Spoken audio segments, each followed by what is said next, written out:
where you play as like a dice that rolls, and every time you roll, it changes color. And it was just like impossible, but it felt like such a like, oh, all the challenge comes from just that it's a. I mean, that's egg time as well. Maybe my main criticism of egg time. Too simple. Alright, well, I'm gonna start the stream. Did you set this up already so that the con scene, Trav scene, did you do that today? Yeah. Cool. So I mean, yeah, whatever. You should probably just copy my scene, all things considered, but whatever. You could just copy a prefab of the dice. You know what I mean? Whatever. You know you're done. Yeah, I'll just make a copy of it. Quick intro for the stream. We're doing the Game Maker's Toolkit Jam. The prompt is roll the dice, so we're making dice. That's about as far as we got. This is gonna take really fucking long, so we're not gonna go too hard on talking to the stream or anything. We're probably just gonna work, but I'll just leave it going. Yeah, I mean, all we have is dice, and maybe it doesn't even have dice in it, you know? Yeah, it doesn't necessarily have to be dice. It's just the prompt is roll the dice. So I figured Dice. the first mechanic we should work on is rolling dice. I know that there's an angle here with the phrase. There's a phrasing thing that I'm just not. I guess it really is just I'm thinking of Andrew Dice Clay, and everyone called him Dice. So roll of the dice. His role, the role of the Dice Man, you know. What if we could do like a Pepsi Man, Pepsi Man tangent? Oh, with dice? Somehow, like, cause Pepsi Man, I feel like he's constantly rolling forward. I don't know. But yeah, so I have rolling dice as a mechanic, and I pass it off to Connor, and he's gonna make the dice count with like what it's on. Maybe have like a little text object above it that just says what it's on or something like that. Yeah, that's kind of what I was thinking. But yeah, this is a ridiculous edge case here to have this many dice, but actually, it could be cool. Could you play Liar's Dice with like 900 dice? It's like 5,000 fives. I always forget the rule. I guess, yeah, that is how you play. Yeah. Yeah, you could do that. It would be impossible to play in real life, but functionally... You'd have to sit there and count them all out, yeah, but if it was handled by a computer... That's not a bad idea, just like... bulk Super liar's dice. Yeah, like... What is a person who lies in about huge quantities? I just feel like that would be so fucking hard, because it's hard to quantify that big of a number for us. Like, somebody's just like 3,500 ones. We make the tools, you know, if we say how many... We have tools that'll say... Or not tools, but just UI, you know, that'll say... This is how many possible dice there are at any given time. Plus, then we do have to go, like, really hard on optimization shit to make that work. We'd have to, like, instantiate... What's the thing called when you, like... Whatever, I don't know. When you have, like, a physics game object, but you make it, like, rendered by the GPU... Yeah. That I always just go to Cat-like for. Yeah. That one tutorial they have is great. But the dice. What is the dice? There's something missing in my head. I can tell there's like a piece. Something is called dice. Ice. Oh, okay. Okay, I think maybe that was where I wasn't looking. Roll of the ice. Well, just that ice is in the word. Ice dice? Now that I've thought about that, I'm not really feeling like I'm missing anything else. Maybe we make the dice all really slippery. There's also dick. Dick. Roll of the dick. Dicky. Dicky ice. D-ice. Old.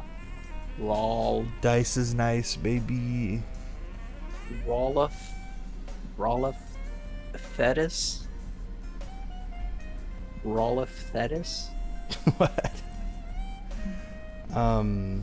There's a game that Mike and I played on fucking tabletop sim where you like the idea was you roll the dice and you have to get a certain combo to like go to the next room, and like you would it's like a dungeon crawler where you like go through rooms, but you can only exit or enter the room if you get like the room will say like you need 4 torches and a skull to enter, and you just keep rolling until you get that. But if you roll like a black dice, it gets locked, and you have to roll a golden one to like unlock 3 black dice. Like there's a bunch of rules like that. So I wonder if we could make a version of that that's like video gameized. You know what I mean? Let me get the name of that game because I don't remember. What if you did like a WarioWare thing where it's just like you just have like constant enemies, like new enemies every 3 seconds or 5 seconds or whatever, and it's just like a guy rolls a dice and it's like roll a 3, roll better than a 3, and then you just roll, and if you roll better than a 3 he like dies, and then you move on to the next one super fast, like 4, yeah, okay, 2, roll better than a 2, yeah, and it's just like fun to see like how many can you actually win in a row before you lose. Like, do you have like a fixed amount of time to roll? I think that I mean thing or I something? guess yeah, in my head it's totally idle now that I think about it. Like, I it would think just there's be a like middle roll the ground. dice. I think there's a middle ground on those ideas. Because are you on my stream? Yeah. So this is the game that I was talking about. So like you're trapped in this room, and then you could see these 2 dice here. These are your dice. They're kind of weird dice, but you would roll it. I guess that's another thing too. We could do like custom dice. It doesn't have to be number dice. But yeah, so Yeah. you would roll it, and if you get 2 little running guys, then your guy can go over to this next room, and then again you have to roll, or you could also get a random card from here to get the next room this way. But you'd roll to go over this room, and then you have to roll like 10 torches to get the jewels that are on this pedestal, that kind of shit. So I wonder if there's like this idea, but there's like an enemy you have to defeat to enter the room, rather than like being like just like an arbitrary entrance fee, you know? If it's like there's a troll with fucking 5 ones, like beat his hand, you know what I mean? And Yeah. just like, but it's like really fast, and there's like a timer where, because in this game you set a timer, and you have X amount of time to like escape.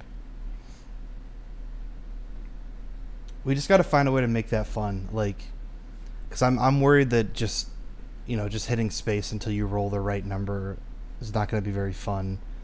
I don't know how that would be. There's got to be like an actual game mechanic to that. The thing that I think that I was sort of thinking about without realizing was like a Deal or No Deal, or like a Who Wants to Be a Millionaire type of double your money or walk away type of thing, where it's like take it or don't. But that doesn't really make, like, you don't really have, it's not real money or anything. So well, you could do points, so it could be like, you could choose streaks. Yeah, maybe it's like you only save your streak if you keep it. Like, if you lose, like, the streak doesn't count anymore. Well, you could also do it like where the exit is, but you choose to go back and like explore in the other direction till to just get more points. You know what I mean? Rather than just leaving immediately, if you still have time. The idea that's forming in my head is like can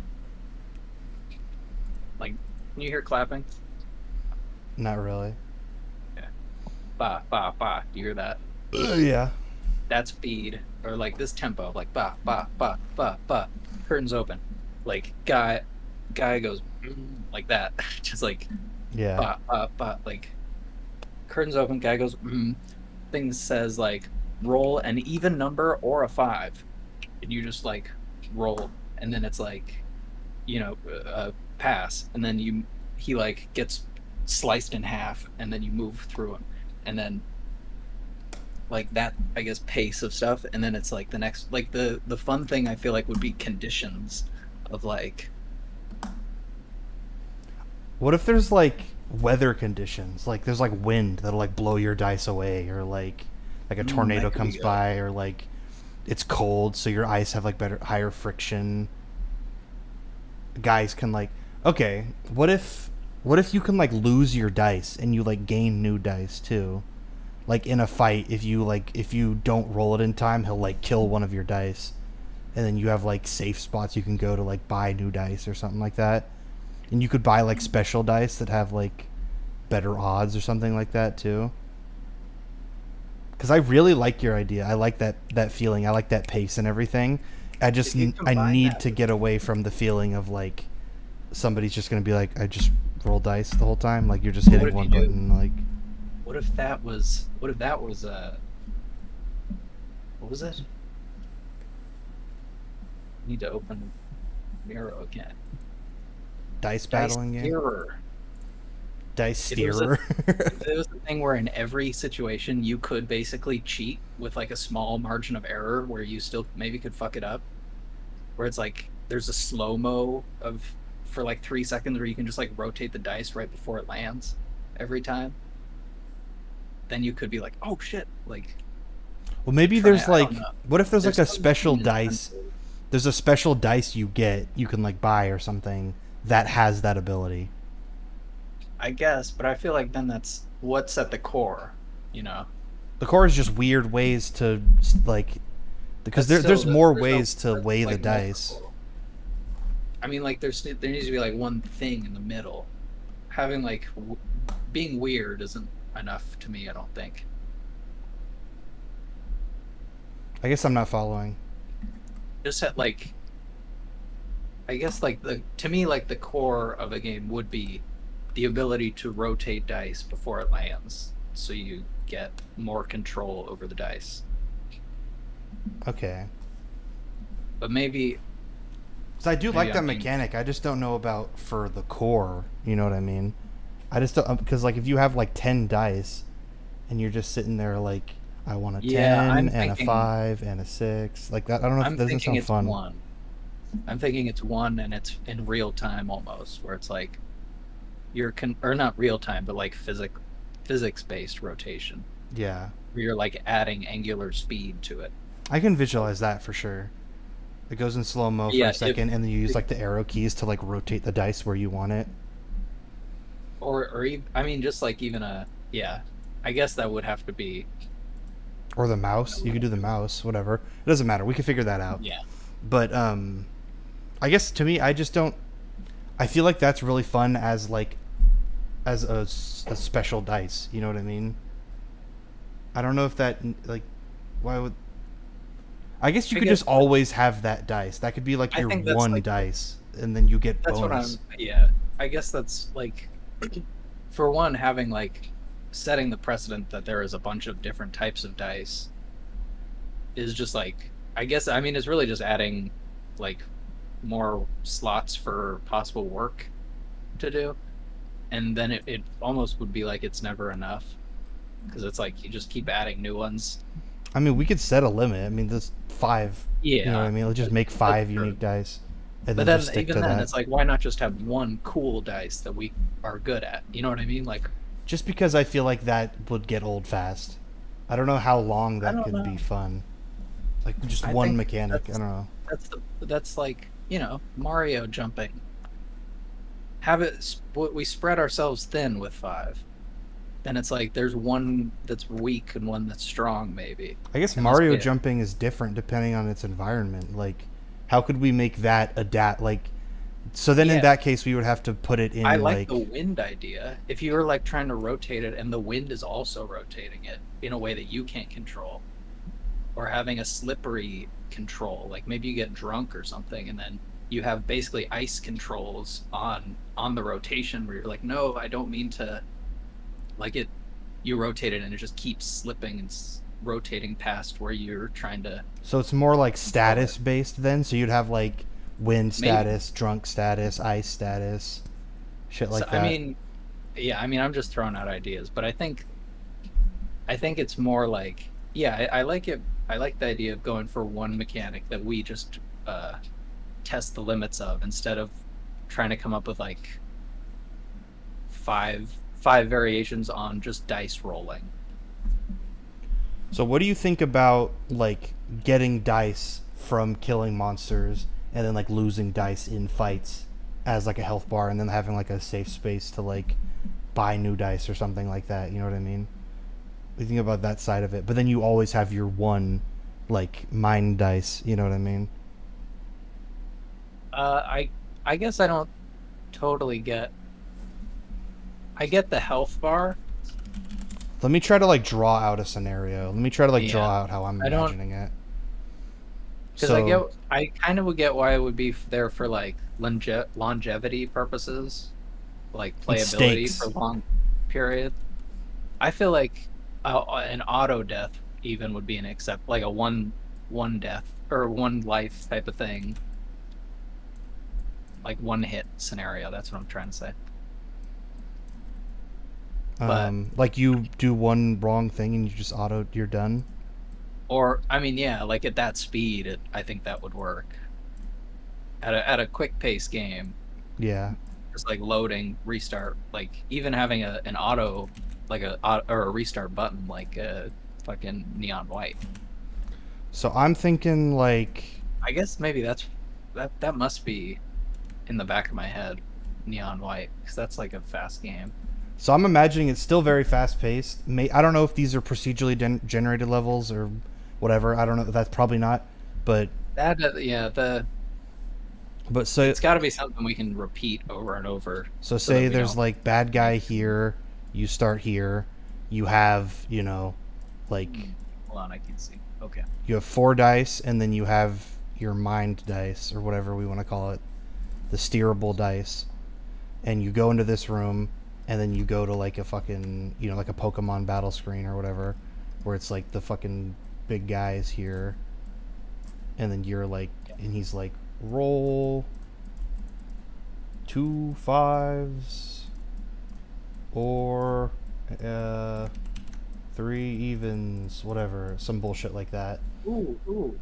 What if it was like, okay, I just kind of thought of an angle on Liar's Dice too. If Well, it was like, okay. but I mean that's continuing of this, but just, I mean just really quick. If it was like he challenges you, you challenge him, and then you have to be like, I did, and if he says I did, then like if he did it right, then he can call you and be like, no, you didn't let me see, and then you both have to show each other's dice. So you And you can like both have lie to him. You can like bluff, Yeah, if like you think say it. he didn't get if you think that he didn't make his challenge, then you can lie. I don't know. Okay. That's just like So a general pitch on Liar's Dice 2, the let's go with concept. that idea. I'll continue with that idea. I like that direction. So it's like your view is kind of like this. This is his cup of dice, and that's your cup of dice. Yeah. And he's like, do this, and then you have to say like, I did it, or you didn't do it. I guess Actually, yeah, how would that work? something. I don't know. Whatever. I think let's talk about that. I do like that idea, but let me finish this spiel first. Let me get this like foundational thing out of the way. Maybe we Yeah, sorry. So let's just say like you battle him, whatever the battle is. Battle is still a question mark. But if through the battle, you lose a dice just because you missed an attack and then he killed you. So now you're down to whatever. So now you're in this room. You have 3 dice and your mind dice. And then like you go this way, and there's like an even bigger guy, and you go to another battle phase. But this guy says like roll 10 5s or something, like something that's impossible for you. You know what I mean? You don't have enough dice for it. So then you like go back this way, kill a couple guys this way, get enough dice from killing them, or like buy dice or something like that, and then go back and kill him. Sorry. What if you have dice quantities? This is still just another quick one on this that works I mean, within that's your like the framework. idea, basically. That's basically Yeah. the idea. If the challenges were more like, if you had like 25 dice, or let's say like dice was like ammo, like very expendable, and it was like in your inventory, like in Dark Souls, if you were to use items and you'd be like use 6, of these, and then you like eat them at once, like the soul items. It like you go like the door says like I want 25, and you just have like six, or you have like 40 dice, and you roll one, you go six, okay, six, cool, 12, and then like 1, 13, and you just like have to roll your amount to get just like up to the threshold. So there's an element of like if you're lucky, you don't use that many of your dice, and then you have to like get new dice. You know what I mean? So you're saying like you like spend a dice when you roll it? This is kind of, what, this isn't this is basically the same angle as what I was saying before, where it's like a dice gun that you shoot, and then whatever side it lands on is the damage it does. I'm sorry, That's can you just say the idea again? I don't think I got it. I don't. I think Which I one? feel just like the one you just said. Right not, now, not the dice gun. The dice threshold. I just didn't really follow that. It's the exact same. What I was saying was really generic, but it's the exact same idea. I just realized imagine that red enemy is like, they have health 25. You have a bunch of dice ammo. You shoot the dice ammo. If you're really lucky, it takes like 5 shots. If you're not lucky, it takes 30 shots, right? So you throw the dice at them, and then where it lands on them determines how much damage you do to them. Basically, it's the same thing. The idea I had before was just like, you just need to like have dice equal to 25 to get through. But that's exactly the same thing as shooting dice at it. I think I like this idea more. I do. I feel like that idea does have some potential, but I feel like it's kind of. I like how this idea is a little bit more complex. It's a little bit weirder. I do kind of fuck with this, like the cups, like calling them on a bluff and shit like that. Because then we could also do mechanics of like. It's just a lot of content, the core gets sort of spread out a little bit. Well, I guess the core is still steering that dice, right? You just steer it in the cup. I guess, yeah, because I'm thinking like you could do shit where it's like. Yeah, that's not part of this idea at all, really. Yeah, it is. Because you still determine one of your dice.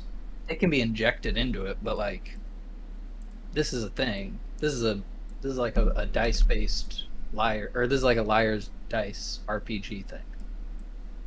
So then, how does the steerable dice work into the throwing dice at them idea?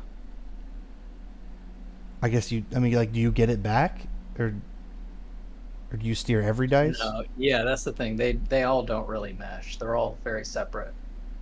The shooting dice gun thing is its own thing that I feel like is going to be done. That's why I originally brought it up, because I felt like that one was. We'll see that one. Yeah. And then the second idea is just. I guess the really really just the concept of being able to slow down and rotate the dice before it lands. And then the third idea is basically like a liar's dice RPG where you both have conditions you give each other. I think it's a lot simpler if he sets the condition every time, right?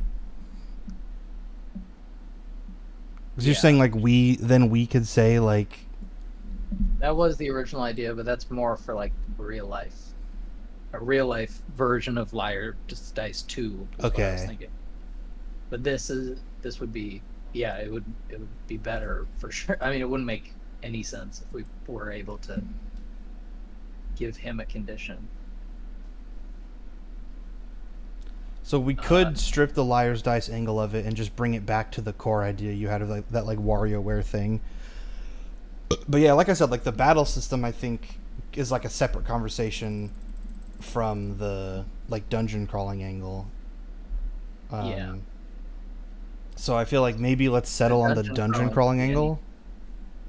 I mean, that part could be anything though, right? Like I mean, yeah, both of them can be. But like on the left, what we're talking about is just like meeting a condition to get to the next room to get stuff. I wasn't actually sure what the stuff was. I would assume it would be more dice. Originally in my pitch, I was thinking like special dice, but I think for the sake of, bringing brevity. It should just be like more dice, so that you can like get enough dice to get through this like obstacle. You know what I mean? To like have a chance to win through the battle. But I mean, it doesn't have to be this like grind angle of like, oh, I need to go get some more dice to beat this guy. It could just be like, you don't have enough dice, you fucked up, you die, you start over, you know? Yeah.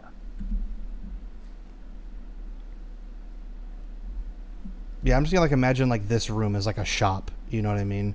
And you could just go back to this room at any time and you get, I don't know if you just get dice directly from killing enemies, or maybe you get money and then you buy dice or something. Maybe you find money in the level or some shit like that. I don't know. But just something along the lines of like, you know, defeat enemies with dice to progress to the next room, and then, you know, here's the exit. That's your way out.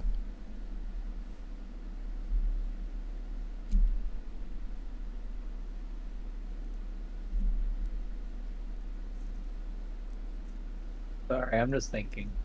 You're good. I mean, it doesn't. This could be a completely separate thing. Like, it does not have to be like a dungeon crawler spin to it. We could just have it be a series of battles, you know.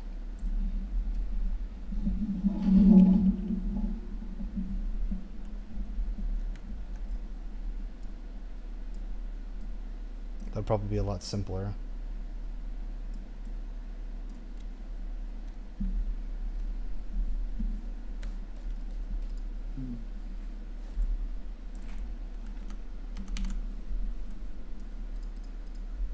I think I gotta make some food really quick.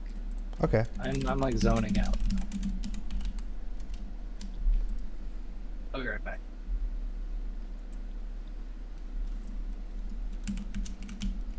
I think I might do the same too, actually. I'm just gonna put the stream on BRB. I'm gonna get food.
Hello, I am back.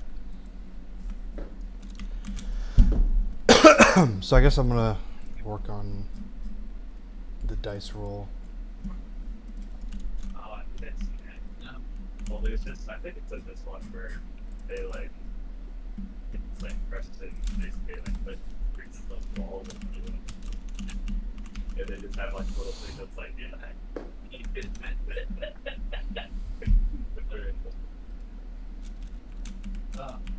I don't know. I will buy or pass. Oh yeah. Maybe. Yeah, sure. I I'd like to. Yeah. It is. This is a short one.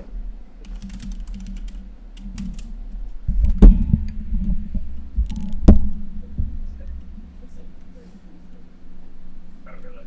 Well, I could like throw something. Quick. Oh yeah. Yeah. Cool. Yeah, I can also drink. Last time I done this, so that made. Oh yeah. Yeah, it would work. Yeah, I'll do. We're still just trying to figure out the idea.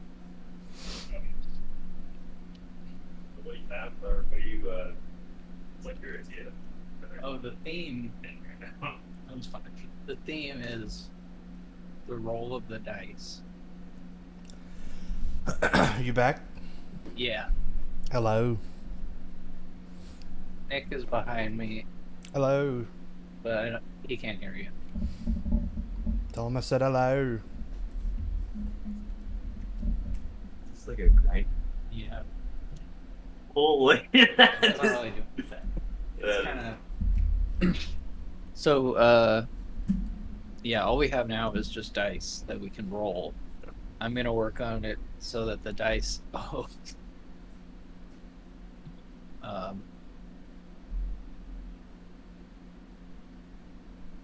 So that they'll actually display their, or like report the number they land on.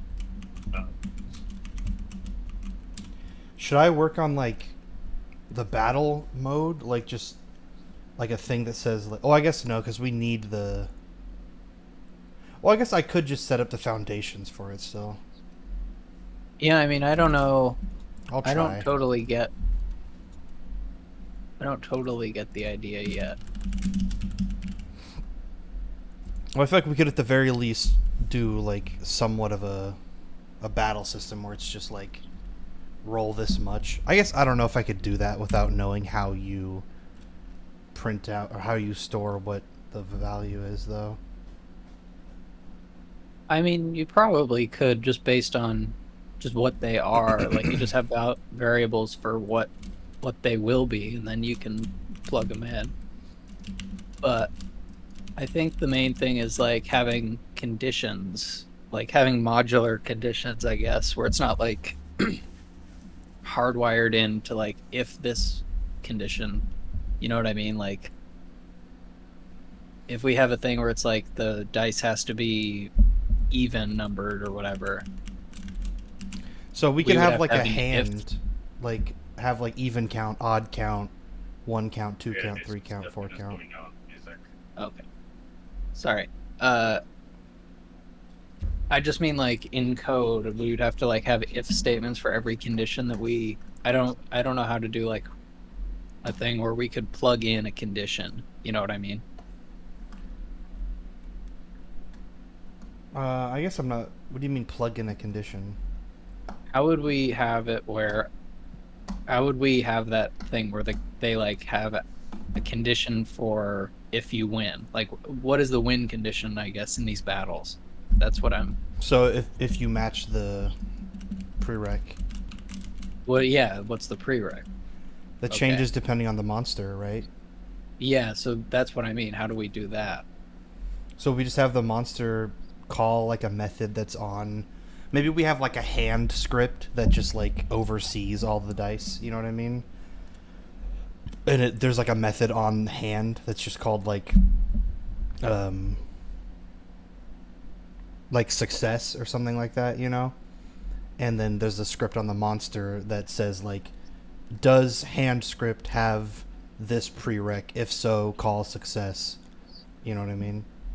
Yeah, that's still. I feel like we would still need, or like that's a different condition for every monster, so a different script for every monster, or a different like. Maybe we have could to do create a something script for that. that like lets you put custom. That's what I mean. I don't. Yeah. That's where I was at.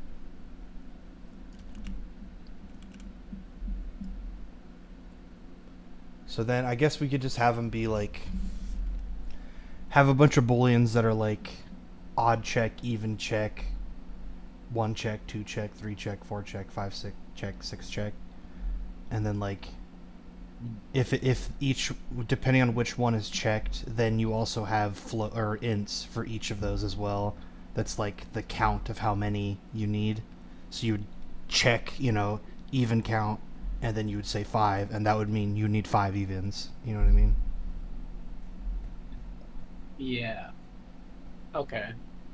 So we would be breaking them up. Yeah. Okay. We just like separate the different types of conditions out as a bool and an int. So I guess you could you combine those together into one data type? Is that a thing? Probably. But what for? That would be, then you would when you interact with a monster, you would say like, call the start battle script or whatever, and it would say, okay, does this player have my requirement? If so, call that player's success script. If not, call the failure script, whatever. Failure method, I mean. And then you just keep rolling until you match his criteria, I guess. And then once you match his criteria, it calls the success method, and then you move on to the next guy. Somehow. Yeah. But what about the int and bool? So it would be like... So say we have a hand script that all the dice are like referenced in. The hand keeps track of how many evens you have, how many odds you have, how many ones you have, how many twos you have, so on and so on. And then you just compare that to the monster's comparison, and then go from there. So really, it's kind of like we have stats. We have like hidden stats or like traits. Like by rolling a 2, okay. So it's like in Pokemon, you do Swords Dance, and you get +2 attack or ×2 attack or whatever. Like you have 2 steps up on your attack, right? Okay. 2 steps. And I'm losing my train of thought. Fuck. Oh. What were we talking about a second ago? Right before Pokemon. Steps, Pokemon, Rewind. hidden stats. Stats, thank you. So, by rolling a 2, you increase your evens by 1 step.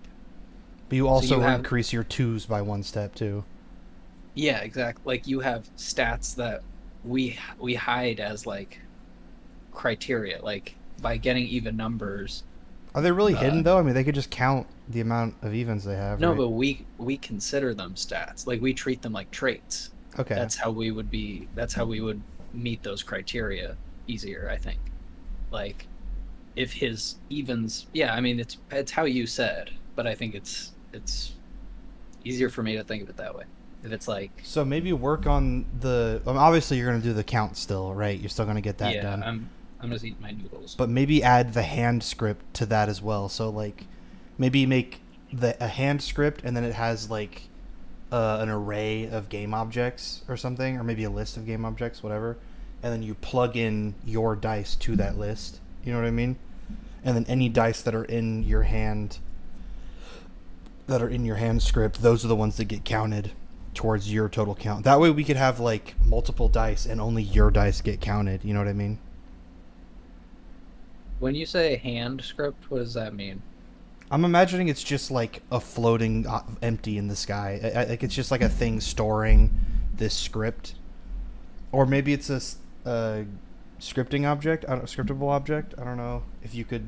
I don't really get that well, but if you understand it better, but it's basically Yeah, just maybe like it'll be. it's a script that keeps track of all of your dice and what your evens, your odds, your ones are, basically. So Okay, it's not that's on easy. like each individual dice. It would be smarter to have one thing that just reads all the dice that are Yeah. like considered yours. Okay. I think I can do that. Although, I don't. I guess what's the setting here? Like, why would we need? I guess like I get we would have them stored, like on start, probably, right? Like they would go right to the list. You wouldn't be adding or losing them in the middle of a roll. So would it be that we're rolling them in a big pile with other ones, like other people's?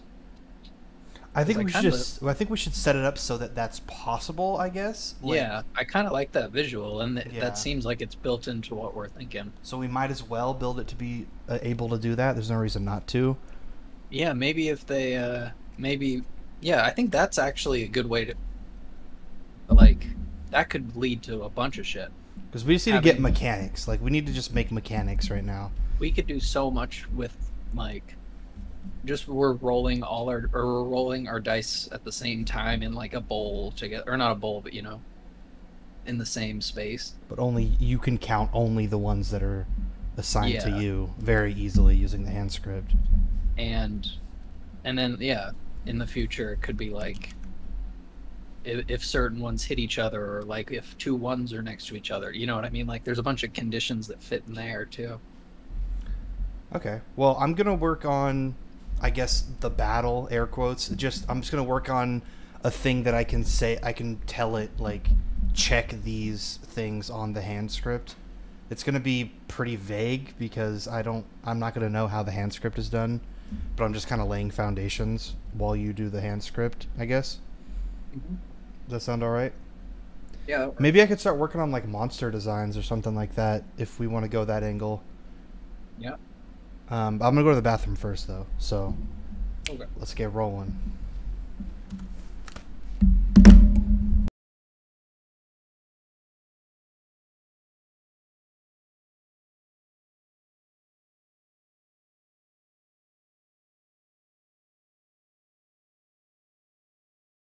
I'm trying to eat my cup noodles really fast.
That new Nathan Fielder thing is premiering tonight, I think. Oh really? Yeah, have you seen the trailer for it? Yeah, it's gonna be on HBO. I read an article Oh yeah, it looks pretty good. I was just gonna say we have the HBO on the TV if you were gonna watch it soon. I think I might watch it with Dana tonight, but it looks pretty good. The like the concept? about. No. Is it like well, what is it? It was like details were like only revealed like very recently, but it's called the rehearsal, and it's the concept is like taking people and having them like practice for like real life. And so he like sets up this whole like simulation. And in the trailer they had this like the teaser trailer, it was like a house with like a robot like baby in it or something like that. And there's like all these screens that he's like pacing back and forth like between them, like in a big control room. Mhm. So yeah, I guess we'll see. I don't know, we'll see. Or I thought that it might be like that one episode where he has a rehearsal. He like does that whole play with people. Oh yeah, yeah. I felt like that one of all could have been expanded into a whole concept. The smokers allowed or whatever. Yeah. That one is so good. And when they have like the people that are into they get like people from like the theater community that are into like that kind of stuff, and they're like, "Yeah, I thought it was brilliant. It was like it's like everyday life." Yeah, that's what I thought it was gonna be. Yeah, I don't know. I mean, who knows, but Didn't you do something else? he produced that show with How to with John Wilson. Yeah. I didn't watch any of them. Saw one episode of it and it was pretty funny. You know, it was beyond just funny too. It was like kind of impactful. Like, I guess that's kind of on Nathan's. Like that's part of Nathan's humor too.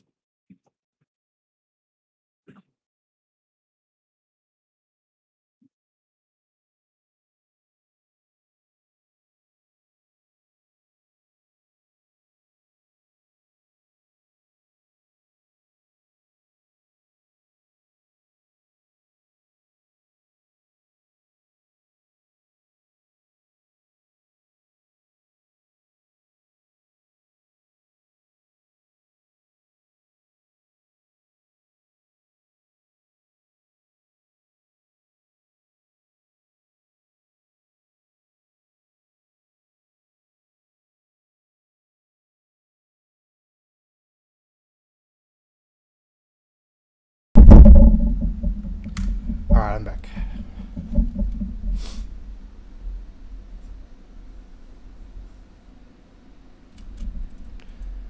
So I'm just gonna have like a fucking capsule just stand in for the guy right now. Sorry, what are you saying?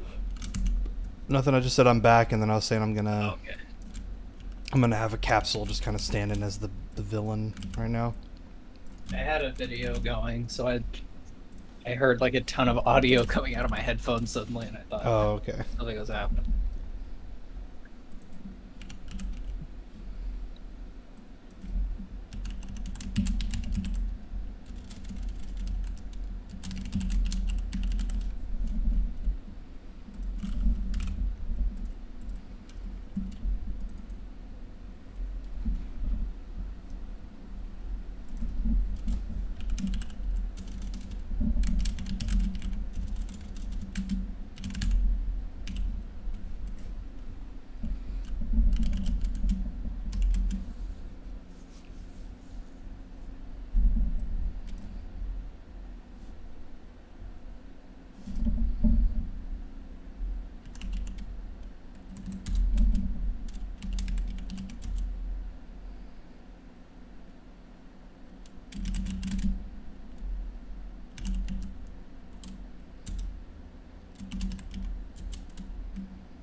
This is weird. I'm like writing it to a reference to a script that like doesn't exist. But it's kind of working, I guess. I'm just getting a bunch of errors.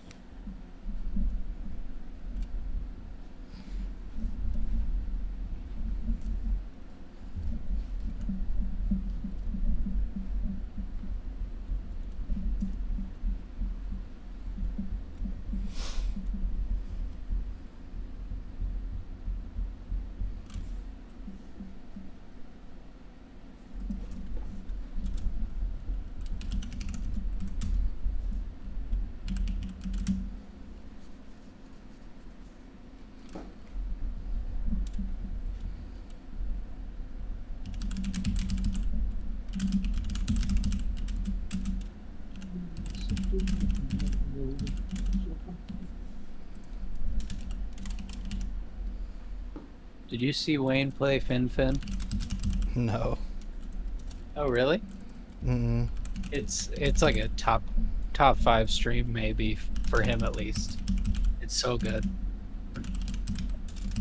Super like esoteric virtual pet game for Windows 95. Should add that to the. I'll add that to the watch later. Or I guess He just put the. He did it like 2 weeks ago, but he put the VOD out I think yesterday. On YouTube anyway. But it has a really good song. Fin on Tio. Yeah. There's an anime. There's like a very he's really good at just telling this to Nick, so it's like fresh in my head. I see it. Wayne like does a whole he explains it very well, like he sets it up. I think that's what part of what makes it a good stream is just like there's a lot of just like baffling shit. Yeah, I'll add that to the watch later. It's like a Hey You Pikachu, but he's a bird, so he's not doing anything. Because spoilers. The virtual pet and stuff.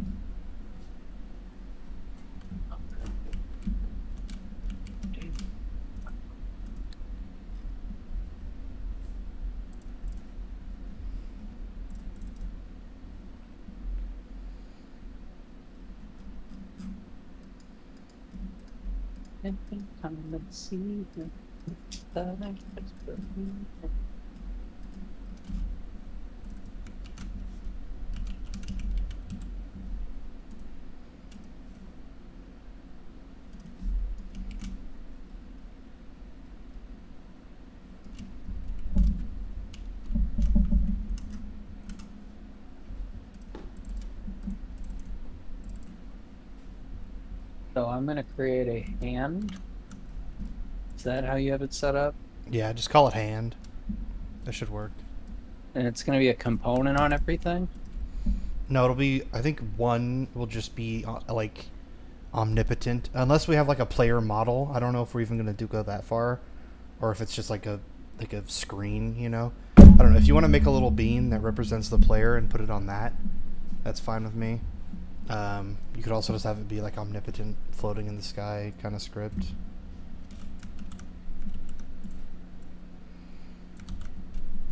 Oh, there's the problem. Okay. But yeah, I just call it hand.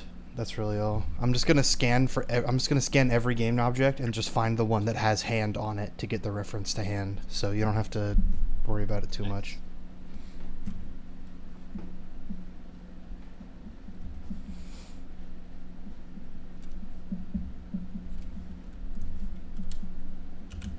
So I guess. So I need to make a dice object, or like a dice prefab that has a number above it. Or maybe... Yeah, just delete all the dice and leave just one, and then you could just duplicate that one. This is making it so much harder. There's no reason to have all of them open at once. I'm just staring at it. Yeah, just delete all but one. Well, we'll keep one of them. Control that, yeah. Congratulations, 214. Why didn't you just pick one? Roll the dice. Lady Luck.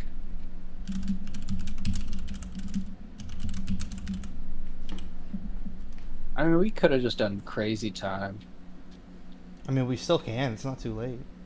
We should just, maybe a crazy time could be built in some way. What does that mean?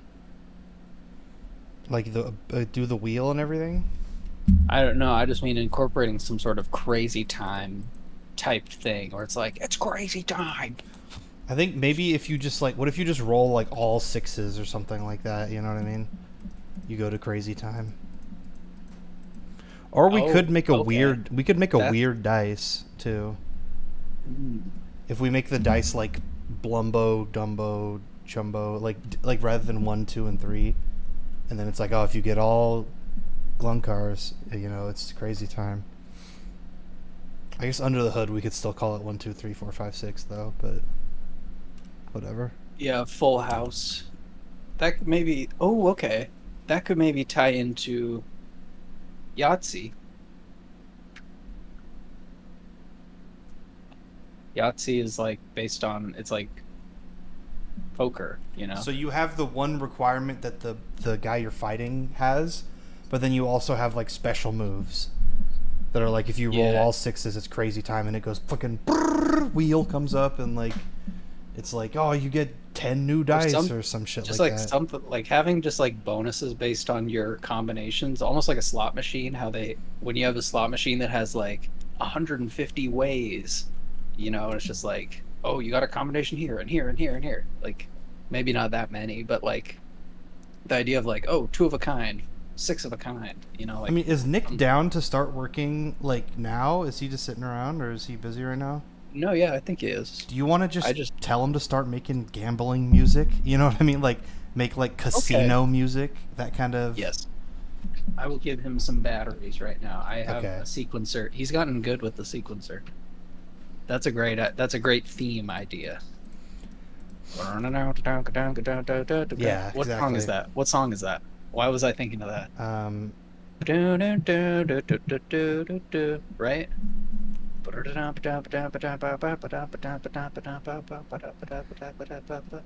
I can only think of the fucking Sonic Mania one now. Is it Sonic? I think it is Sonic. But no, that. I feel like it's in Smash Bros. It's not Casino Night, I don't think. I can't hear it, actually. Well, no, I'm not playing it now. I don't want to play it yet, because now I feel like I just got it. Aren't you thinking about the? It's a Super Smash Bros. It's definitely in Smash, yeah.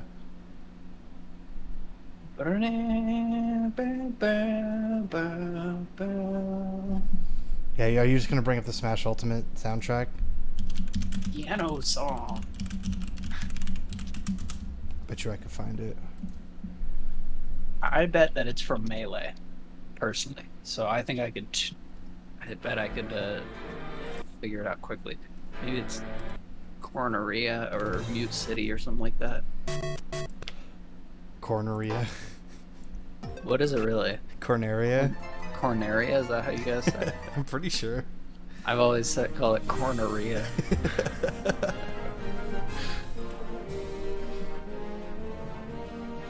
It's definitely not fucking Mario. No.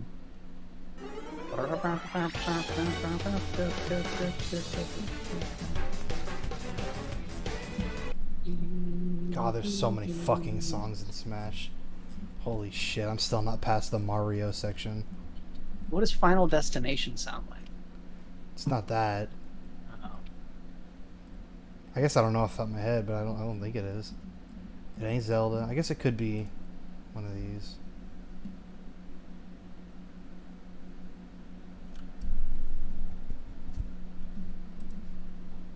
Did I just crash? Oh, no.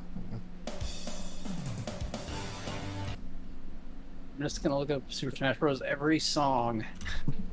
That's what I'm doing. That's what I have open right now. Oh, really? I'm just scrolling through like different.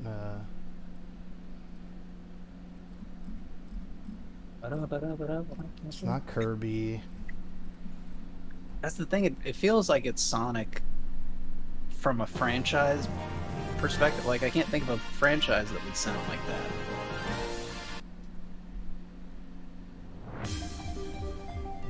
It's not Splatoon. Let's get out of here. I feel like it might be like Little Mac. Maybe. You know what? I bet it is from I bet it's from Smash 4. Well, if it's in one of the Smashes, it's in Smash Ultimate, right? Yeah, but I mean, if you can get earlier, you what's the word? Filter it? What's the little thing you narrow it down? I bet it's Metroid or F-Zero. It feels like it could be those more than others.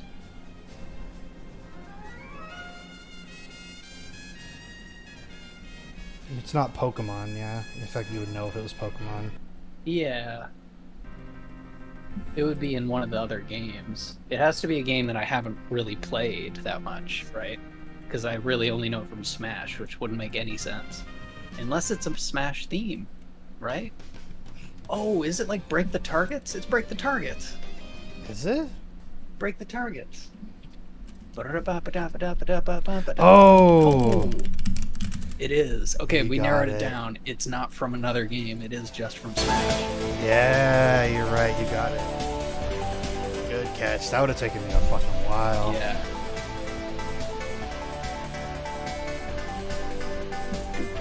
And he goes, "Ba-da-ba-da-ba-ba." Yeah.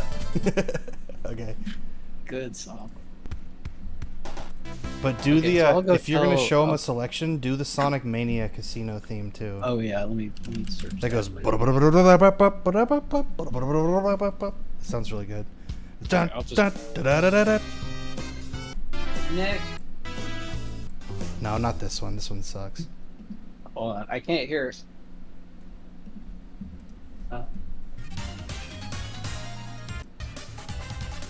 Oh, this one is fire too, actually.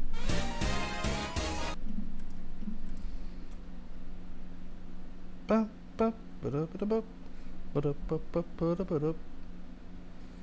is that one? God damn it.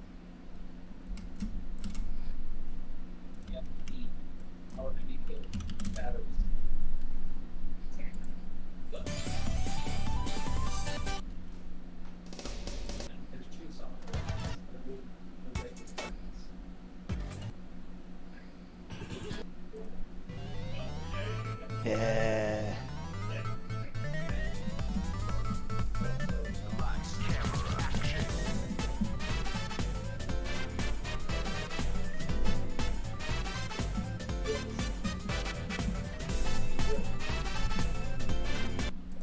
I feel like that's. Yeah, I will.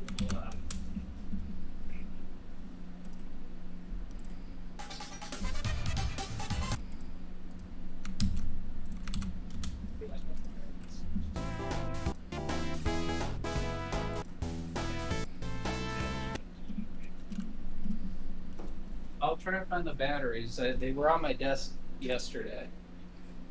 I sent my songs.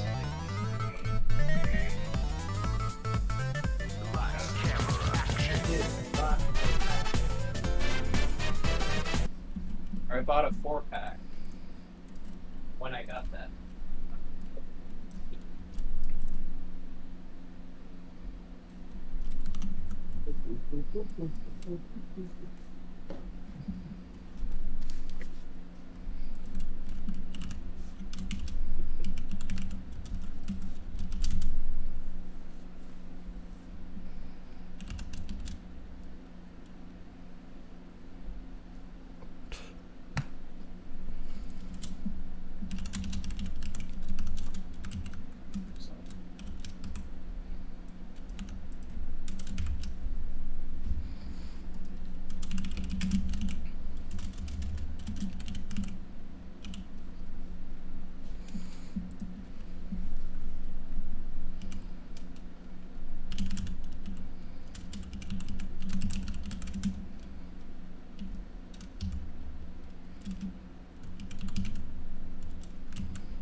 Are you here?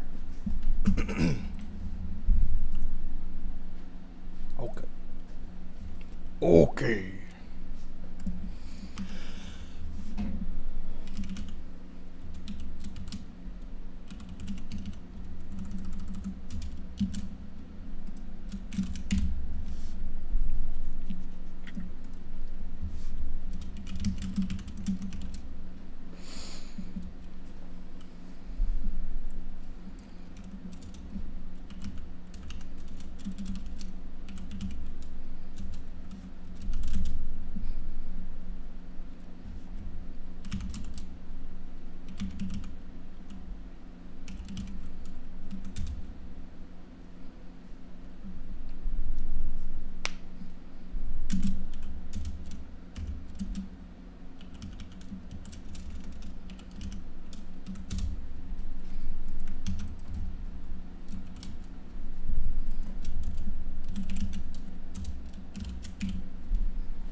Are you back?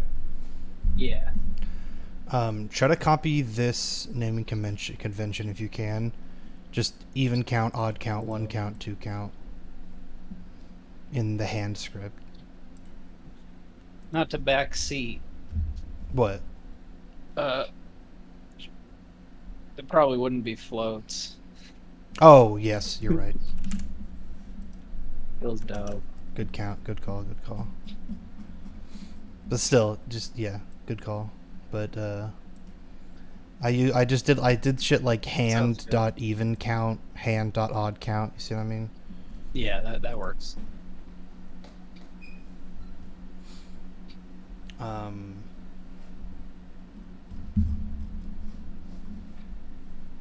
So I have the model, but not the. Do you know where do you keep prefabs? I don't have a prefab directory yet. Just make one. Or where's this? I guess like where is this kept? There's no prefab for it yet. I just threw the model in there and put the script on it. But it's blue. Oh. Maybe it's just because I just dragged the model in from the props section. It does make a prefab, but it doesn't. It's not saved as an asset. That's why. So okay, so I can just do everything in here. Nice. Does scale matter, you think? Or I guess we could change that later. I don't think it would matter, right? Because it's just direction, right? Or do you mean like the scale of the text? Just I'm just making the transform for the mesh, but I guess in prefab it should be large. Yeah, I don't think it matters at all. Gonna be, yeah, no, it doesn't. I'm trying to think though with there's two paths for the text thing.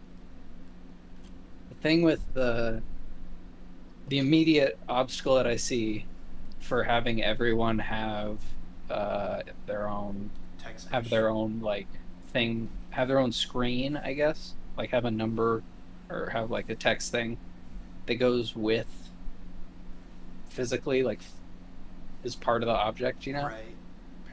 The obstacle that I see with that is them rotating and keeping it upright. Oh yeah, I didn't even think about that. Well, the other path is using the camera and like just taking the screen positions and putting numbers over the screen, you know? I think either way, I think it's more for us, so it doesn't really matter. Like, you don't gotta go too crazy about it. Where I don't think we're gonna leave that on. Yeah, you're right. You're right. But yeah, I didn't even consider that. Can you do just like? I can lock rotation. I bet it's simple. There's constraints. No, just parent it. Like, don't parent it, but just copy location, not rotation. Do it like in a script. You know what I mean? Yeah, that's the thing. It has to be a script, which I guess makes sense because the dice does need to. I mean, originally I was thinking, how do we keep track of them, either by tag or by component? And it seems like we'll just have to do component anyway because it'll be. That's all I'm doing it. Well, the component would be on the screens. The screen would be like part of the. I feel like the screen would still have to be part of the prefab, because then we'd have to like make new ones for each dice. That's true. What if we just make like a like I said before, a big object in the sky that finds every dice and then creates a text mesh parented to it with that script. You know what I mean? Yeah. It just auto plugs them all in. Yeah, I guess just doing it all with the big script is probably. Yeah, just handle it in the hand, I guess, for now. It is getting a little bigger than it's worth, though. So I don't know. We could just dip that, and then just have it do debug log, and we could just make sure it works that way. You know what I mean? I think that'll save us some time. Yeah. Just do debug log. I was just worried about doing debug log because we had like 200 dice, so it'd be impossible to keep track of all of them. But you could just test it with. I could just put the text message. I'll just I'm just gonna take every obstacle as it comes, because I think even if it is just gonna be spinning with the thing, that'll be just like one little thing to fix.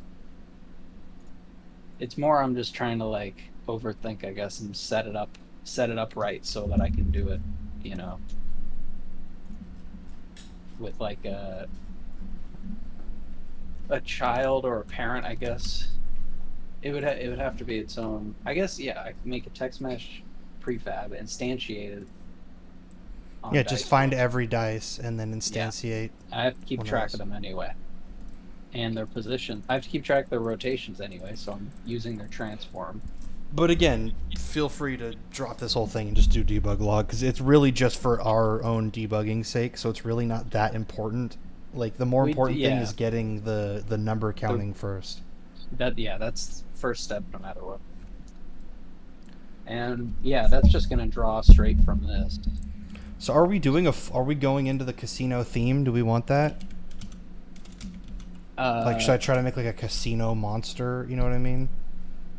Like, make him like a mobster kind of guy. Nah. Okay. That's too literal. I have to draw the line.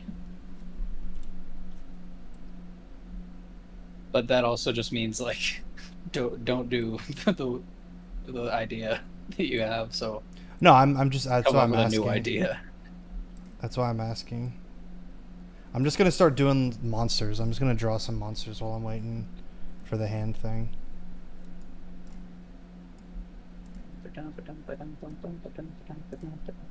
What did Nick say? He said that's. I mean, I knew that would be fun. Like, that's an easy thing to ask someone who likes doing music. Do a casino theme, you know?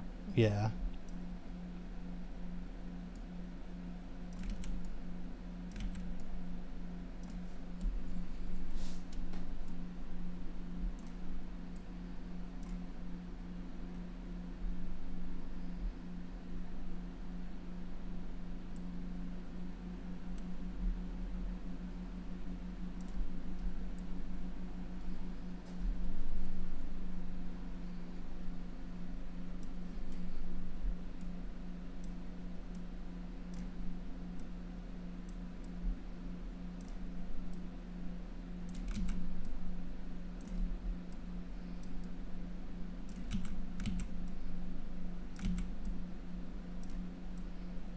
Why can't I draw a tie? What the fuck? There we go. No, what? What does a tie look like? I can't even remember. I guess it's like that, yeah. Whatever.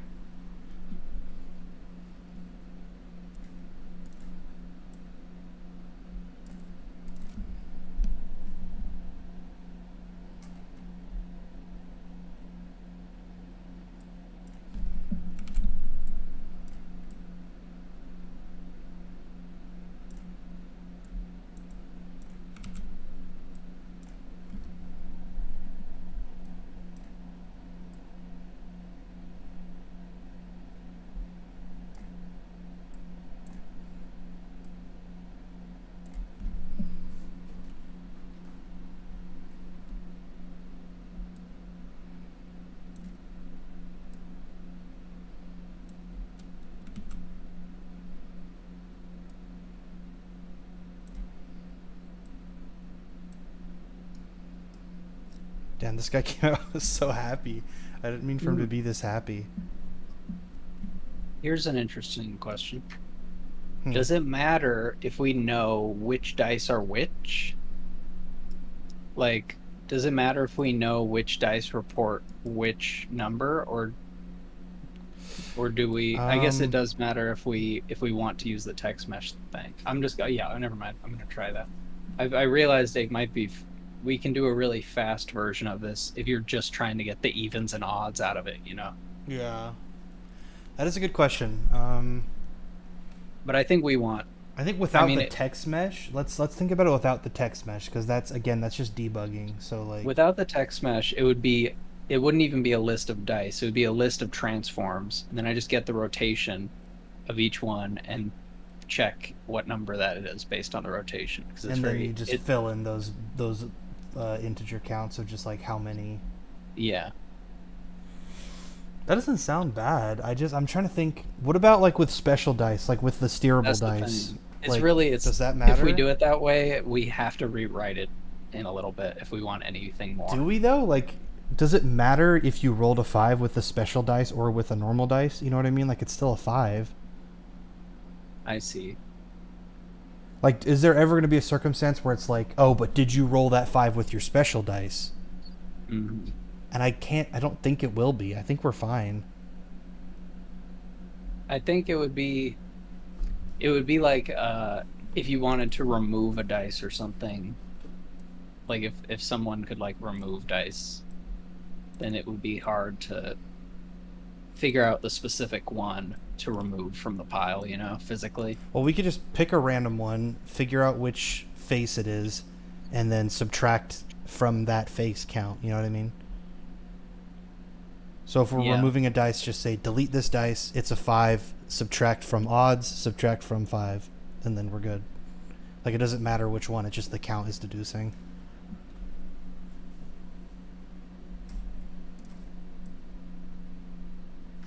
You really quick, could you just go over to yours so I could get the variables? Yeah. What do you think about the guy, though? I like the guy. Right here. It's even count, odd count, 1 count, 2 count, 3 count, 4 count, 5 count, 6 count. Unless, are there any more? Like, are there more cases? I could just text this to you so you don't have to type all that.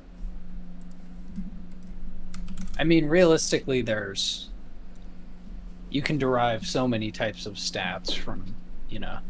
And I feel like if you want to, you can go further and do, like, you know, special hands, like if you have X amount of each one. But I feel like that would be handled in the hand script, yeah? Like if you get all 6s, then... Yeah. Then you would all do it that there. is on this. But I mean, as far as, like, is there, like... I don't know. My thing right now, I just need to get a list of whether it's the transforms or whether it's the dice themselves, like the game objects. I need to... Oh. Sorry. I got distracted. You're Damn. good. Nick said he'll work on stuff, but if it gets too crunch, he sent an old track that he made that we could use. Oh, cool. Okay. Well, I mean, he's got. Oh yeah, we've still I got know 2 the days. song. Oh my gosh, yeah. If he could. I forgot he made this song. This is like what you. This is what you were talking about. He already made this. Can I see it? Yeah, I mean it's so. Yeah.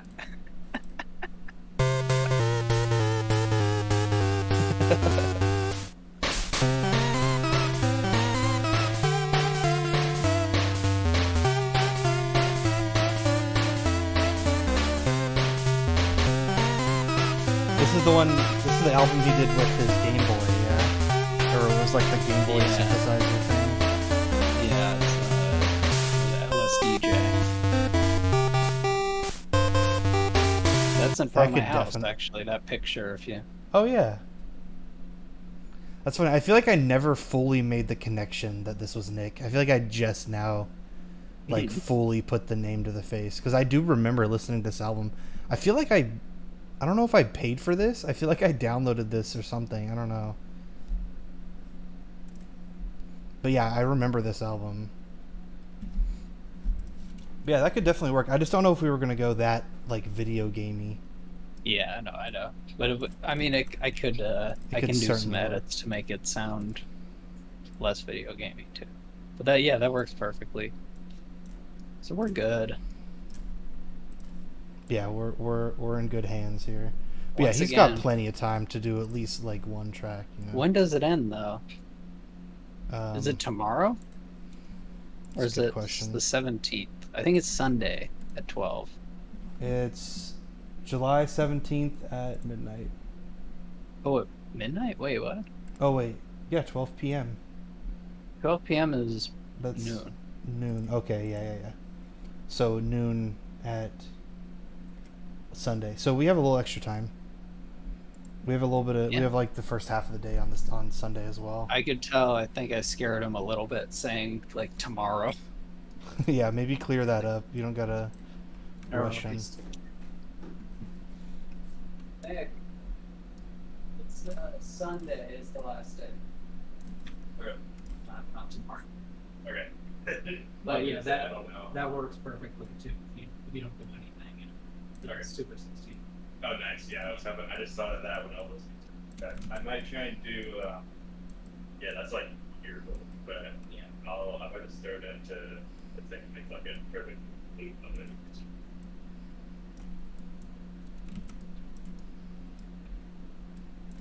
So what do you do when you check for tags? Because I usually don't check for tags.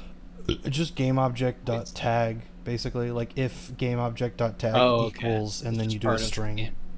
So I can just get the game objects for now, and then just like slice off the fat until I think we can get away with just using the rotations. Well, like do the you want to do it? quaternion. Do you want to do it where it finds the? I think you should do it where you manually drag the dice in. That way, we define like these dice are in my hand, these dice aren't. Whereas Okay, if so we don't even need tag. so yeah, just do serialized field list and then just plug in all the dice that are your hand. You know what I mean? Mm-hmm.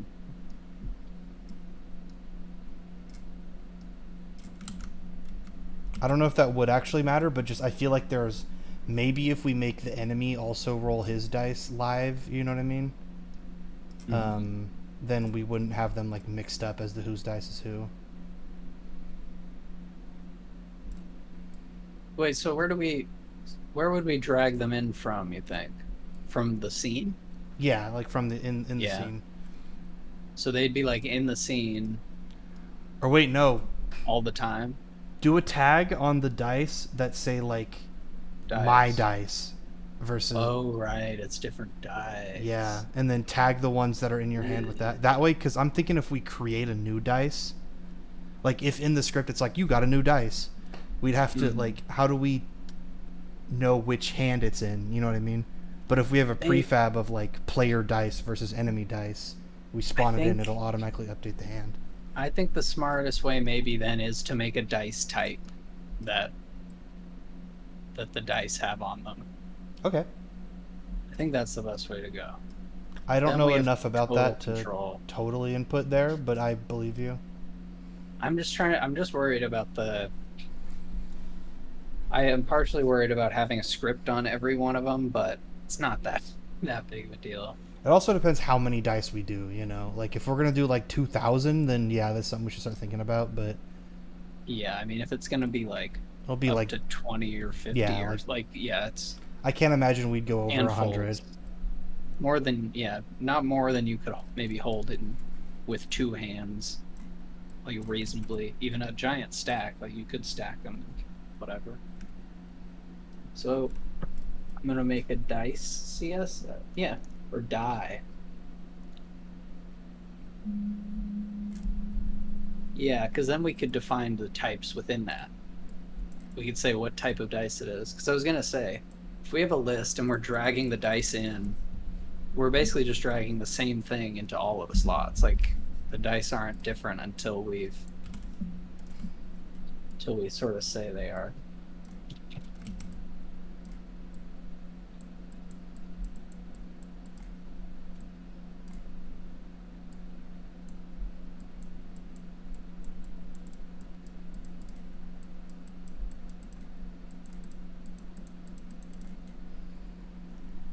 Alright, there's guy number 1. I mean, do you have any sort of, like, direction on, like, what you were thinking for monsters? Like, is this too monstery or too silly or anything like that? You know what I mean? Yeah, I don't really have any... I shouldn't have even really been saying no casino stuff because I don't have any true vision for it. That's fine. No, that's... whenever... yeah, I'm just curious works if you for had me. any sort of idea of, like, no, we shouldn't make him look like this, or... I guess my only thoughts are the going from concept to like what the end product would be if this is a sculpt or if this is a painting. You're gonna... No, it'd probably be a model. It'd be a 3D model, but I think it'd be very simple. I'm not Yeah, gonna you do. could I'm not gonna like probably. even fully rig him. I would probably just rig his arms. You I know was what I gonna mean? say, you could get away with a lot Because I'm with that thinking type like of shape. Persona. You know, like the Persona fighting system, where it like No, zooms in on the enemy and then he does his attack and then it like zooms out and shows the effect, kind of thing.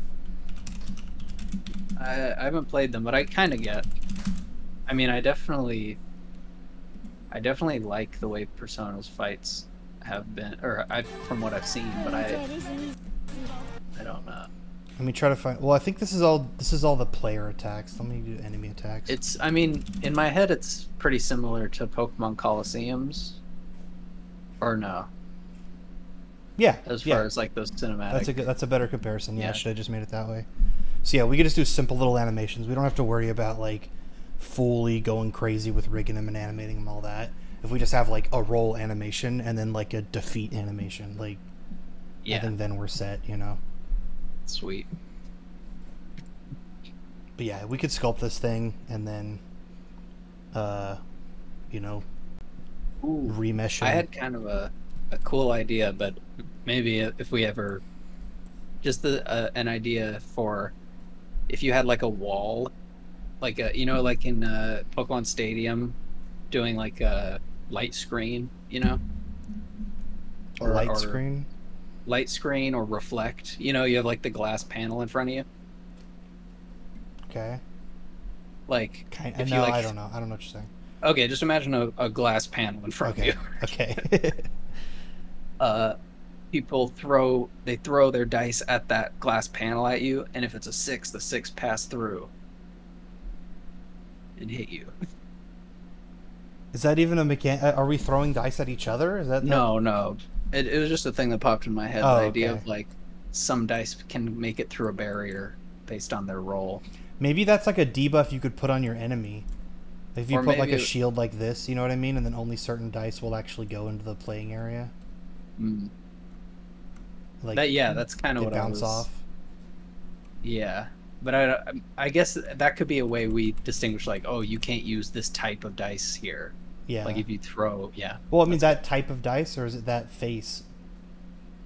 I think maybe it would be better for type of dice because face doesn't make like it would be hitting the wall. Well, how many types of dice do we just have? The 2 types of dice, right? Yeah, but I mean, I guess like I don't even know if this idea works for this game, but just that concept, I guess, Yeah. is something I like. Just a physical screen. Because is I cool. just realized if we That's did it something you based can't do on in real life. if we did it based on like suit or like number, we'd have to predict what face it's gonna be when it lands. Yeah, but if it was like, oh, we have demon dice and we have ice dice and we have all these different types of dice and we customize our loadout, at the end game of development, I like that idea. then there is maybe a potential for a filter screen type of thing. But I feel like it is kind of satisfying though to have like a physical filter like that. How some things can pass through. It's like that's just a cool thing I forget about in game design, I guess, or in game engines. You can do these impossible things like that. So what are you thinking? Like, how many monsters should I aim for? Like 4? Is that a good number? Or do you think that's too much, too little? It could be 1. I mean, especially if we have some like maybe a color randomizing. You think 1? I mean, like if we like it's a game jam at the Yeah. end of the day. Like if we had the guy on the left sculpted and he looks like pretty much like how he does there. If he looks as good as he does there, and he's just like a random color for every enemy, like that's a pass. Like it's a cool enemy already. Okay. And we did our due diligence on making them different. I Have you mean, we seen could even just. Did you watch have that them all donkey? Oh, sorry. Oh, the sound one. That one too. That was fire. That was like one of his Yeah, that best was great. videos in so long. Yeah, he definitely knew what he was doing with that one. But I was talking about the Franken RPG game. Oh yeah, I showed Nick that. I feel like that when he was talking about VHS Trader, I was like, look at Franken first before you come up with more ideas in this vein. Because that game is This, very funny with the way it it's like it reuses the color palettes of monsters Yeah. over and over. yeah, exactly. It's acceptable. Nobody really cares. This one, so far, this one is becoming like a straight Persona monster, so I need to do something to twist him up. Maybe I'll. I was expecting it to snake just be an body. arm with wings. That could be a Like funny the- way to spin that. Like the what's it called? The guy in the toilet in Zelda. Just the arm that sticks out. God, fuck That's that. what that hand kind of looked like. Okay. So I guess I gotta figure out.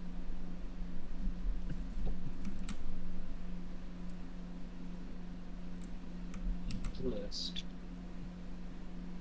Guy script. Right.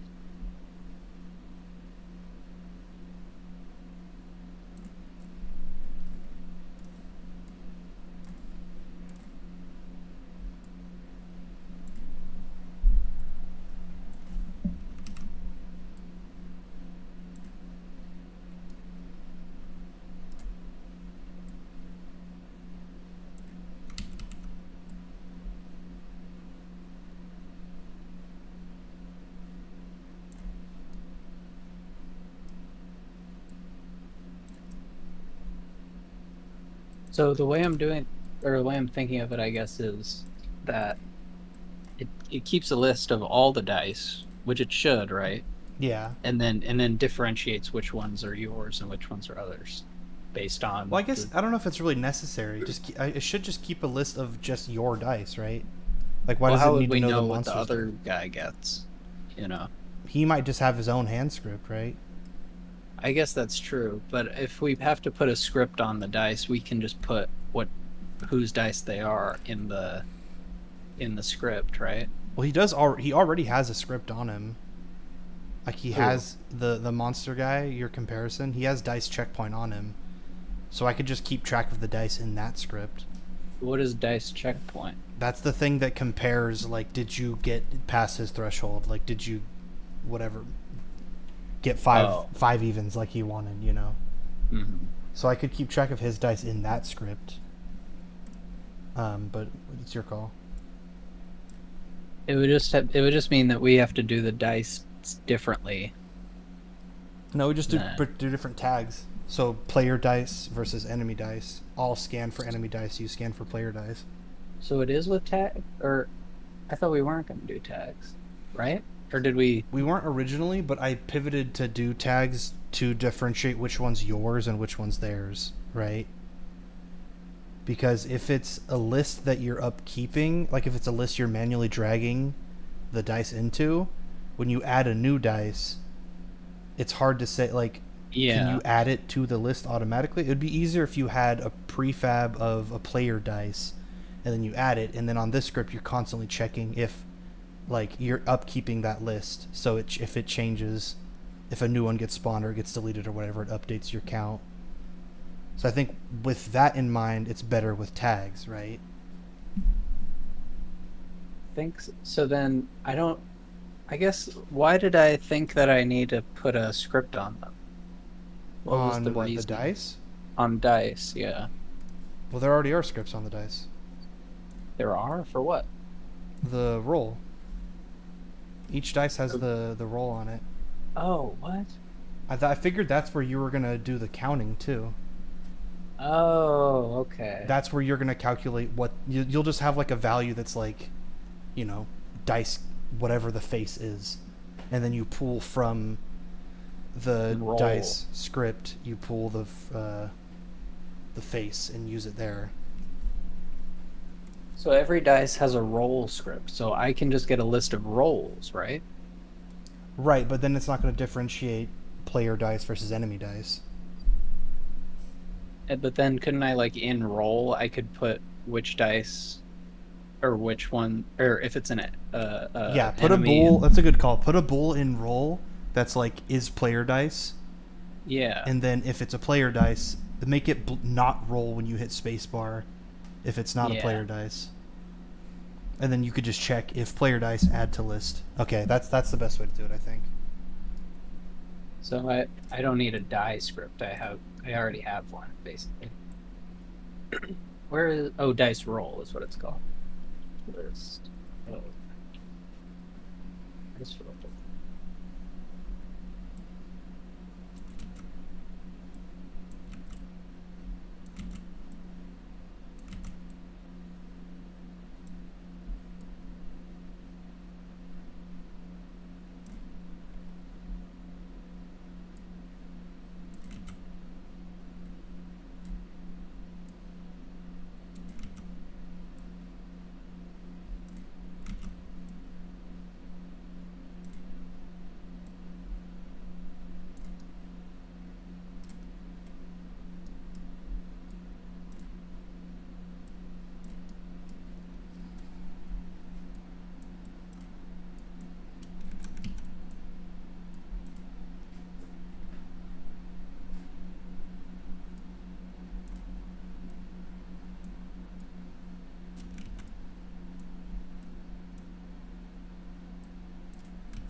I did not mean for this guy to be a turtle at all, but now he's a turtle. Nice. Yeah.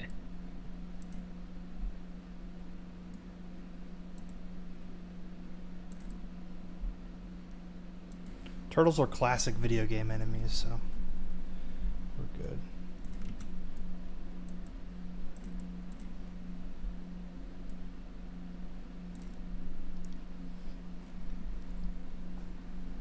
Oh, I should make it. You know that thing that in Sorry where you pop it and it goes. You know what I mean? It's like a bubble. I should make his shell that. You gotta make it transparent though. Oh yeah. That's kind of. Yeah, whatever. Not worth it. That's just kind of a funny idea. Yeah, that is a good design.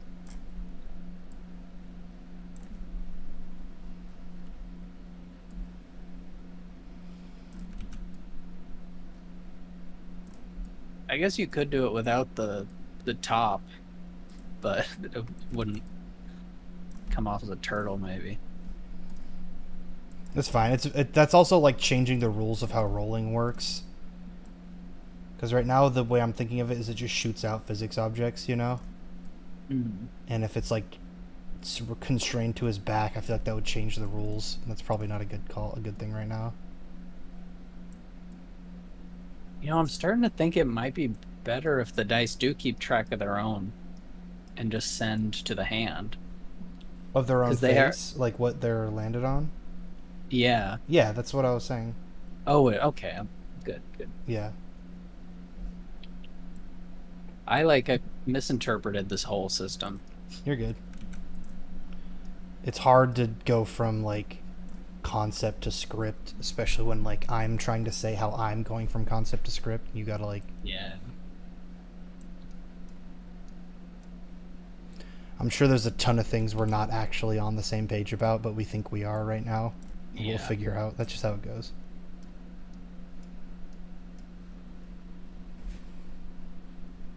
Oh, it's fucking... Look, if I just do this, it's like, yeah, they selling chocolates. I thought that his cheekbone thing was gonna be his eye. Like right where your thing was. If you just draw a circle. Right here? Yeah. The idea is that he has the dice in his mouth and he's spitting them out. Yeah, okay, now I see it as a mouth. I did not see it as a mouth before. I saw it as like a reindeer nose. So I imagine him just like idling. He's just sitting there going like swishing it around in his mouth, you know, he's going, like switching between different cheeks and shit. And then when he has to roll, he goes and just shits them out. That's two. You got two sculpts now. Well, three. But oh, three, yeah. Look at this dude's face, dude. I don't know about this guy.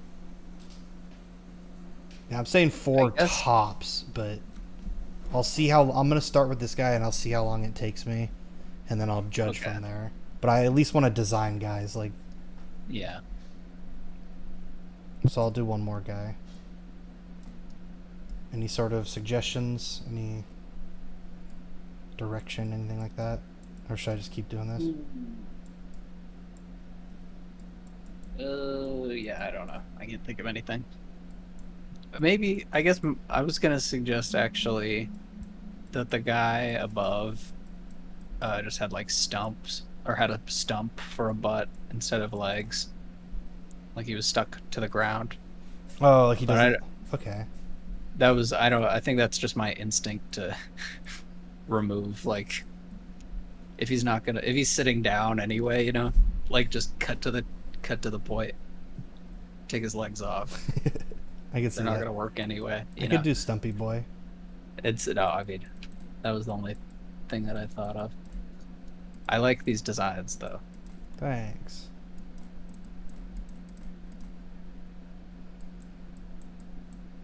I was thinking this guy was gonna be like under like a spider carriage or something at first.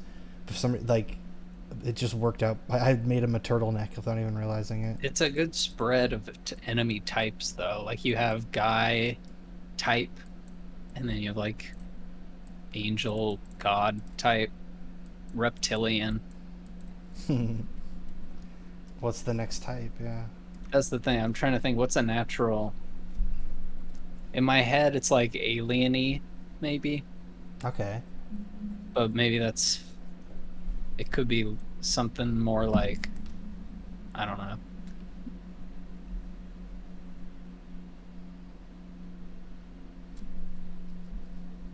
I think it's a sentience thing is what I'm thinking of. Like how sentient is he? Yeah, like the guy top left is like human sentience.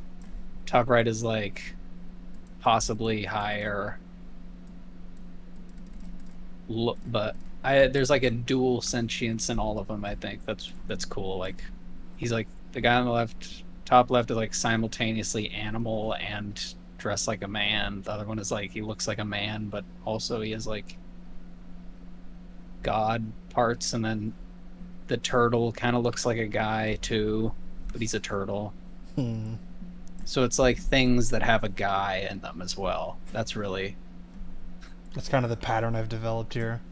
Seems like there's humanity in all the drawings. Oh, here, let's do this. Here's... Oh, shit. I got an idea. Mirror. Wait, hold on.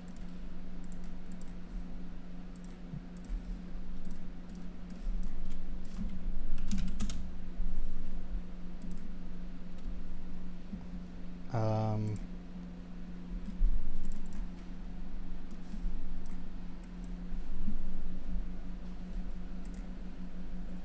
Hold on, let me get rid of that. Okay, so if I go... Give me more of this guy.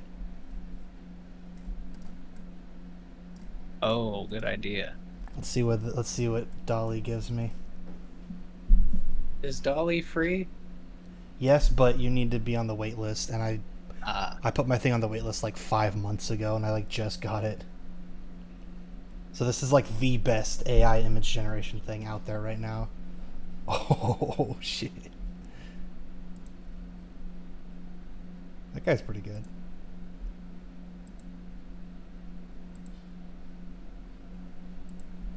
could you do a 3D model of it? Oh, like tell it to make it a 3D model? Is that possible? I don't think so. I don't think I can say that. Yeah, I would like Can't to search. though. Like well, I could say like, you know, Hogman with... Oh yeah, we can't search on top of other. Yeah.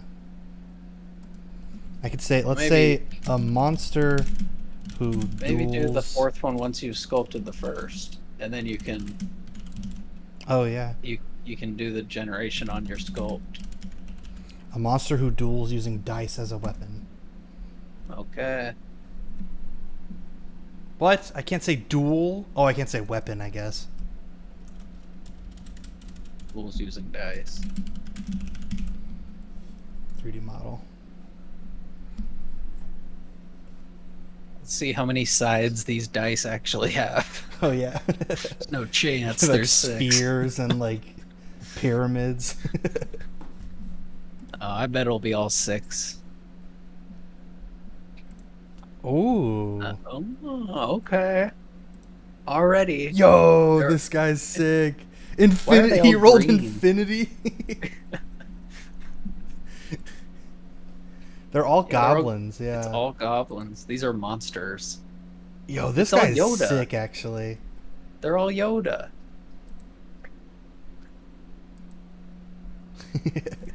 So let me how can I make it Creature? less? Yeah, I guess a mysterious An creature. animal. I feel like having dual in there kind of. An implies, animal slash human hybrid How creature. about an animal? I feel like who uses dice, just uses dice, or who rolls dice even. Because dueling seems like, I bet that's where it got goblin, you know?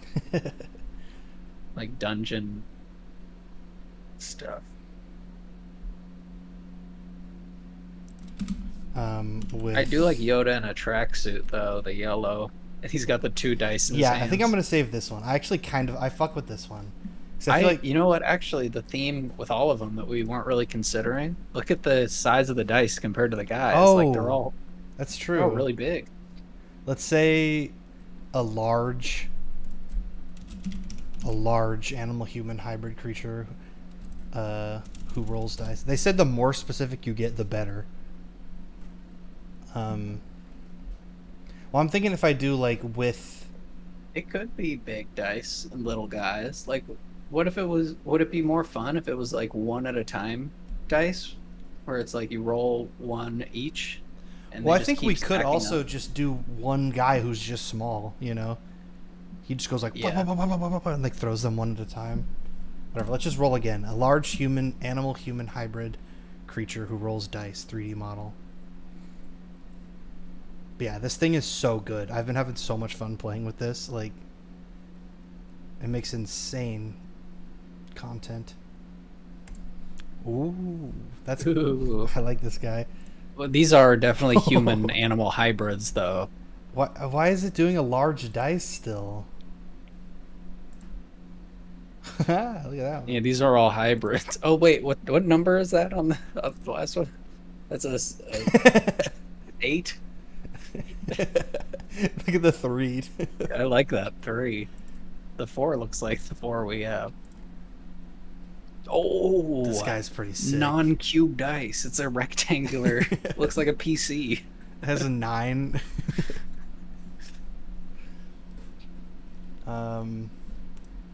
Okay. One more. Well, maybe we should change it a We'll little keep going. more. I just need to keep working. Yeah, okay. I am starting to think maybe it would be good to have it set up on an instantiate thing where it makes the dice right away, and it like shoots them out in a line. Like, you mean from the creature side? Well, just in general, like being able to instantiate the dice in the script. Like I think on that, yeah, roll. that's how we should handle... Oh, you mean on roll? Yeah, like as they roll, that's when they are created. Okay.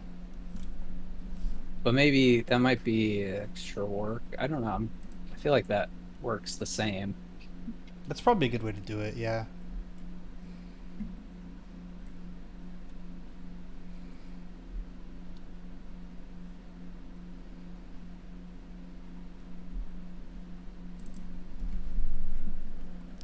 Non-goblin monster.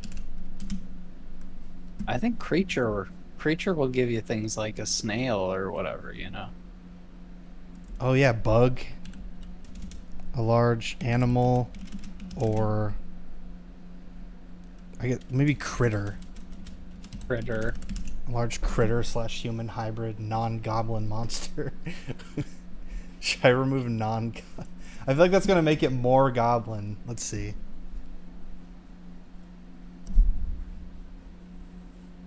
But yeah, I only get 50 of these a day.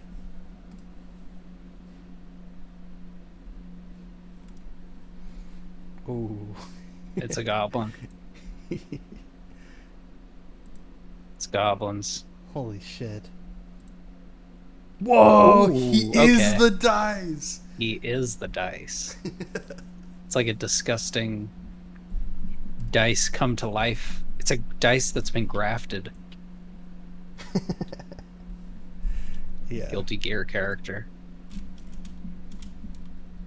Okay, I'm gonna save dice guy.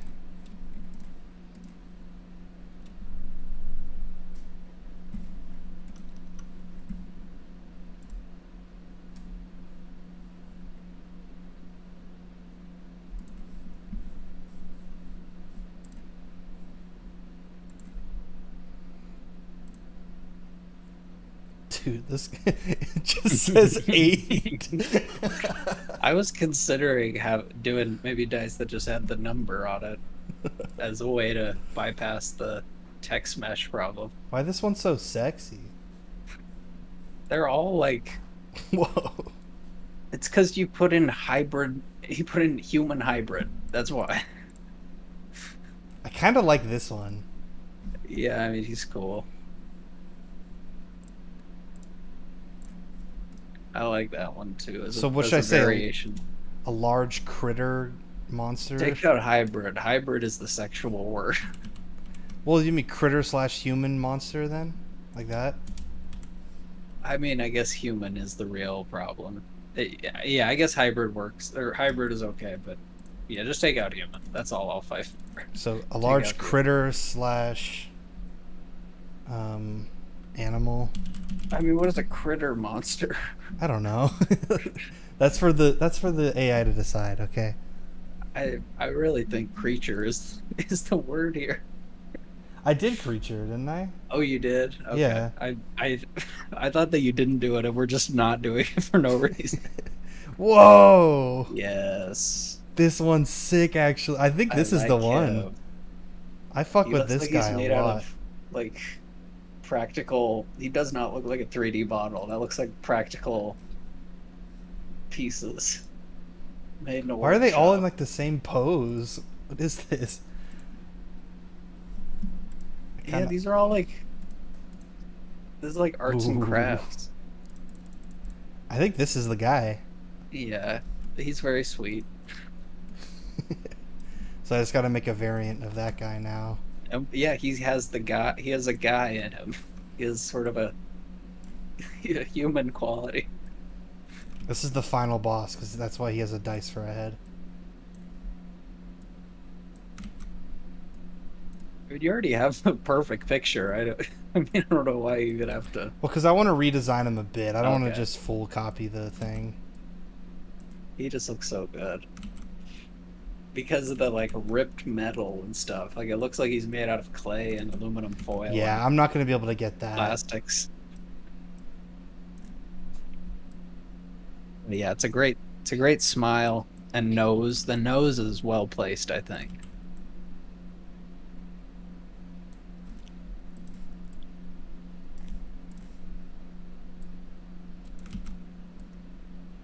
I want to just get like a more grounded version of him, like a non-AI gibberish version, you know?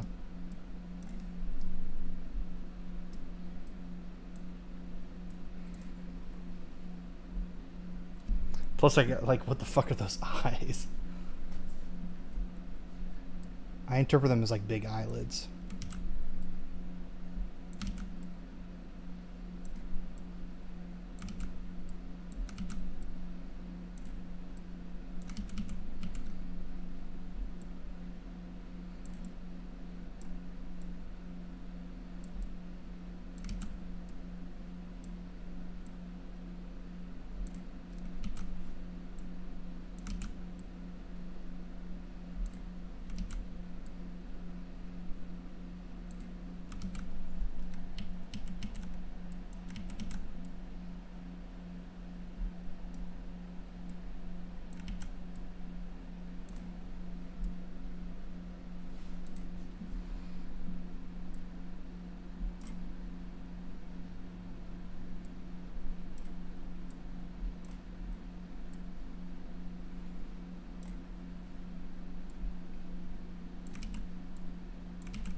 But yeah, I have no idea why they were like made out of trash. That's such a funny spin on me telling it to do a 3D model.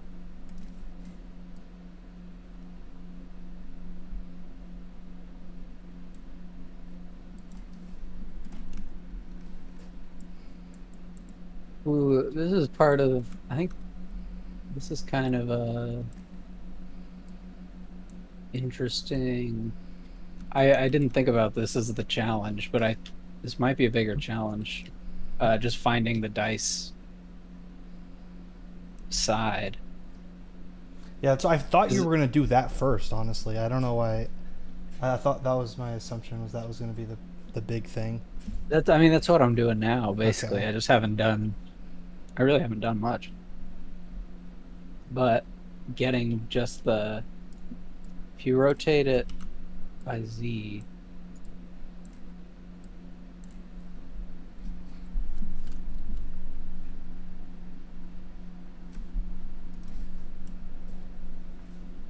I guess you can get it from its forward. Yeah, I mean, you could do like up is 1, negative up is 6. You know what I mean? Like, that's kind of how I was thinking of doing it. I just don't really know exactly what that means, but you know. It's rotating. So I wonder. Yeah, but it's relative, right? Like it's local. Its up is always going to be up relative to itself. Relative to itself. So it'll point in different directions as it's rotating. I don't think so, because I told it to do impulse force on its transform up, and it would go the same direction. I rotate the dice and it would go to the right, and then I'd rotate it up and it would go up. You know what I mean? Like its up was, it was like an arrow that was stuck to the dice that was like spinning with it. Yeah, that's what I mean. Oh, that's good then, right? Isn't that what we want? Yeah, I think so. Okay.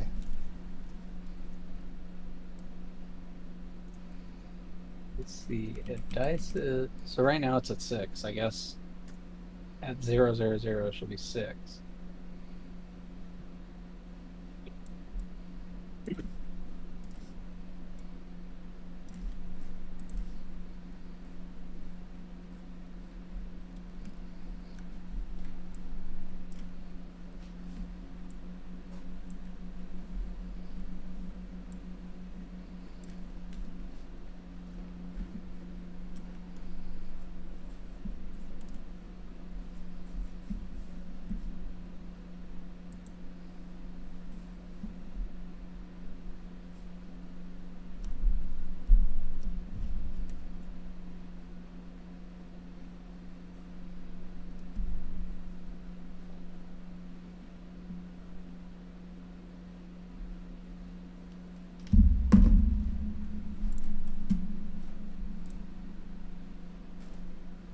I kind of like this guy too. He's like a little bug.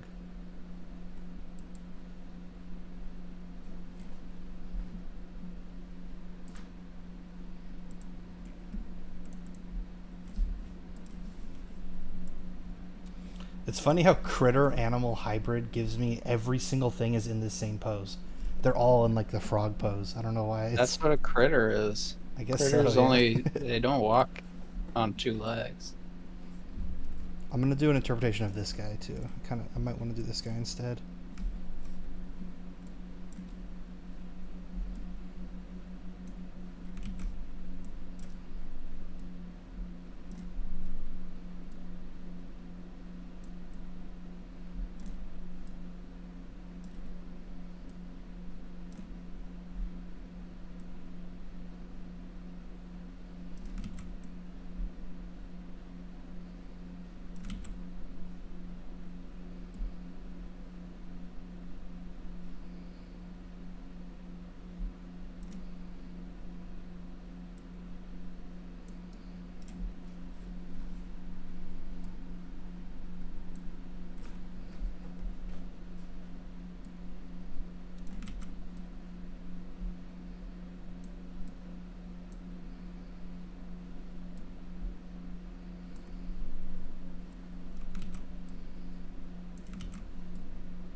What do you think about the dungeon crawling section or whatever that is that ends up being like the bit between battles?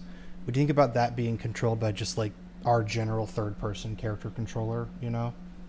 I guess then we have to make a little guy actually, so I guess first person actually. Yeah, I mean, right now, like, we could do it as just even like like simple, I guess just like a state machine or something. I guess if we were to like, if we needed to, we could just like skip navigating through the dungeon, you know. Like it could just go from battle to battle to battle if we needed it to.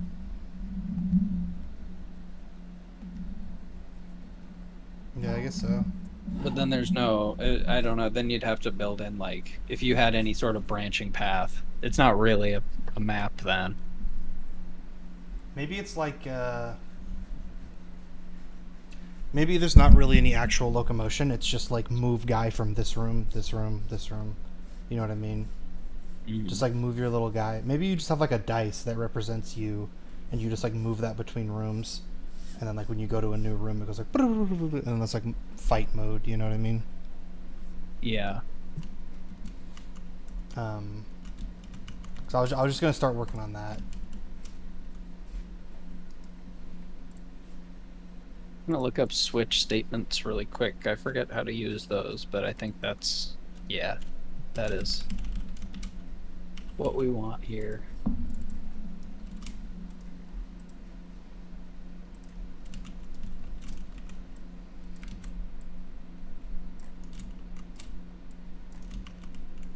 Oh wait, no, that's backwards. Is it? No, it's fine.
So many fucking tabs open.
I gotta figure.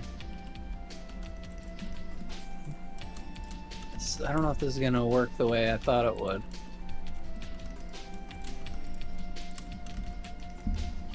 Uh, What's going on? up should always be up. The problem is that,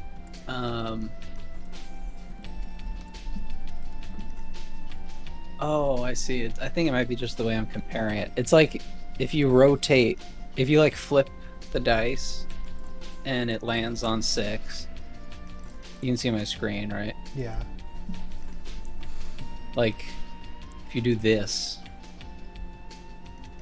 it messes up my current system. If it's at like 45 degrees, basically. Oh, weird. Okay. It's because of, I think it's because I'm checking the angle. I'm checking if the angle between up and like world vector, or like just the down direction. Like if the up is pointing in the down direction, then I know it's 1. You know. Okay. It should be true. But, and it updates sometimes, but not all the time. But I think it's because I'm doing, calculates the angle between 2 vectors. So I think if I like rotate the, I don't know.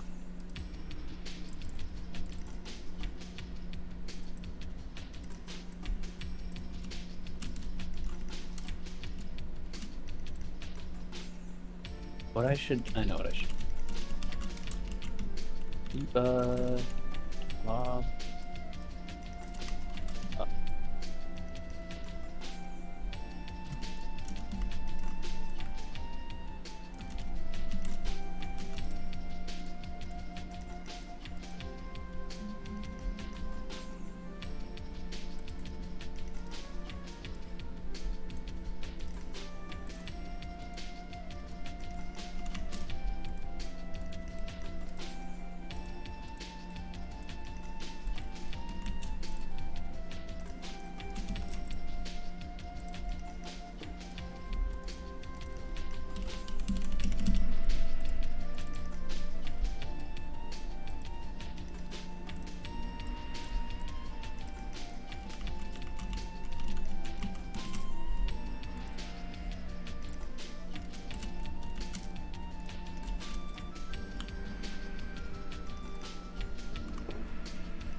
Oh, okay. I don't have to. Okay. Okay. It's always going to be one of the 3 numbers is going to be either close to 1 or -1. So the problem is I was doing less than, like if the angle between them is less than 15 degrees, then it's basically pointing in the right direction, I thought. But so you can have negative degrees. Oh, right. So I didn't realize that. They're counting negatives. But if I was just logging it and like every time I roll it, one of the numbers, like all the numbers are like random basically below 0.5, and then everything else is like 0.98, 0.99, 1. So I just have to have like a small, like it has to be like 0.5 away or 0.05 away basically. But I can just say like if X is 1, then, or if the X up is 1, then I know that oh, what do I know? I know that it's a 3. There's no other situation. Cool.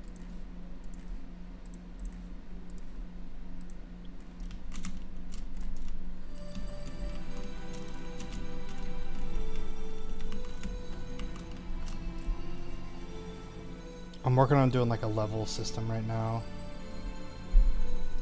Or just like, so we can just make little grid levels pretty easily. Wait. I figure what I'll do is I'll just put like an empty in the center. That's just like the teleport point, and I'll just move our like player character between those points. You know what I mean?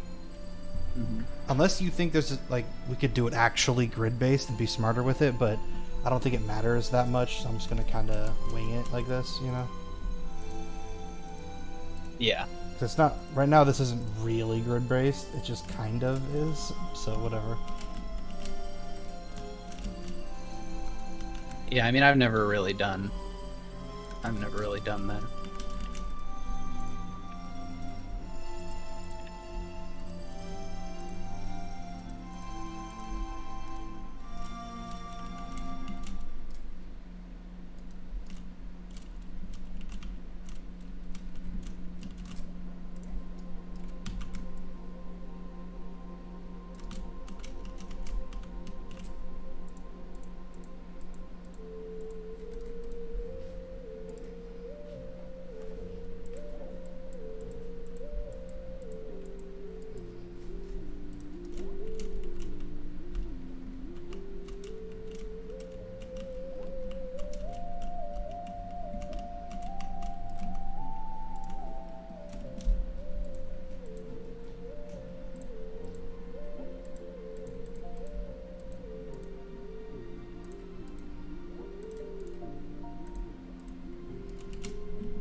Yeah.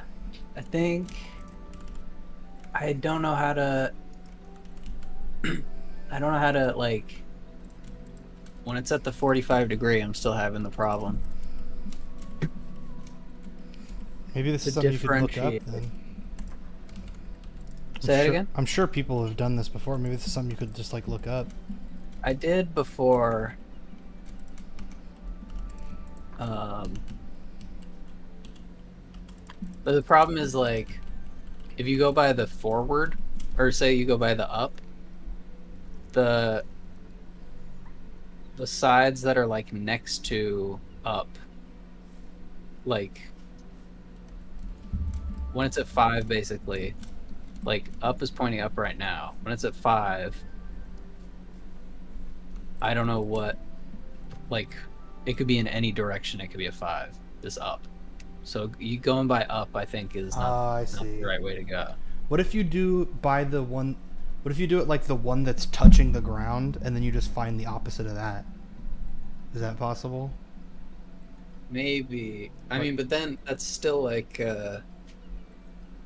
I guess then that's not based on rotation though. I wonder, I will just look up, can you, because I looked up once and I got like a matrix thing.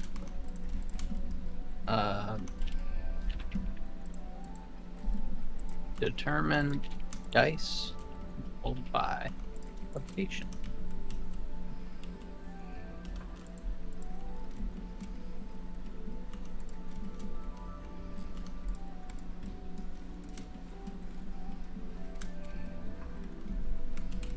This is grid based. Is there a mathematical model to work out which face of die will appear when you turn it? It's kind of what I want.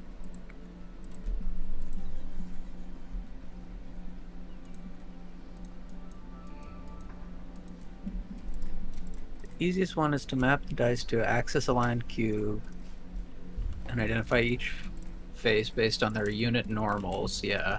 Okay, maybe the normals is the... They would all have different normals. But there would be 2, because it's tries. Initial orientation is the identity matrix. 90-degree turns. Yeah, these are all 90-degree based. Okay.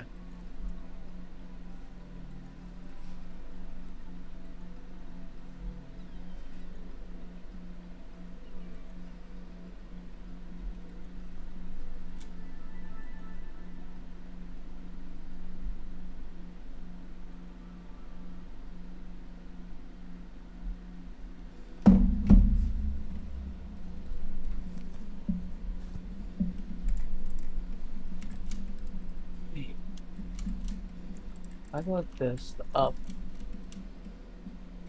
Oh. Oh, okay. I'm being dumb. Not dumb. I think it can be done if you just go by the up and the the right. Like you need 2 directions.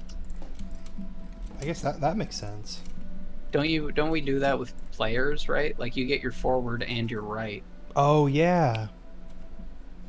Okay. I think that's what it was. That feels awesome. I just like mentally I was like, okay, mind palace. And it worked.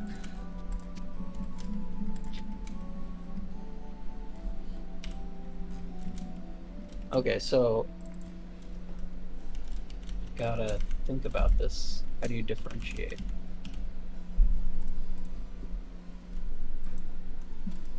I'm gonna go to the bathroom and continue to palace.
I realized what I was doing wrong, and it feels dumb.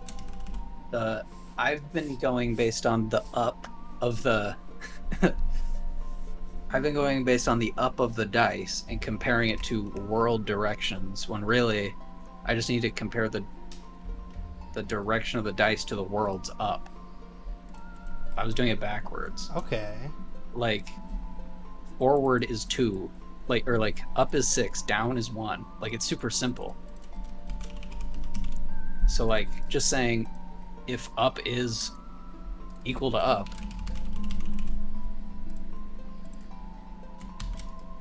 or if forward is equal to up, like, that's how you tell what's facing up.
I wonder if like a bunch of people have the same realization as I did.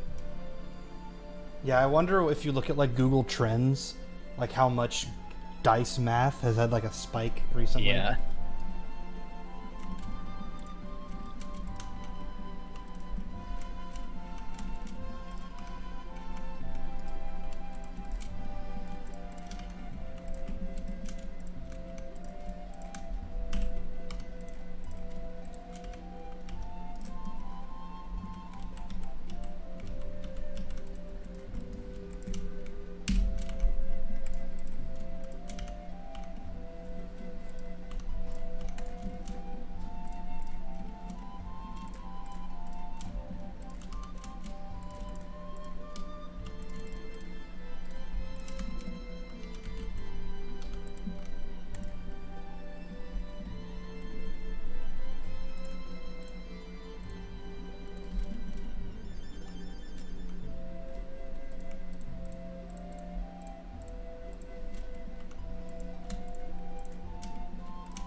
I have it set up where if it lands on a 6 or 1, it will debug. Shit, you can extrapolate from there, yeah? Yeah, but I can't roll a 1. I can't test if 1 is working. And it keeps rolling away. There we go. Okay, cool. I think I figured it out. That's very good to hear. This is like really cool. Like the dice is designed, like the dice has 6 vectors and they all are 0s and 1s in the vectors. I was just I was doing it backwards.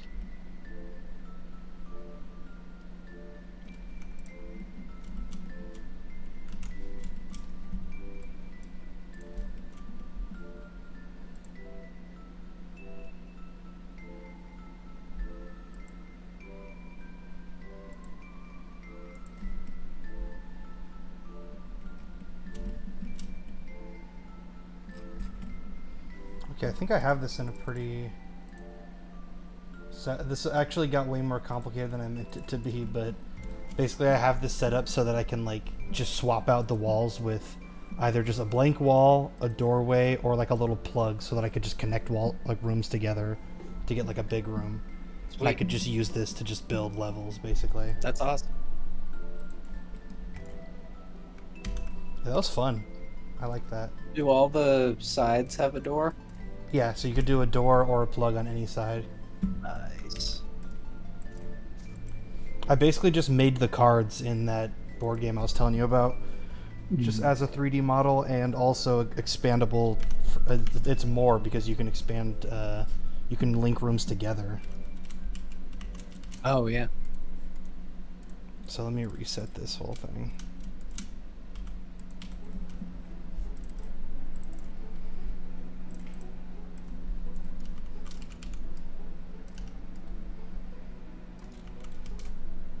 Do you remember how to like move shit on the grid though? I feel like that would be... I think it's control, isn't it? Yeah, but it's on such a big grid, like it barely even helps. I feel like it's a visual grid, maybe. Like the more you zoom in, the more... So if I zoom out... Oh, yeah, look, that's the grid, isn't it? I'm doing it maybe there. I think you can maybe change the setting of the grids. Let me see. You see what I mean? Like, look, snap size, unity. Resize the grid to... resize the grid, control bracket, right bracket. Control bracket? Does that do anything? Maybe that made it bigger. Do you see the grid stuff up here? Oh, yeah. One of these... I don't know why mine is grayed out, actually. It's because... Increment snapping, I think, right here? Yeah, increment snapping should be... Yeah. And then I think... That looks a little better, yeah. Okay. I think if you make it like this, the distance or like making it a multiple of that somehow. I don't actually know how to convert.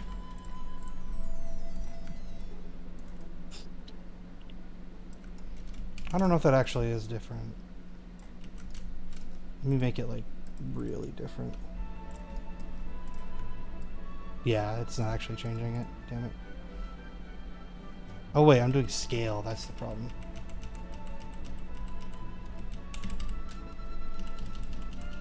Shit, what was scale at originally? I don't remember now. Whatever. Oh yeah, there we go.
feel as though the dice may be weighted in some way.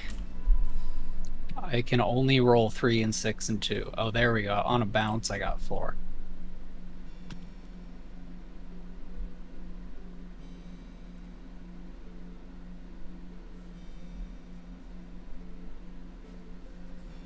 So usually I put the game window down in like the bottom right, so I don't have to like switch back and forth between them. Yeah, that's a good idea.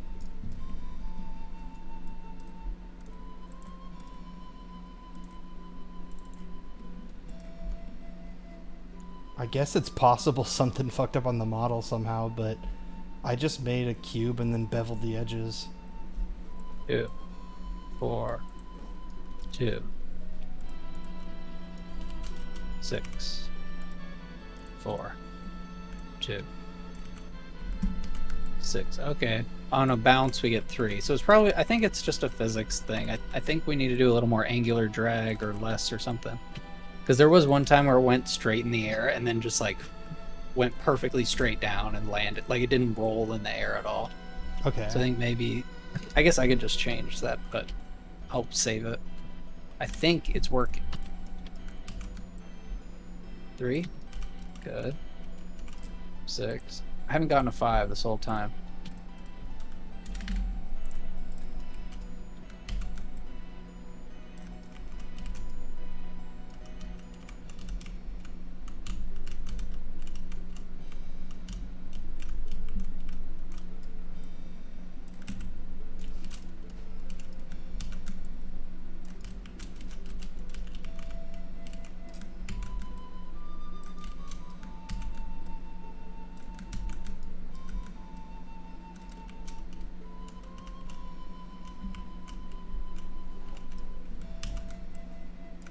Okay, it works.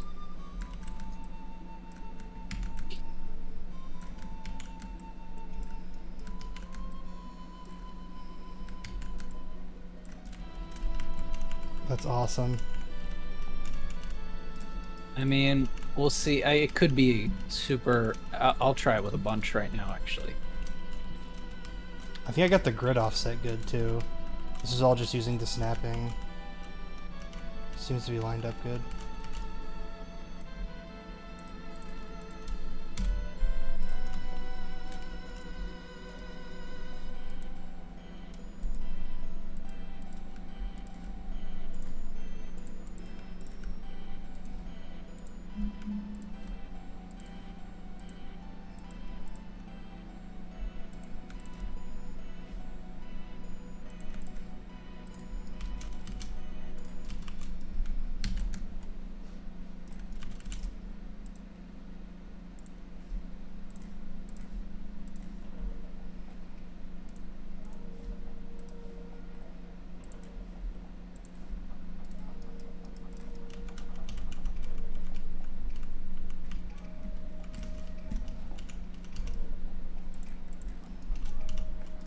Okay, so now hand just needs a list of the rollers.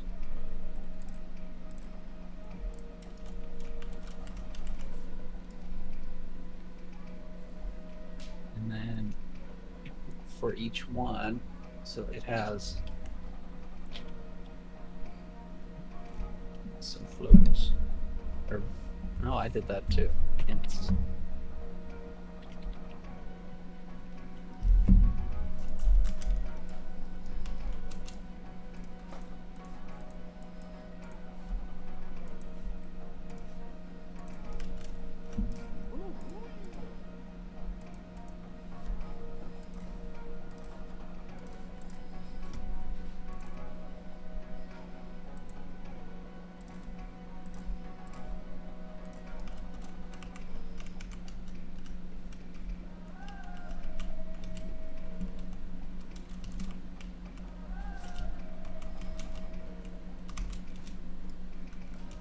I wonder if I could make a system that would like procedurally generate this. I mean, I probably shouldn't, but I'm just thinking like all I have to do is spawn a new one like on that grid with some random configuration.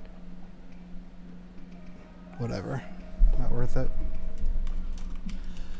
It just feels like this is like the building blocks of procedural generation. Yeah.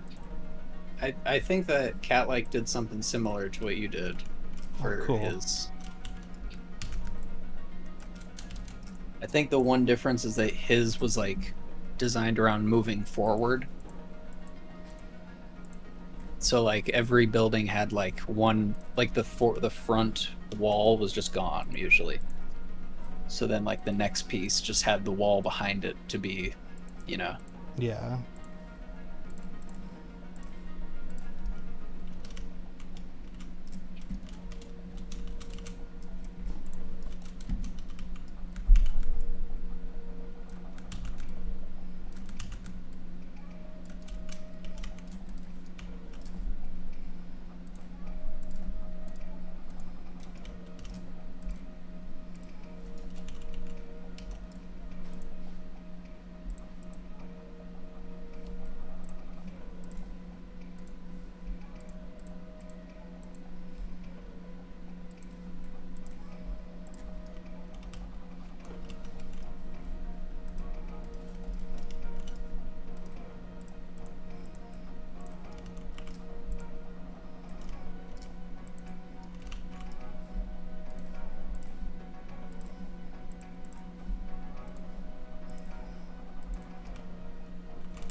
I'm realizing now that I feel like the actual navigation is going to be a bigger task than I'm making it out to be, so I should probably start working on that. Yeah, are AI gonna be walking around? I imagine we just put them on the map and it's just like they're there, you know? Maybe it's like Pokemon trainers where like if you go in their field of view, they... I know what I was thinking, but even then it might just be a... It could be as simple as walking into the room and then they... That's true too, yeah. Come to you. I think just if you walk in the same room as an enemy, it just goes brrr, and just battle mode, you know? Mm-hmm. So yeah, I have an empty on each one of these little nodes, and I'm just assuming I'll just lurk between those empties, you know, just like pop, pop, to snap, but I need to figure out how to be like, no, you can't go this way, and versus yes, you can go this way, you know? Oh, yeah. I mean, yeah, it would have to... You probably got to do it by hand, right? Or is that what you were saying? I'm not sure. I don't know. I'm just thinking out loud. Yeah. I mean, like, doing procedural stuff would be... I feel like you have to have some sort of pathfinding algorithm. How would I even do that manually, though, is the thing. Yeah. Yeah, manually, I think you just got to plan out the level, like, maybe on grid paper.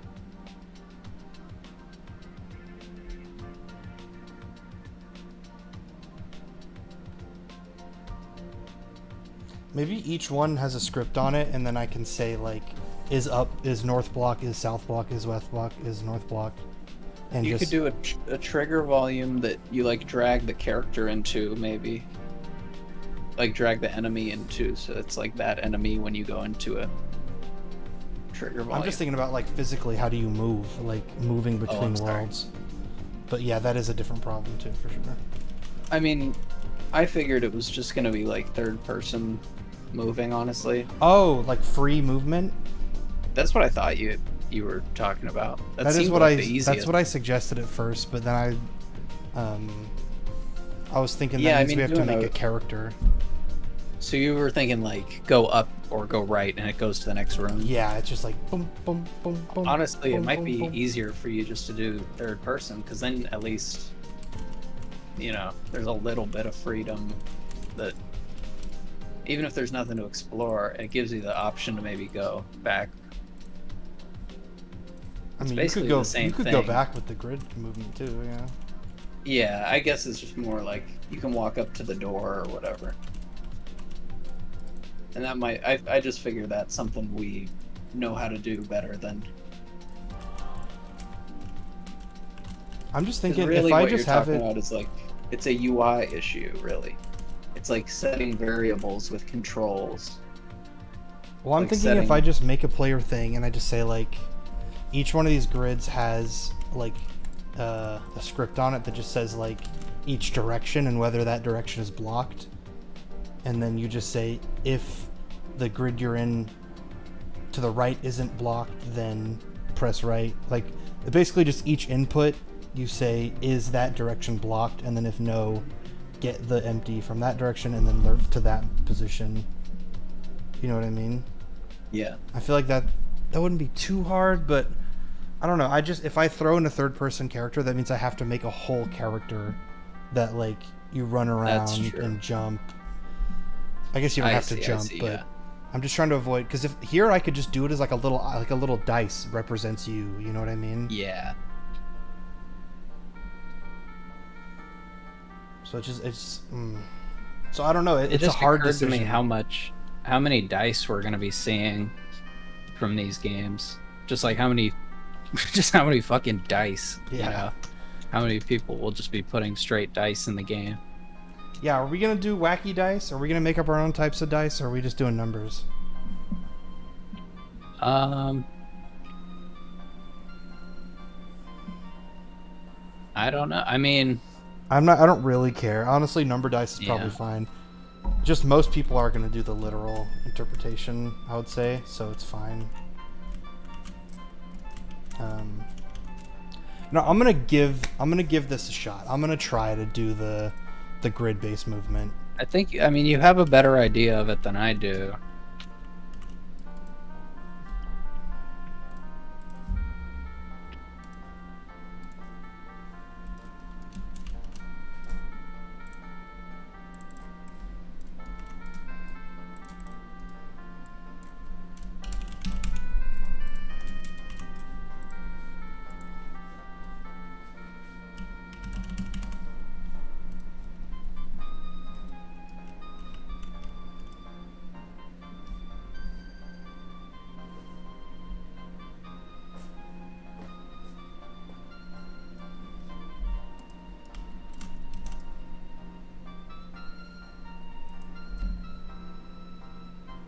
See, I could even set up the script procedurally. Well, I don't know about procedurally, but to like read which ones are enabled and disabled, and then just set its own booleans based on that.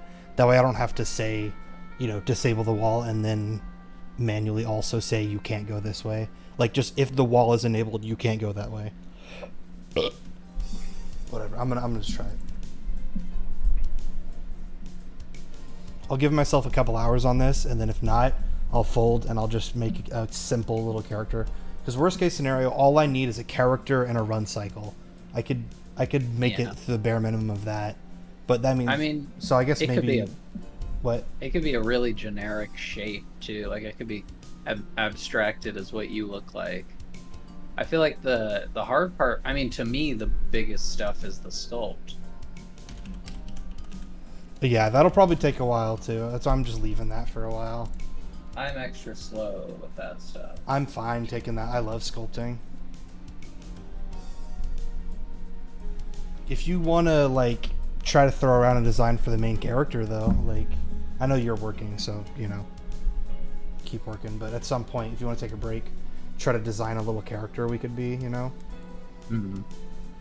In my head I was thinking of something very blocky and like not a person really, but that's more to make it easier for us, I think. Yeah, I think that's reasonable. Yeah, maybe if we do a robot. Robots are very easy to rig, so that saves us a fuckload of time. That's definitely along the lines.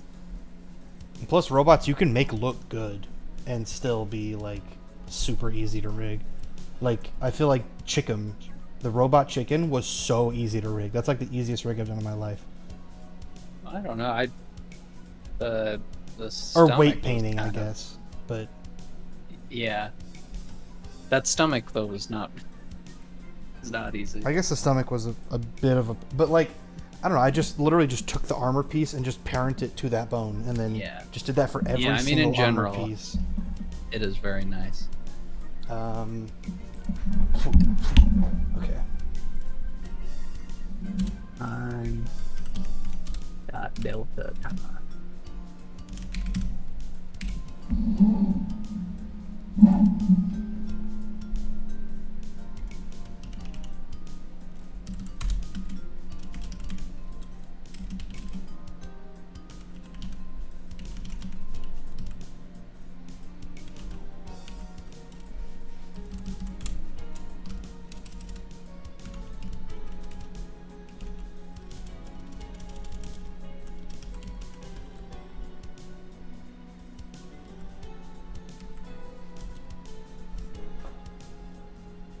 How do I do get all children? Is that a thing? Say that again? Can I do like get all children or something like that? I believe so. I think that's verbatim what it's called. But I think it's like game object or something like that. Or no, you know what? It's part of transform. It's transform.parent or .children. I think.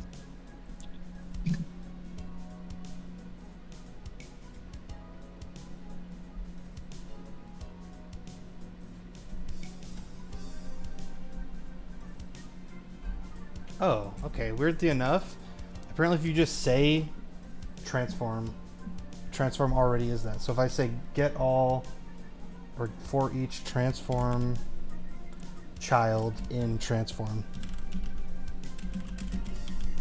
that gets everything, every child, I guess. That's weird. Oh, I think child is, I mean, if it's going based on how you would do for each, I think it's that transform is a list of transforms. Like, transform is, has like a list of its children as transforms.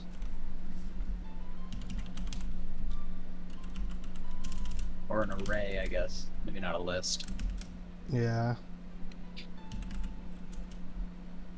gonna try to use a tick system on here, which is just when you like add up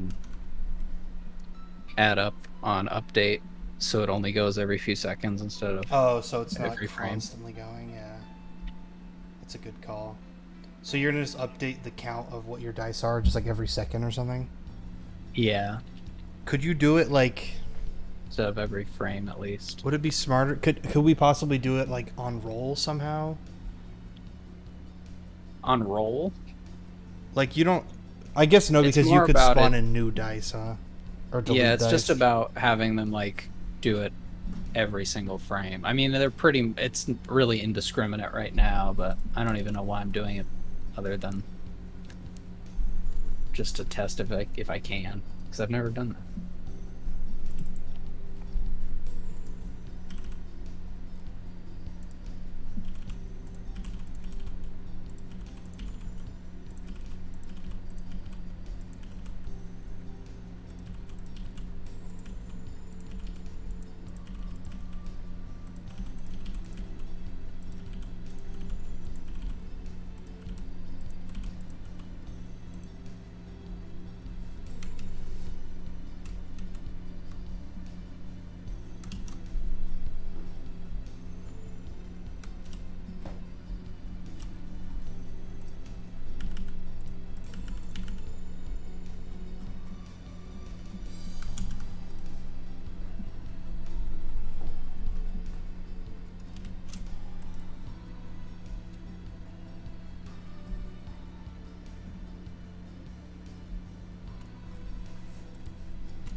In your thing where it was like get all or get.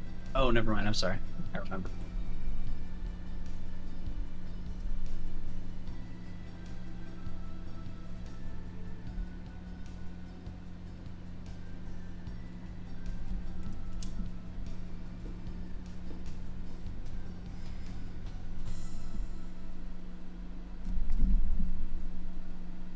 Damn it! I need to convert this to a list, huh? The only thing I really don't like about lists is how fucking annoying they are to define. Yeah, it's weird compared to. It's a pain in the ass to write it all out. I mean, all those. The like triangle brackets always confuse me when I'm supposed to be using them and what they even mean. Yeah.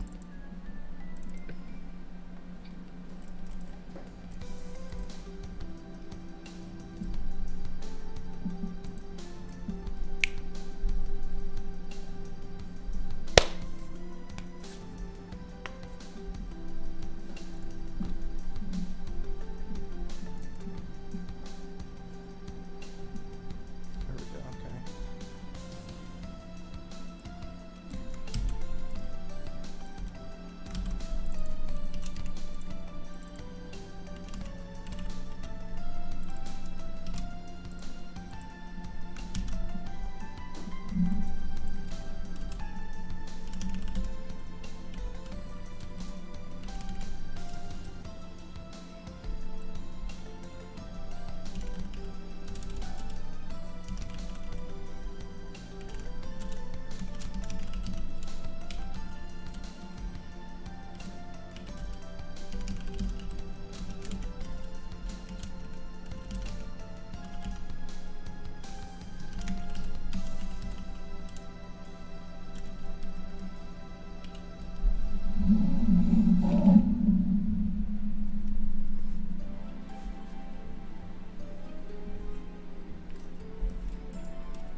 So, active is depreciated, but how do I get it? It's telling me how to replace the set, but active self, active.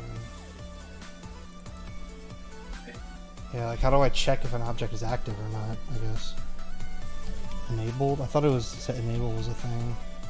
A game object. Yeah. It's already a game object. I don't even. That's redundant. Wait, how are you? What is one? What are you calling there? It's Oh, just the child. It's a yeah. But this is a list of game objects. But is the like 3? Oh, okay. I feel like I would have done dot active. I do dot active and it says it's depreciated. And it says use set active, active self, or active in hierarchy. Oh, maybe. I mean, yeah, maybe active in hierarchy is probably what it. What does that mean? What's the difference? I mean, I think it's they had active before and now they're making it more specific. I guess I don't know what active in hierarchy means. Oh, active in the scene. What does active in self mean? Local active state of this game object? Isn't that the same thing? One. No.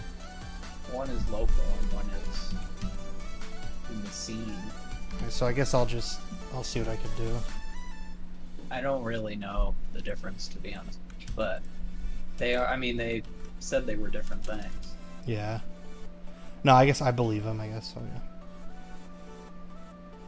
They have a lot of that where it's like, don't use this simple thing. This is an old thing. We made it harder. So I'm about to copy and paste this thing 12 times to do it. Is there a smarter way, in your opinion, before I fucking brute force it? Basically, I want to go through each thing and say, like, if the wall bit is active, then set this boolean to not movable. Otherwise, set it to movable, you know? And I gotta do that for each wall. But the order isn't the same, so I feel like I have to just manually do it. Mean for that? For them? Like, that means you can go through that space, like it's open. Oh, I see. I guess I could simplify it by saying if walls 1 is active, it's not movable. Else if walls 2 or 3 are active, then it is movable. So that cuts down on the amount of repeats I would need to do a bit. But yeah, I just can't think of like a smart recursive way to do it. I don't want to... I think the way... If you had it set up where it was like... I don't know. Are you going for the whole map? Like every room has its own... Yeah, every room has its own instance of this. So you could have it where it's like north wall, south wall, you know, and then you set like those walls to... Is that basically what you're doing? That's kind of what I'm trying to do, but I'm trying to do it by having it read which object is active rather than me having to manually set. You know what I mean? Yeah, but if you had it where it was like you have your walls, you have like wall variables, or just bools, I guess. Instead of it having where it's like each wall is movable, you could have like movable means false, or movable means true. You know, so it's like north is true if wall is active, or you know, I mean that kind of logic. Like, or wall is it's passable if it's true. So if wall is not active, then or if door I guess is active, I don't even need to fuck with the rest of them. Just have it default to movable, and then if the wall is active, it's false. So that means I only need 4 loops of this. Okay, Maybe. That's a lot better. I'm coming into it fresh, so I probably missing that makes something. sense to me though. So all I have to do is do the walls one. So wall 1, 2, 3, 4. I guess 5, 6, if 7, it was more complicated than a true or false, you could do enums.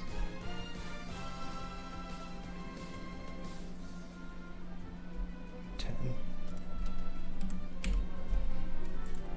So basically, if this one's active, then the east, you can't go to the east, basically. So I need to set up all those bools now too.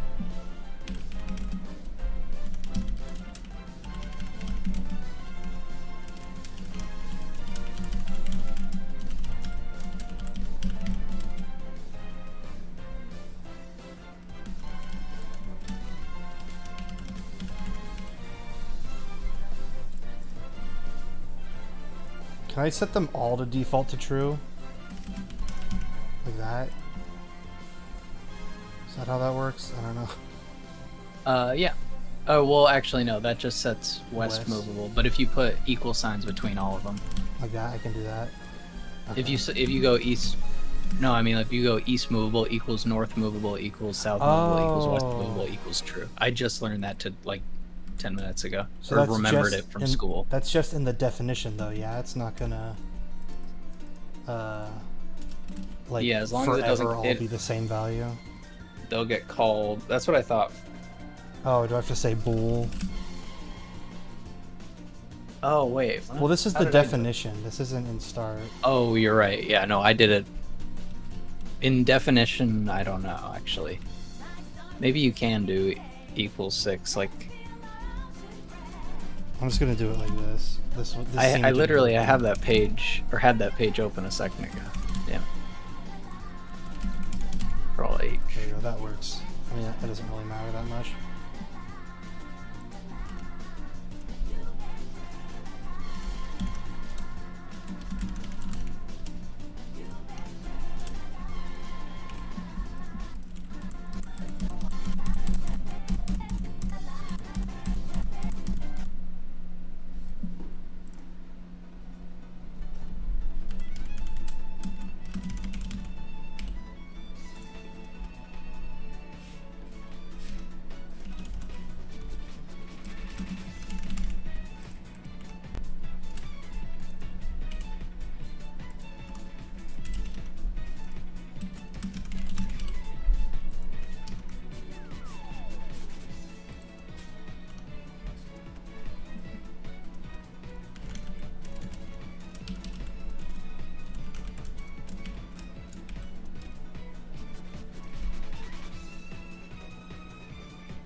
Actually, that does not need to be an update. I shouldn't touch update at all in this script, actually. This is going to be copied on a lot of different things. There's no reason for it to have a bunch.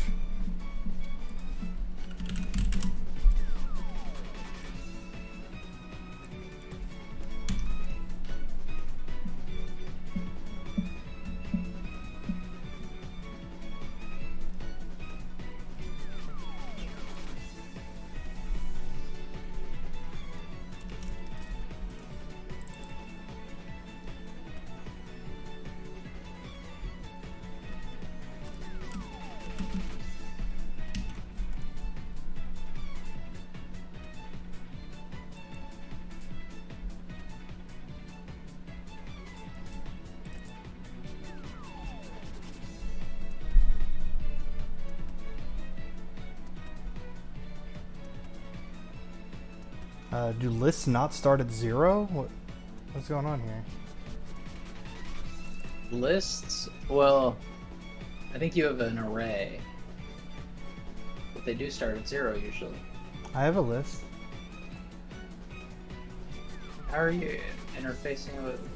I guess I don't know if... I guess you can work with them like an array. It says it's out of range.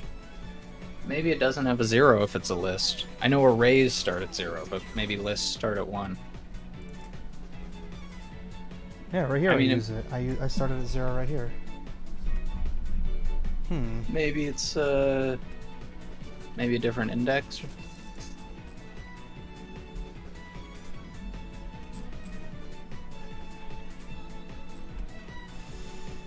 Hmm.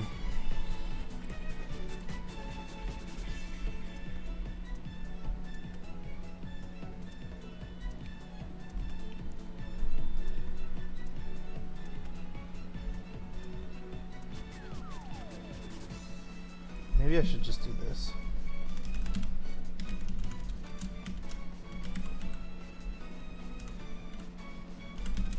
Yeah, that's probably better. So I don't even need index.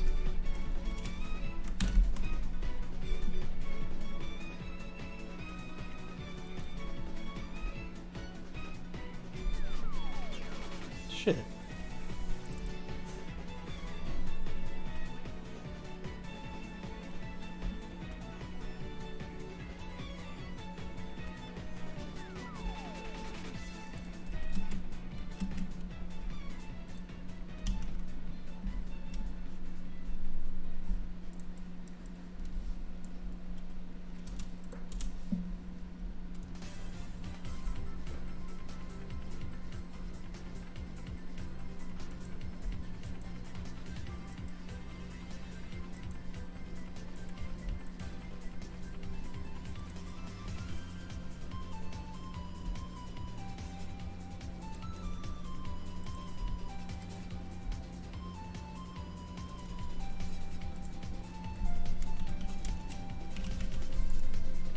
Have you made any tags?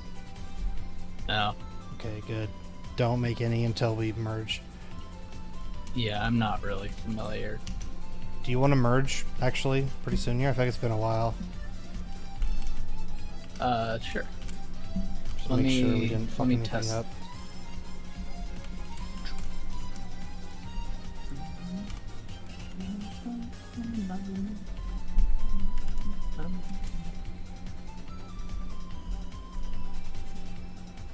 Hey, it works. Oh, you're spawning in new ones? Every 2 seconds. And it still reads the number of each one, too? I need to throw that in. The problem now is I instantiate them, but they're not in the list yet. Okay. Dice roll. Oh no, dice dot get. Oh no.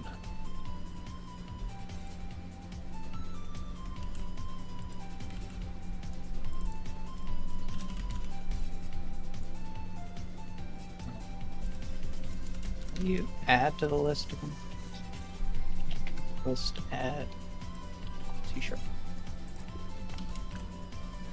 It's just the list and then dot add. Oh, okay.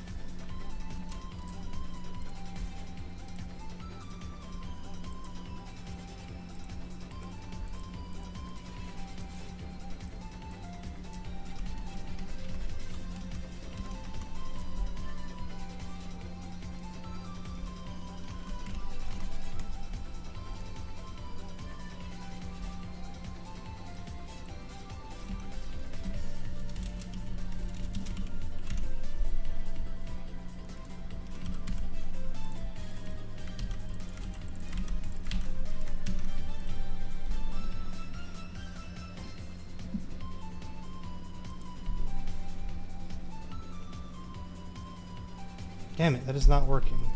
The active and self and active hierarchy are both not working. I guess I'll just look this up. Okay, yeah, now I'm having some problems.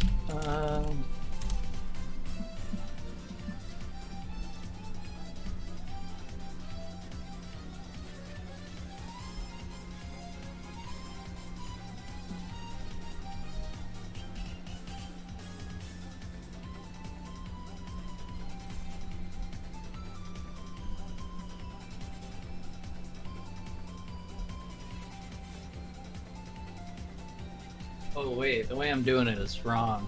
For multiple dice, I just realized. It's gonna, This goes through. Okay, so I can only update the totals once they've all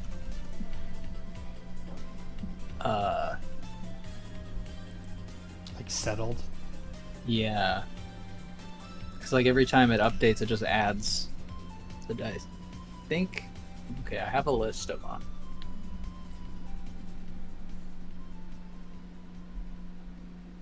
Guess it's when update totals should happen.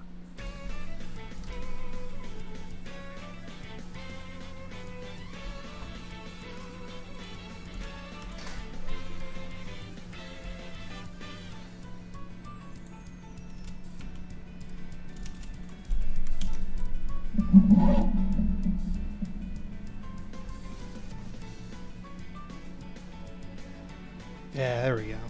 Okay. So yeah, look, now it tells me west is movable. So each one of these procedurally has its own... I guess maybe procedural isn't the right word, but whatever. I don't have to manually tell it shit. Nice.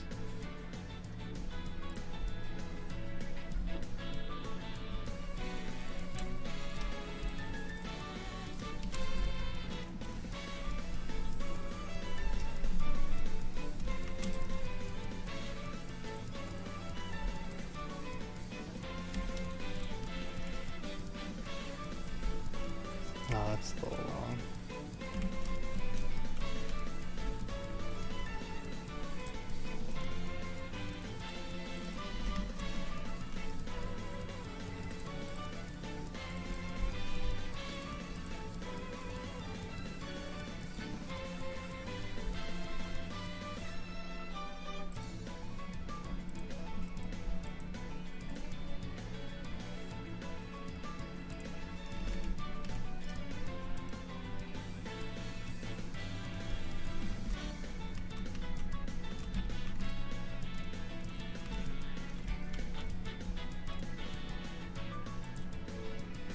Now that I think, how would we kind of have to throw them all at the same time, right? Because then one dice would hit another dice as they come out. Like one will land, it'll register like, oh, that's a 3, and then the next dice hits it. Yeah. I think just dumping them all at once, yeah. And then give them a little bit of time to settle. Maybe wait until they go to sleep and then count. Yeah, maybe on dice roll I could just call that dice value on sleep.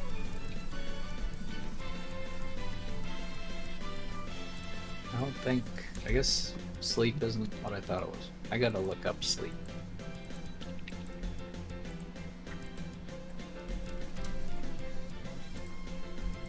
Oh, it's a rigid body. Okay.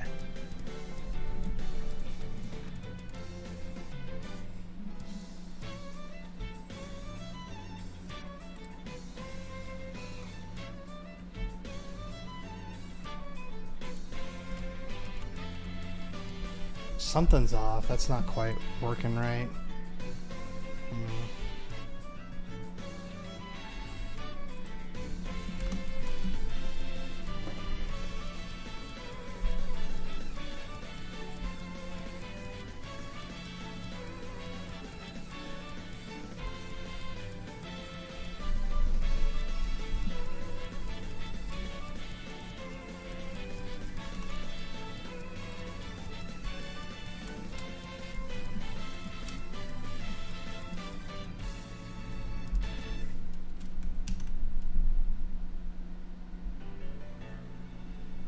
Oh, I know. I'll set the dice value when the rigid body gets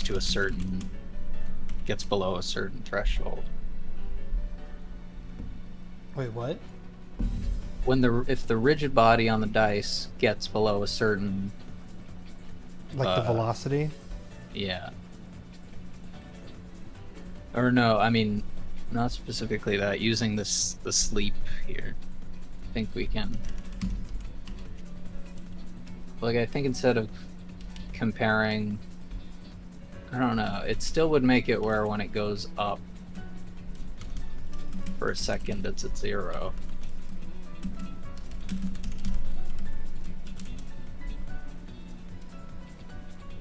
me check if something's at rest.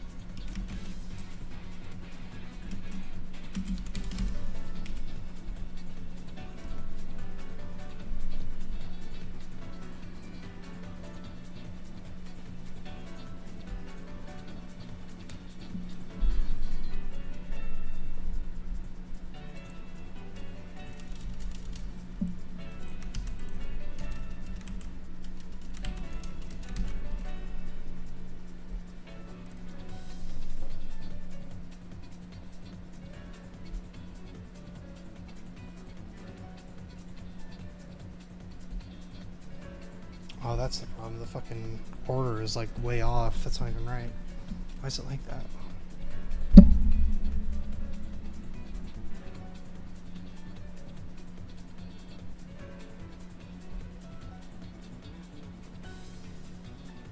Oh, okay. Is sleeping is the bool. Okay. And then sleep is a function that you can do on the rigid body where, like, if it stops moving, you can set it to sleep sooner than it would.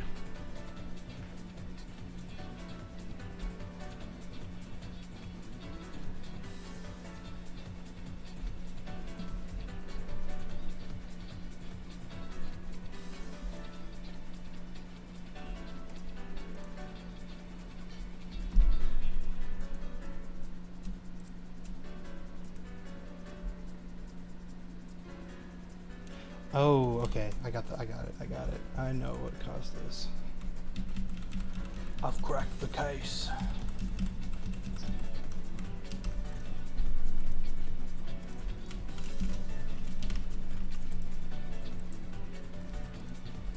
It's very annoying.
Oh, maybe.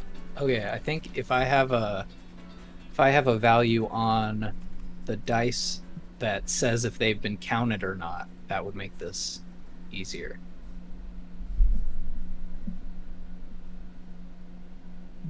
Could you make it so that if they've been counted, it also like disables or makes the rigid body kinematic, so that way they can't be pushed over or anything? That's a good idea, yeah.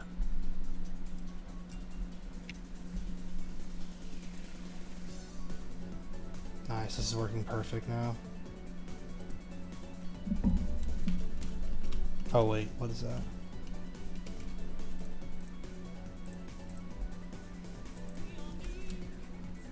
Oh, so I guess I just need to change the way I'm doing this, actually. Yeah, that's fine. No big deal.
Okay, so now I gotta get onto the actual movement bit, because I have the... So now I have to, within the player, just have it keep track of what dungeon chunk it's currently in, I guess, and update that as it moves. Okay.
Okay, so I'm gonna have to be a little bit more rigid, I think, with this approach.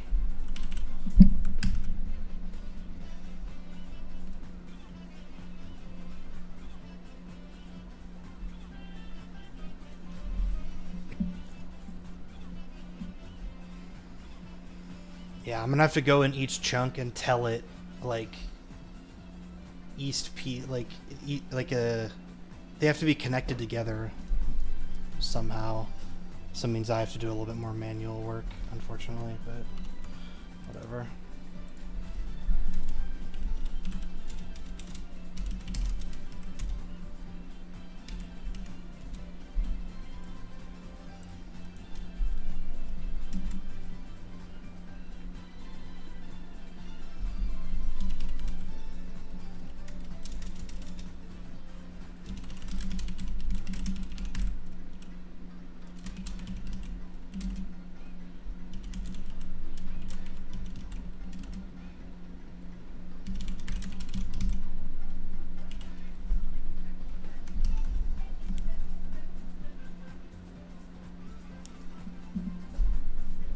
Yeah, I don't know any other way to do this. Okay.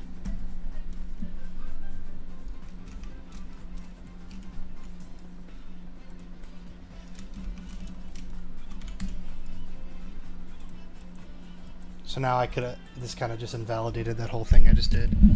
God damn it.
know, I literally think of the Game of Thrones map to remember East and West.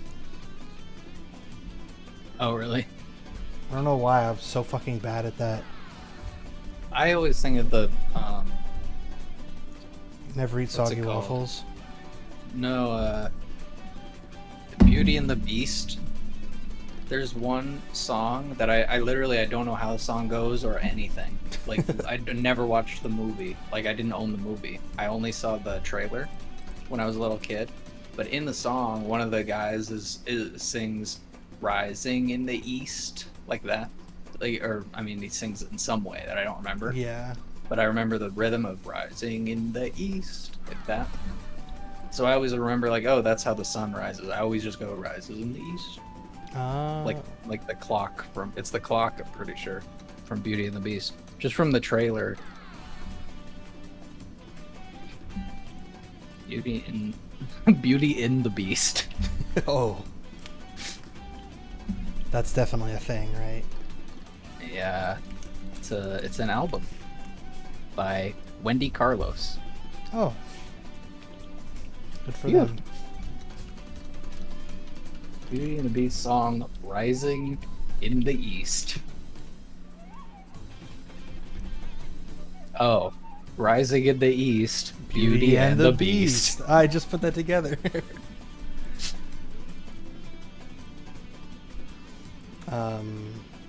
East. Yeah, they don't even say. I've always thought that they then said "setting in the West" right after, but I guess they don't. Everyone knows that. It would be weird if it wasn't.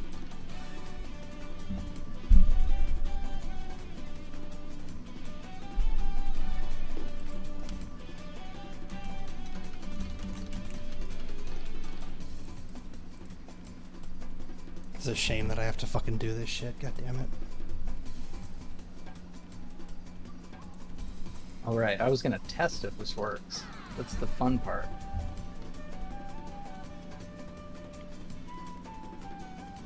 The fuck?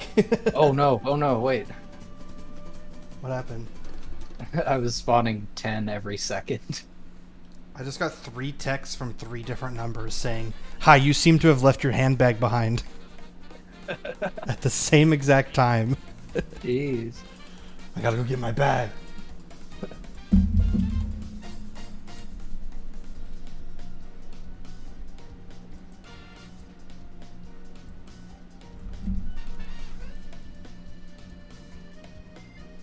The thing that worries me is I know for a fact I'm gonna fuck up and like mislabel one of these, and it's gonna haunt me later. That's why I wanted to just make it all fucking procedural or like automatic, but whatever. Can't do it.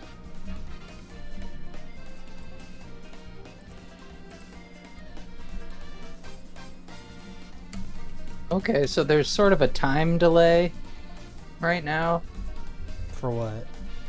to test if they like are setting correctly, but the read, at least on evens and odds, is correct. Well, is it because props take a little while to go to sleep? They kind of are you basing it off of sleep? Yeah.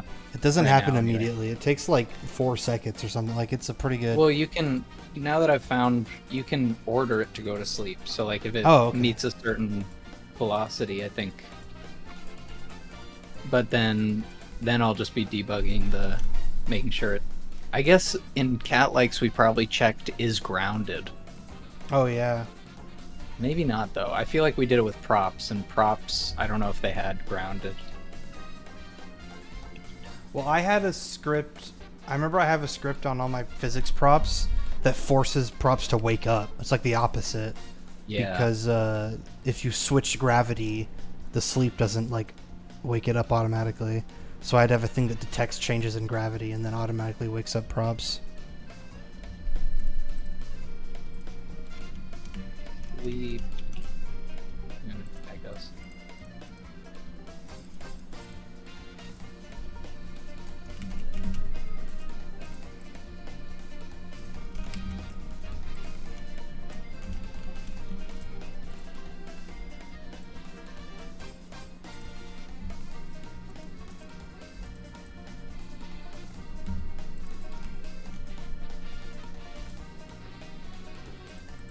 Oh, sleep threshold. Okay.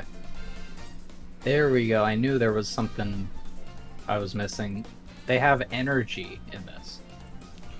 So What's if it that mean? if it's, I think that's how they check. I mean, energy is, I guess it's MC squared now that I think about it, but basically if it's like at 0 but it's above, if it's in the middle of, or it's like high in the air, it has potential energy, right?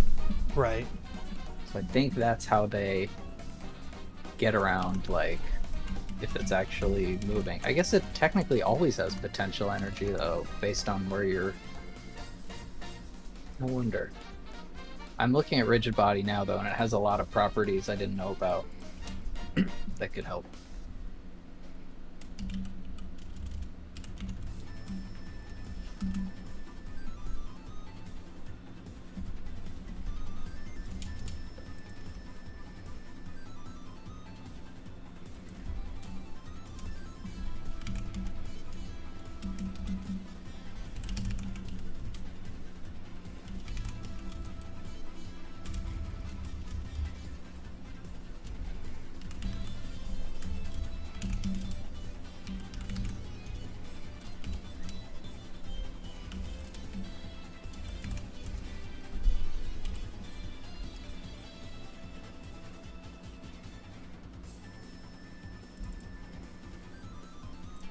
How do I set my things transform? I can't just like directly set it, right? Because it's read only. Say that again, sorry. How do I like set my this object's transform to something else, like to move it? This dot transform, isn't it? But it doesn't let me. It says read only. Do you do this dot transform? Well, this is kind of redundant. It doesn't really actually change anything. Oh. Oh, well, I guess... Dot translate? Is that a thing? What does that do? Moves the transform in the direction and distance of translation? I think you need a type, right? Like, transform is a type. Like, you have to say... Right now I'm trying to set the player's position equal to the empty in the middle of the dungeon piece. I think you would go by position instead of transform, because transform has, like, scale. I think you're right. That might be the easier way to do it. You might run into the same problem, though, if you're getting it from transform. I don't know. That might be... It might make sense why you can't just hot swap transforms. There we go. Okay. So the thing is, too, I have to manually tell it what the first node is to start at, but after that... well, it's not actually going to do anything right now, but... Yeah, there we go. I should make it not floating, though.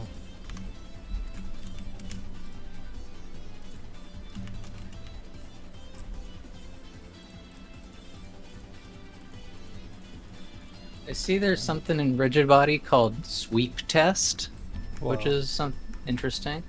What is that? Tests if a rigid body would collide with anything if it was moved through the scene. This is similar to doing a physics raycast for all points contained in any of the rigid body colliders. So it does like a physics raycast from every vertex, basically. So I wonder if we could actually... I wonder if you could actually predict where a dice was going to fall using that. Oh, maybe. I think it's more like if you were to shoot a big chunky laser, you could physics raycast. I think it's for stuff that's supposed to like move along a vector. But maybe, I guess you could do it like on update, so it's every frame like where it's headed to.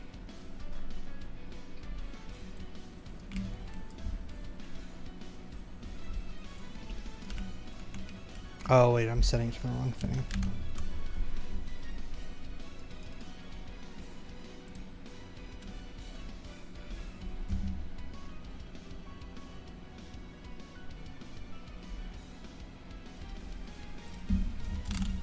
I'm gonna take a quick smoke break.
is this shit?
Oh, fuck. Damn it, that's not how it's supposed to go.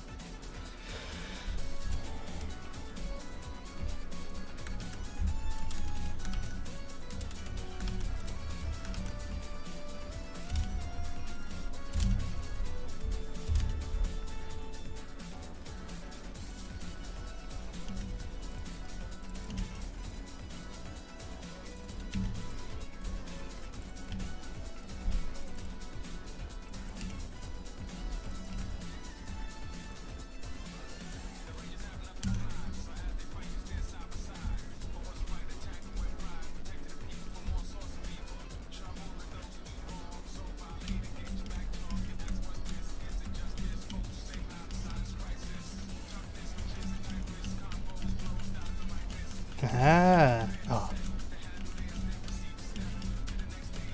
What the fuck?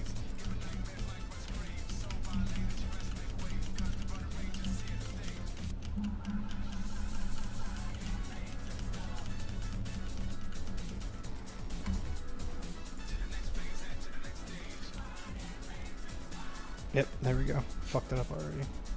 It's not east, that's west. Fucking moron, dude.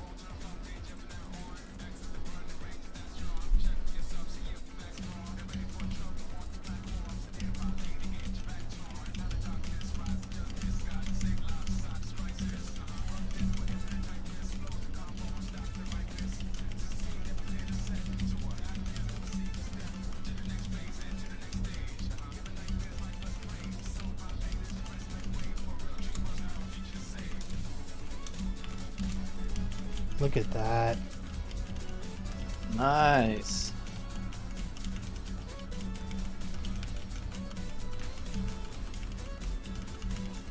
That feels good.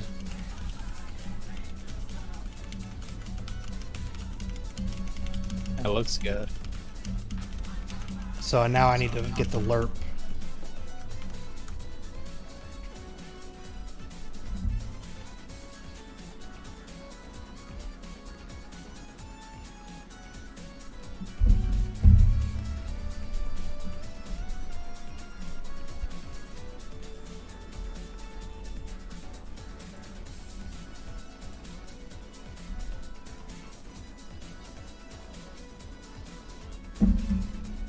This is a classic lerp. This is an easy, simple lerp.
feel like this is overdoing it a bit.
Damn, let's go. Hey. That came along way easier than I expected. And it's configurable lerp time too, so I can make, oh, actually, is it? Oh, I guess it's not. Why is that not changing anything?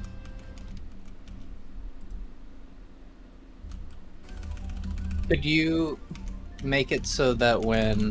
Oh, look at this. Yeah. I was gonna say, could you do it where when you get to the position, you have like a... That's when you get to move again? Well, like, so, like, when you move, maybe, like, pause controls for an indeterminate amount of time. That is a good So call. that way we could also have it where you move to a place and then it stops you from moving, so a pop-up can say, like, you know, you've been challenged by this guy. Well, I guess it doesn't really matter, but I don't know why this lerp thing isn't working. I guess the speed I have just happens to be good, but like, you know what I mean? Like it doesn't seem to matter what the number is. I think it's gotta be... Oh, what? Never mind. If I make it lower, it goes slower. No shit. Oh. And then higher is faster. Okay, for some reason I thought making that number bigger would make it slower. So we could even do this to like, do like a swamp area. Like it's like muddy, sticky ground, you know? Mm-hmm.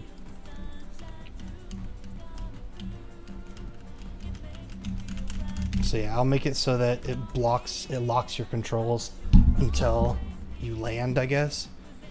So it's until the LERP is finished. I could just say if, here's an easy way to do it.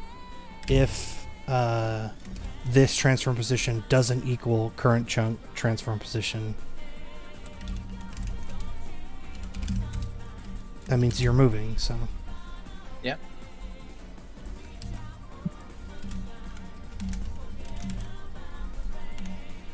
It might just be there might just be small error.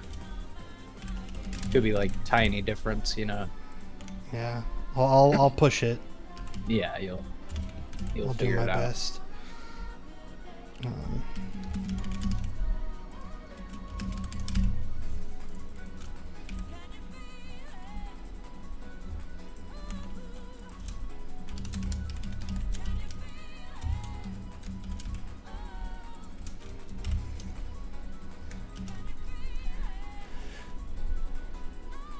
So if it doesn't equal it, gate is false. Okay, that should work. The other problem, I don't know if this is really, I guess this is something to figure out later, if we're going to do a fixed camera or not. Yeah, I don't actually know. I don't have a great vision for this whole setup.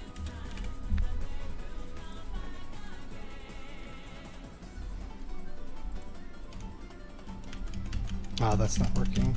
I guess, oh, because they're not exactly identical. So I should say just if they're within a certain range of each other. Yeah, if you do like distance is greater than. That's how I did it for the tile-based movement. Oh, okay. I wasn't super happy with it just because it didn't feel like true tile-based, but I did think that it gives the same result very easily. That's kind of how I feel about this. Like, it's kind of cheating tile-based. It's not really, but whatever. It works. Yeah, I mean, to me, true tile-based is like add 1, add 2. Like, its positions are integer-based.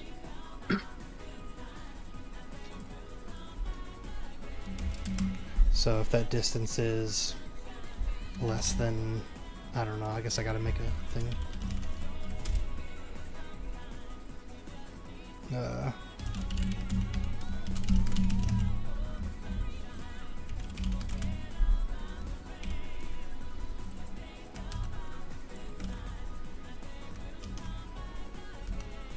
So that should be pretty fucking small though.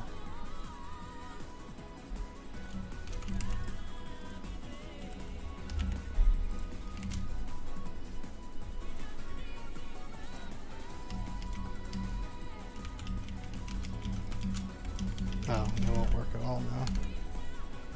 Oh, I guess it was probably too big.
Alright, I'm back.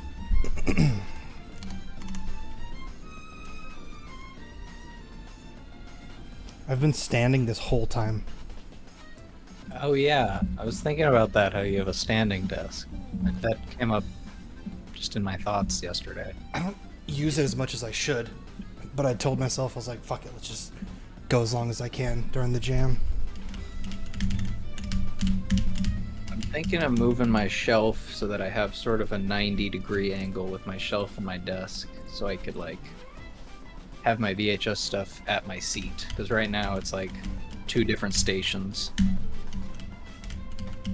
But now that I have the mixer, I've been wanting this mixer for like a year and a half. Like the last time that I was doing VHS stuff regularly, I stopped because I needed a mixer. So this is basically, I'm basically starting up. All right, let's see if add torque is the same thing as add rotation. I bet it is. No. Well, maybe, but.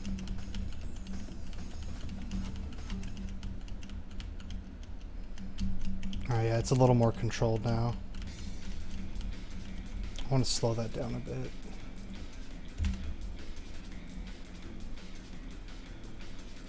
I was thinking we could have physics objects in this scene and like have the fucking guy knock them over and shit. Yeah. It could be kind of fun. And there could be like dice sitting on the ground you just like walk over to pick up, you know? Hmm. How do you add spin to a rigid body? Yeah, add torque. That's what I did, yeah. Mine didn't do it right. If you look on the roll script, it's on. That's how you can see how I used it there. Roll, dice roll? Oh. I'm just gonna copy that. You're rolling. Wait, you. Yeah, cause just on spawn. Oh, okay. 'Cause I'm spawning them now. So yeah, I just have them. I have it rotating just random directions. So you're also gonna have to get that, copy that method over. It's an easy method. It's just a float. It just generates a random number. Put it in. You also got to copy the float array too, to get the range. I mean, whatever. Do whatever. You know to do. Yeah, I see what you're. Okay. I saw there's something that's random range vector 3, but it wasn't coming up for me. Oh wait, no, that was just a question about. Okay. Yeah. The same thing.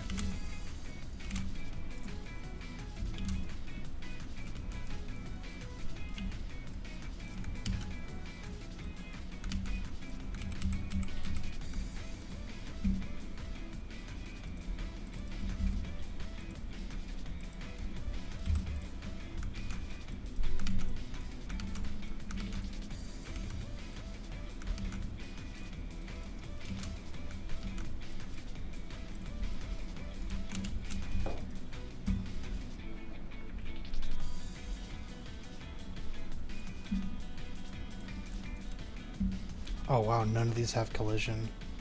I didn't even realize that.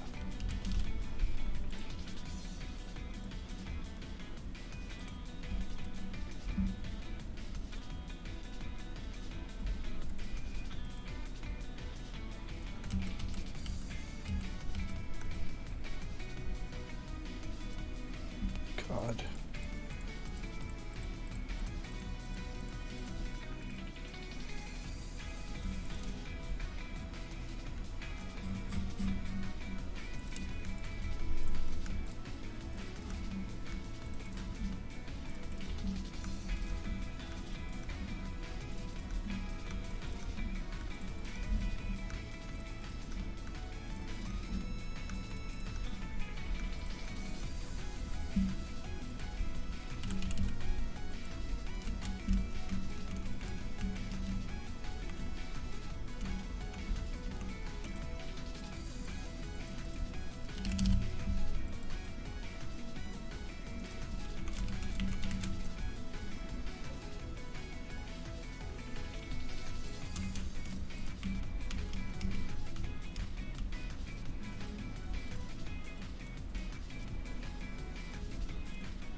Do you see what I'm dealing with here?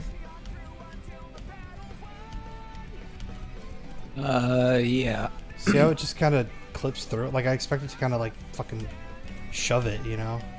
Could it be that it needs to be on fixed update? Because maybe it's lerping faster than the physics step. Like, lerp on the fixed update? Wouldn't that make it all, like, stuttery? Would that work? I don't know. Let's see.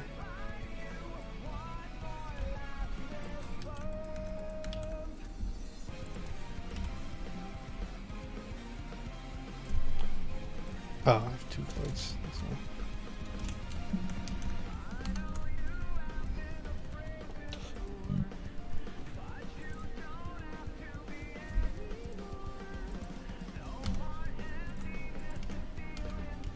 Yeah, look how weird it moves now.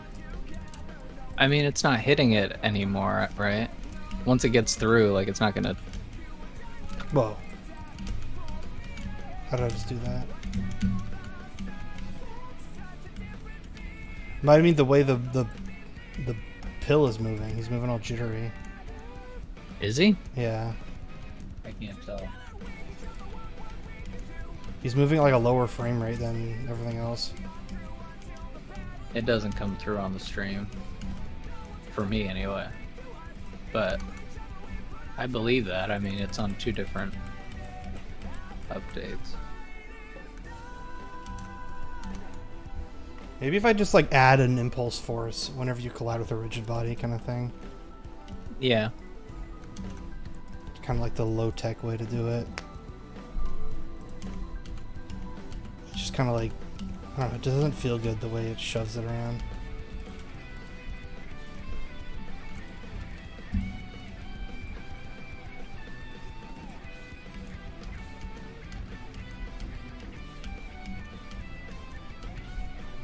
I guess it's just going too fast. I don't.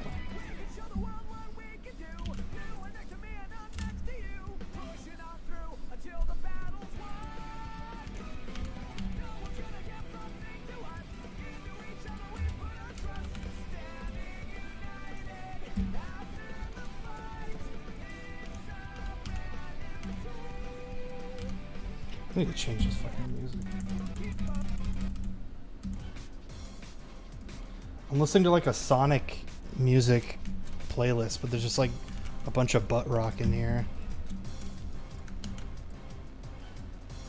I mean, that is a lot of Sonic, though, isn't it? Yeah. I am listening to Action Bronson, and I have a I have a really strong sense memory of this album because I listened to it like on loop while I was obsessed with Mountain Blade, and my guy looked like Action Bronson. So it's pure, like, the music lines up in my head perfectly with the bouncing of your horse. Like, that's where it matched. So I always see the exact like rhythm. That's fine. Of just like a bunch of guys on Drilled horseback. into your head. That game is so stupid. I can't believe, like, I mean, I get why.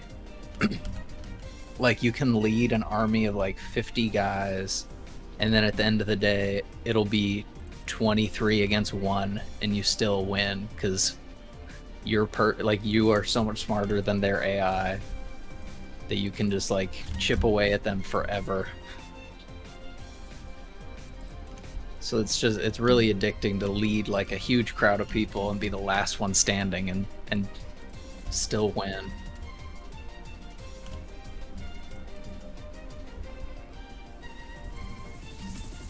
But even then, it wasn't always the case. Like, if it was like 100 to 1, you would lose if they had archers. It's like, it's a very... God, I was so disappointed by the new one. Those Mountain Blade 2? Yeah. It was worse. They just effectively the game is the same, but the UI was so uniquely good in Warband and the first one. Like, it was the same UI, and it looked weird at first, but then it's like it's so easy to navigate, and it's like it's all functionality, or like it's all practical. Like, it's just three lists basically, and that looks really simple and like cheap now. It looks like an old game, but it works so well, and they just messed up the UI in the new one. The UI is like super hard to, not hard, but it's like unintuitive and annoying. And I know they did updates, so I might go back, but I did return it when I bought it. That's a shame. I know that was like a really anticipated game for a lot of people. I've seen that. Warband, right? Was what it was called? Bannerlord. Oh, okay. Warband is the best one. Or Warband is the one that has the most mods and has the best mod community. Okay, well, I think I got it working with the physics objects in a pretty satisfactory way. It's not like clipping, at least. I just had to slow it down a little bit.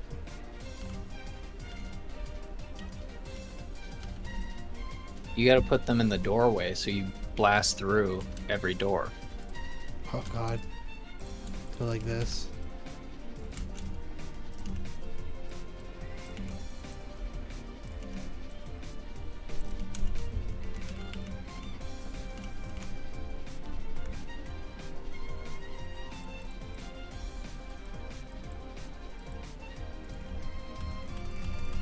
You could instantiate them all like right next to each other. Now that I've done that, it feels very easy, but that is also very easy to do, what you just did. Yeah, that's just for now. I don't think I'm actually going to keep this. But yeah. I think it'll look good. I feel like what's the point, you know? You gotta take it off. It's just a lot of physics objects for not much payoff, I feel like. I mean, I was thinking like 2 or 3, like I guess 4 in total. Okay.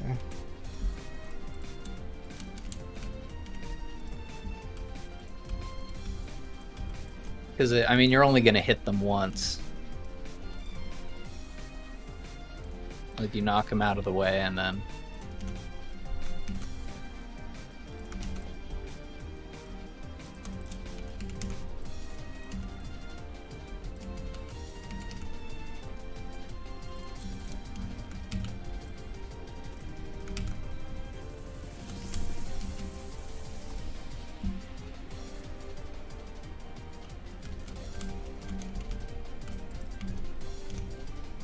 Oh. Kind of. I mean, they're just stuck in the wall, I think.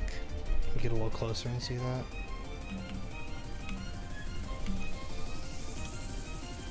Yeah, you kind of just phase through them. Like, I don't know, Can you turn your impulse force up?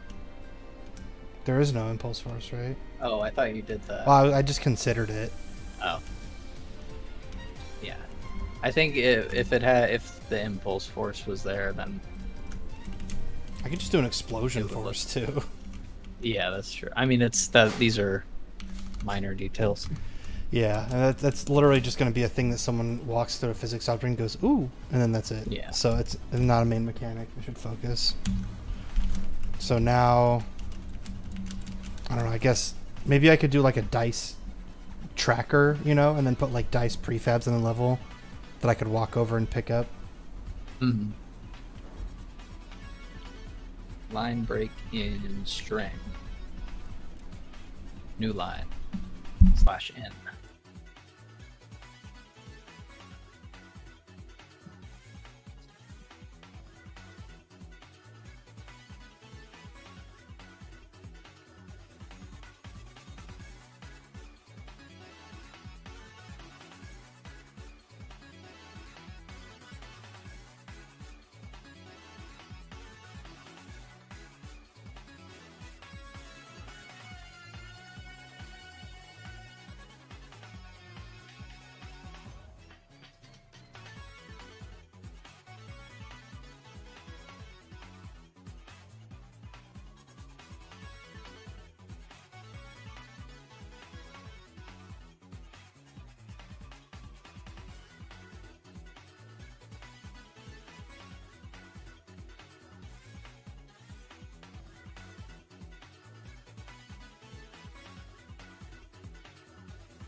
Actually, I just thought about this. Should there be some sort of like fog of war, so you don't just see the whole map I immediately? did think about that, yeah. I mean, yeah, there's got to be some mechanic that warrants going to each room individually. I feel like it should be that once you get to a room, something happens. Maybe we could just put a little like a little plane on top of each room, and then just disable it once you go in the room. Lazy way of doing a fog of war, but No, that works. I mean, the advanced way is just like lerping at the opacity of the plane. Although I guess there's a shadow, but you can turn the shadow off. I think I'm gonna sit down.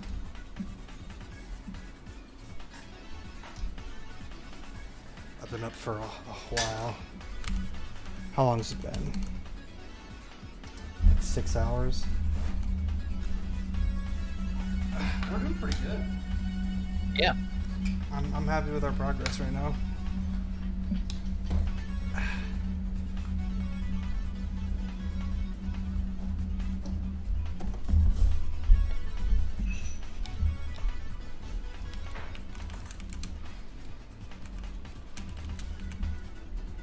Okay, so I guess maybe the fog of war is the more important thing right now. I'm gonna try to work on that.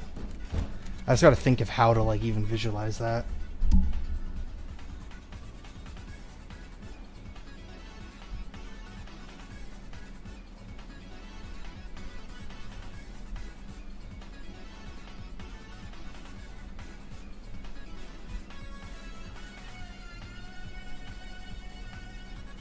Because I don't want it to just be black over it, you know? But at the same time, if I make it, like, opaque, then you can just see what's in the room anyways. So, like, what's the difference? Mm-hmm. What if I make it opaque so you could see, like, the inside of the room, but also make some sort of filter so that, like, you can't see the objects in that room or something? Let me look this up.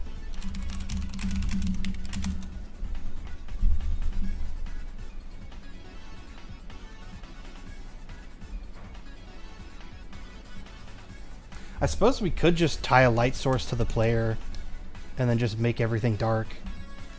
Well, do you have some sort of... Do you have something that says, like, what room you're in?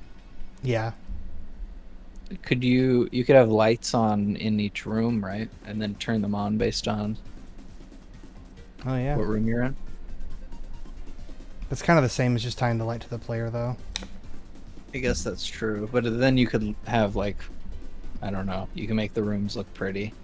I'm trying Oh, to I think see. of... So have, like, custom lighting for each room? Yeah. So it looks different when you actually go in and out. I like that idea. And also, maybe you could have, like, each room has a different camera zoom. Yeah, that's another thing we're gonna have to deal with is the, like, is it... I'm assuming it's fixed camera, right? But, like, is it, like, top-down? Because, like, if you rotate the camera, the directions don't rotate with you. The rotation is fixed. Like, W is north, you know? Yeah. So I So don't yeah, know it if probably we want to should be able to lined up rotate with it. the... Or at least, like... At most, like, 45 degrees in one direction. But realistically, like, we could have this be text-based and have this be, like, the map that you see at all times in the corner, you know? Like, this could function in a lot of ways. So it's like a good abstraction of moving through. It's like a board game setup. What was that game called? Escape? Escape from the temple? Escape from the something Yeah. temple? I think that's a very cool place to pull some inspiration from. I like that board game a lot. Escape the Curse of the Temple, yeah.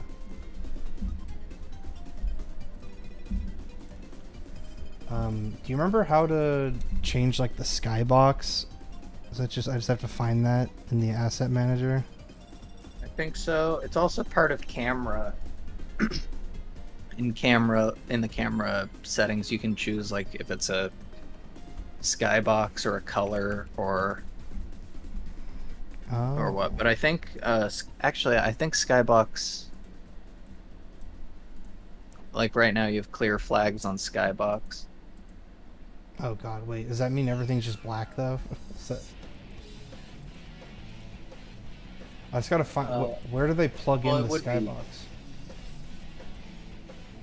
I think that is project settings. But So I remember I just made the scene skybox. settings or I just made the skybox black before, and it was Yeah. like that's exactly what I wanted. I thought it was, I feel like there's scene settings. There is lighting settings though. I think that's also a. What is it? Rendering. Yeah, rendering, lighting, and then environment. How do I get to like It's window. Yeah, window rendering. panels rendering? Oh no, just window rendering. Lighting. There we go. Thank you. So yeah, there we go. I just want to find the skybox asset, wherever that is. Shouldn't that take me to it? Or whatever.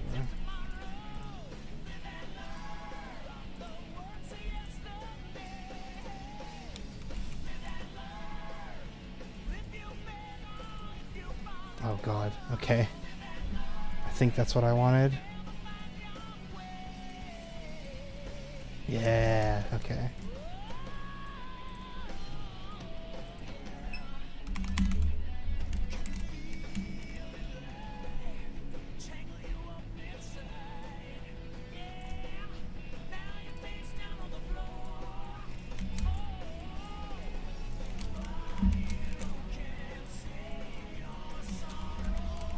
I wonder how I prevent the like light bleed like that.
Yeah, look at that. That's pretty neat.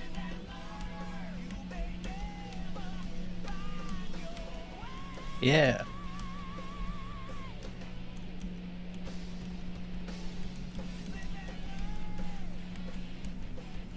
So I think what there should be is just every movement there should be a guy there, right? Is that how we should? I feel like because it's so intentional that you're moving from one spot to the next, there needs to be something. No, I don't think there should be a guy every step. I think there should be like What's the point some of doing every exploration. step like that then? because like you have to choose which way you want to go, you know? Maybe some way there's like traps that steal your dice, or maybe some So way there's traps. I feel there has to be something at every and you could spot. find dice roaming around, you know, you could like find shit in the level. Plus, I mean, you know, you could just go around a corner and then there's a monster there. Like, there doesn't have to be a monster every single step. But, like, there's no I guess that, like, if I go from like one spot to left and there's nothing there, like, why did I even press left? You know. Well, so you could, because you can now press down. Like if I, I go guess, but left and there's I guess. like It now I just go feels down. like a waste of time, like just going to an empty room. Like I get exploring, but we don't even get the freedom to explore really. I feel like there needs to be a thing every spot.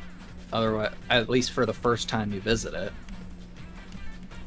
There's no exploration then if it's just to get to like that. You know, like we got to jam pack it. I think there is exploration. Like just because your movement system is different doesn't mean you're not exploring. Like I think you're still exploring the level. You're just doing it more rigidly. There's no, yeah, the rigid, yeah, like there's no point in the rigidness, I guess, unless you're getting somewhere each time. I feel like there just needs to be a little bit more reward. That's all, or a little bit more like filler, maybe even is what I'm saying. I think there's the benefit of finding extra stuff hidden in the level, be it health or dice or coins or whatever we I do, guess like little rewards.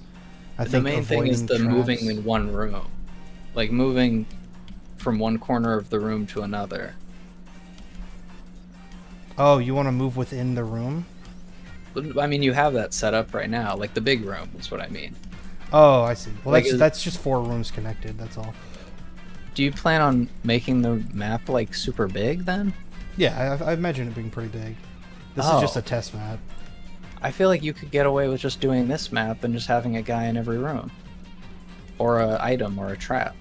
I guess I just feel like that's.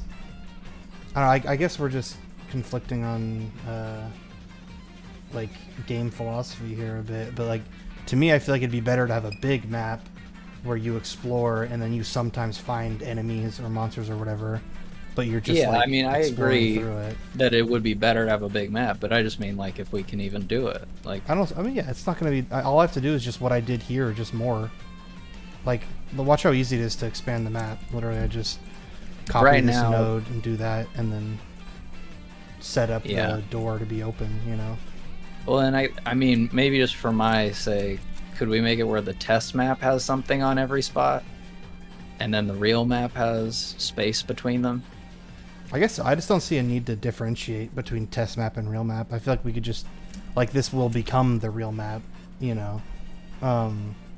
But if just to like see what it feels like, yeah, I'm down to just throw stuff on there. Okay. But we just need stuff first, you know. Yeah. That's so- I feel like we just need to be able to fill this with stuff before we can move on to spreading it out. That's kind of what I was thinking. Yeah. Okay. Like this is a good size for. That's what I was trying to really say.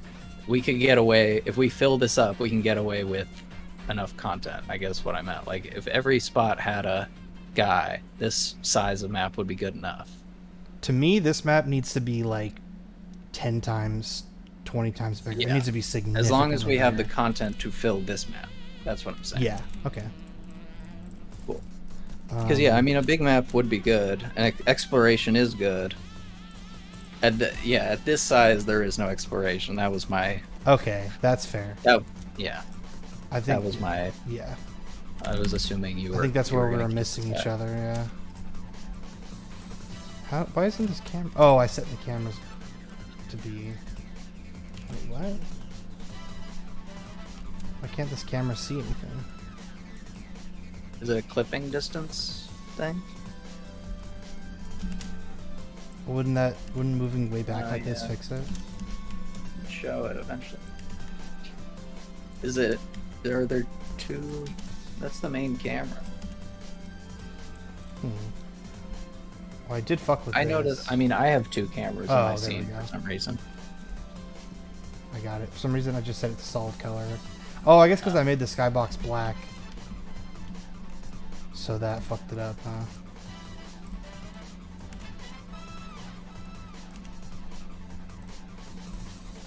I think a camera perspective or something like that, I guess.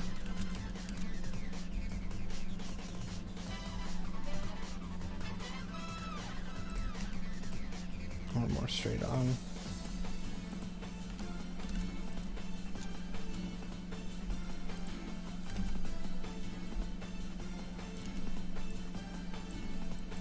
Two, three odds. 4 odds, 3 evens. Okay. So the detection thing, I'm not gonna.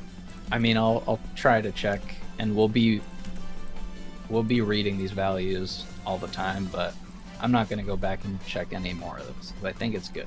I wonder if you could build like a debug software that would just like, well, whatever, not worth it. That was my software engineering course coming out. Oh. There we go. Look at that in game mode.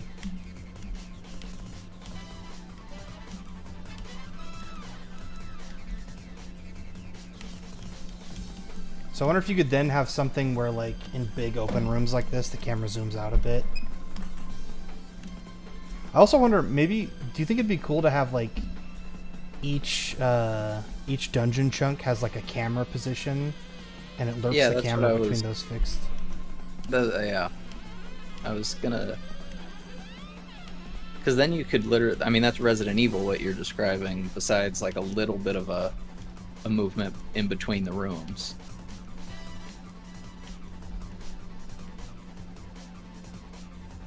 I just wonder if that would feel good or not. Or if this would feel better. Like, just like the basic track the guy thing. Yeah, I mean, as far as controls, the angle would definitely... I guess you can get oriented with any camera. How about we just do special camera in special zones? Like, maybe just here we set up a volume that moves the camera to a certain spot, and then when you leave it goes back to the normal tracking camera, you know? Yeah. Just in like big open spaces, the camera changes.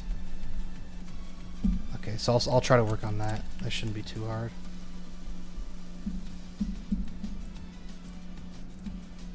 I think the hard part is like positioning the camera and then saving it how you want it.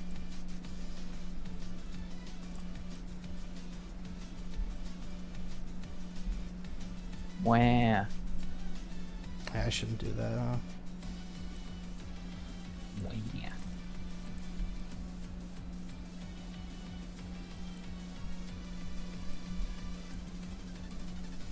How did I change the skybox? Did I even do that?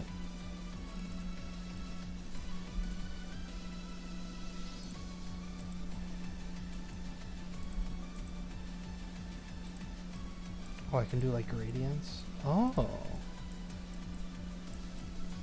It's kind of nice.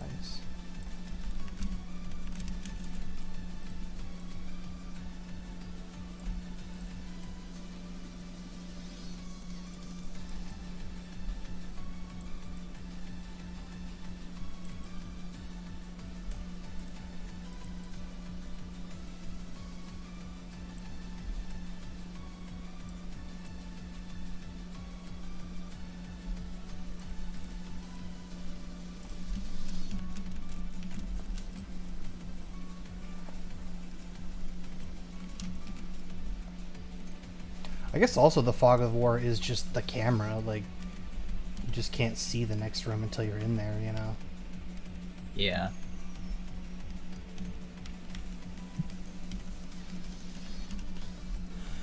Alright, but yeah, when do you think you'll be, like, how far off are you from calling that, like, the hand and the count script, like... I mean, I'm probably going to be working on it constantly. It seems like the counting part of it works fine, but I think it'll be pretty central to I guess stuff. at what point do you think it's okay to start working on the battle system? I mean, yeah, I don't know all the things that we need for this, to be honest. yeah, I guess I don't really know either. So I figured I was gonna start messing with that. Do you want to trade jobs? Maybe you want to do the fixed camera shit, and then I'll start working on the battle system. Sure, yeah. That's Let's merge because we like need my to... deal. Let me finishing touches just so you're able to read what's going on. Okay. Devo log blind break. The way I was doing it was not working.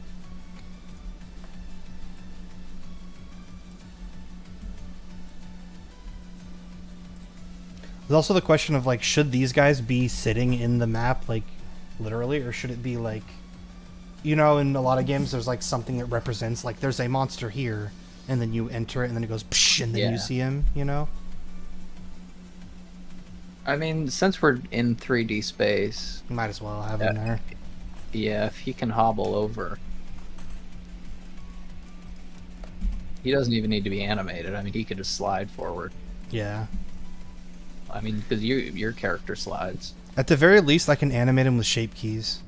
That's like Yeah. bare minimum. I could just make him like breathe and squirm and shit like that.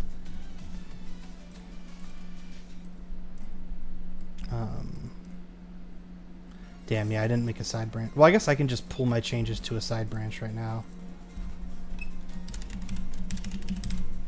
So you do that too. Say that again. Sorry. When you do your GitHub stuff, make a new branch and then bring your changes to that branch. Right. Okay. And then we'll merge our branches one at a time, just to make sure there's no fuckery with merging into main.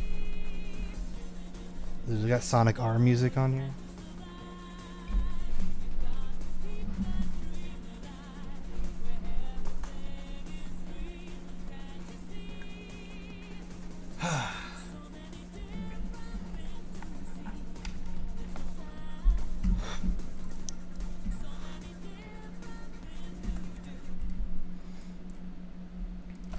I've been on a bit of a Sonic kick lately.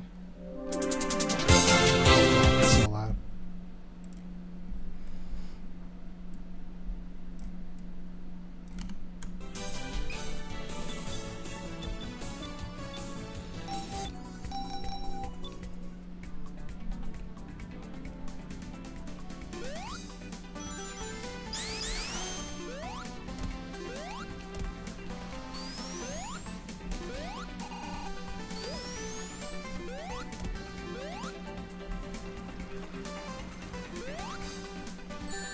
Yeah, I'm just playing the Sonic game while I'm waiting for you, so Okay.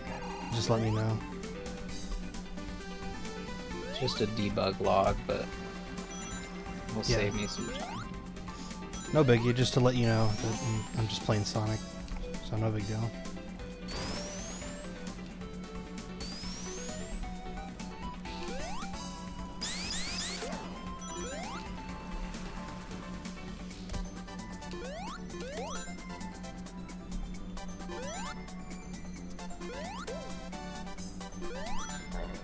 The story of this Sonic game is fucking bizarre. Have you ever seen this before? No. Well, actually, wait. I recognize that. Maybe not. No. So this is not actually an official Sonic game. This is a Sonic fan game. Okay, But- that makes sense. Yeah. Can you guess? Try to guess what engine this is made in. Ooh. Actually, material on the rings for some reason makes me think Unity.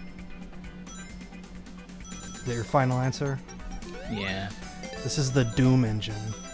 Ah. That's fucking crazy. I don't know. This is a I'd Doom. buy that. So here's the smoking gun. You can go into like first person Doom mode.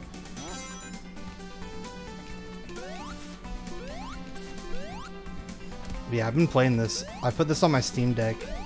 And I've been playing this like actually a lot. It's really fun.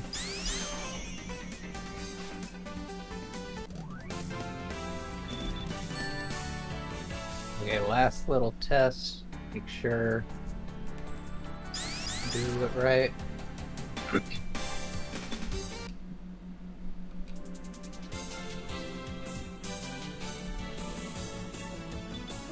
Two ones, no twos, 1 3, 1 4, 2 5s, 1 6. Cool.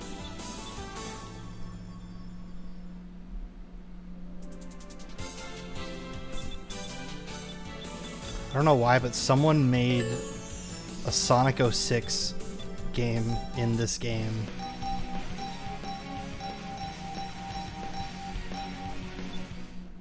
Oh.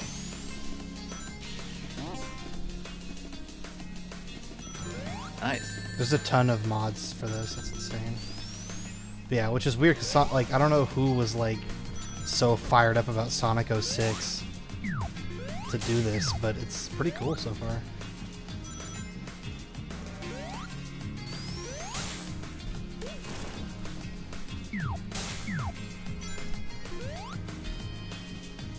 This is one thing I like as much. I do like doing unlit textures, but this is exactly the kind of look that I'm like so afraid of having. I want to avoid this, like the way this wall looks. It's like a fine line of I guess I don't know how to do unlit textures while avoiding that because I feel like that just looks really bad. I don't know if I really get it with the compression from Discord. When you go to that wall, it starts to kick up. Just see how it's like, it just looks flat, is all I'm saying. Like, you can barely even tell there's an entry to the cave right here. You know what I mean? Oh, I mean, yeah, that's just copy and pasting textures. That's, you know. I guess, but I feel like it's also the thing of unlit. Like, it's because they're all, I guess, yeah, I see what you're saying. But yeah, I guess all I'm saying is, I mean, if they had a mountain texture that took shading into account, you know. Yeah. That's the thing with unlit is just how much work it is. This isn't all much, bad. like, some of it looks good. Like I think the beach and shit looks okay. But yeah, I guess all I'm saying is like this is a cautionary tale to me. This wall of like don't make our games look like this.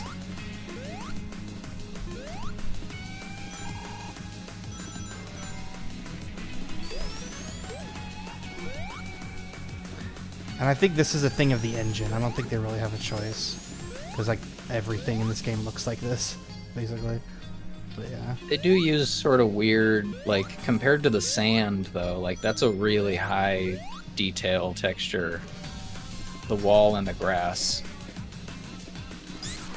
Yeah. Compared to, like, the roof or the water, which are probably more, like, drawings. God, yeah, look how big that fucking pattern is. What the fuck? Yeah, whatever.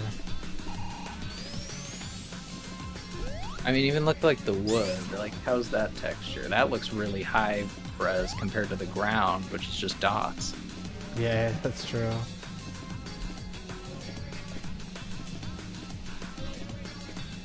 Yeah, I mean, I think the real thing with unlit is scaling. Like, getting the UVs right. And to make everything look like they have the same amount of detail, that is like super hard. But I think that's what makes that Mega Man game so special. Is that they really take into account like pixel size, I feel like. The thing that's cool about this game too is it's I have a 3D model right now, but it's like the 3D models are like an optional extra thing. By default, it's like a 2D sprite that like rotates when you rotate around it, you know? And I feel like that's it was one of my favorite implementations of that, but I just don't remember how to turn off the 3D models now. I feel like it actually looked really nice. Whatever. But yeah, so make sure you make your own side branch, and then it'll ask you, do you want to move your changes with you? And say yes. And then we'll just merge that branch into main one at a time. I think if we both go straight to main, it like fucks shit up.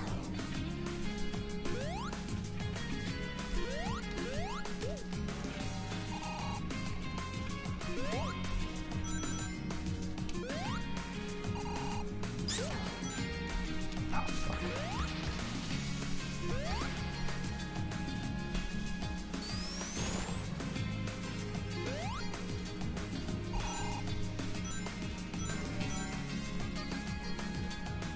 And this is a game that's been in development since like 95, I think. Like, they've been working on this non-stop and it's still getting updates. Like, it just got an update like a few months ago. It's fucking ridiculous, dude.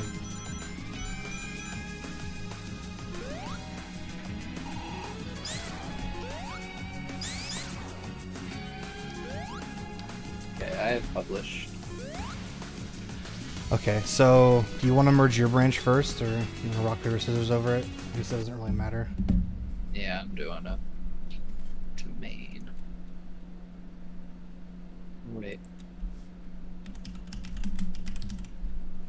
Create a merge commit. I can't merge into main because it's like up to date. Well, did you commit to your branch first?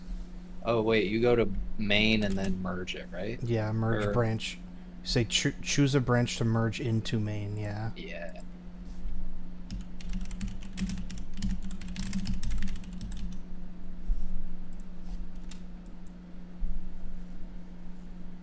Successful.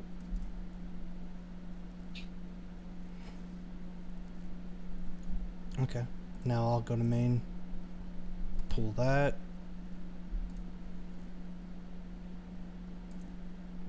Oh yeah. We think that we're on schedule, but we need to dedicate like maybe even 24 hours to the build testing. God, yeah. I don't know about 24 hours. That's like maybe. Yeah, maybe not, but we can't forget it. Yeah, that's gonna be I just important. remembered it, and I think So we need to keep our expectations low. Then, yeah. I was just thinking like when you were saying like we're doing pretty well, I was thinking like, yeah, you know, I guess we've done a couple jams now, but that's something that we learned in the last one. Yeah, for sure. Okay, so now let's both open up our Dice Jam project files and make sure nothing got fucked up.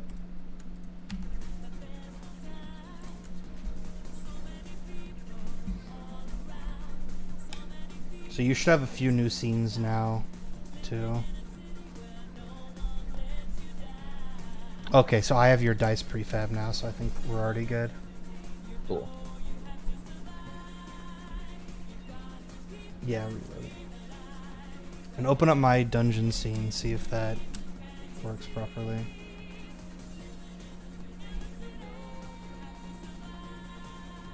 I mean, I think so.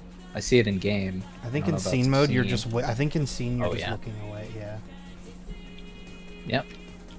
Cool. Make sure the controls work too. There you go. Yeah. It's just oriented backwards for me. Okay. What if? So what if, like you were saying before, there's like if something happened every time you go into a new room, you know? Mm-hmm. What if there was something like that with like an overworld dice roll? Like every time you go into a new room, you roll a dice, and like you could get some sort of like something from that, you know? But oh well, whatever. Maybe, what if it's like you have a certain amount of dice and then every door has like a specific one that you have to roll to get through? Then yeah, then we're going hard on the Escape from the Cursed Temple. Oh, is that what it is? That's how I that guess game that works. I'm fine with that though. I have no complaints with that. So then it's like roll 3 But then- evens to enter kind of thing.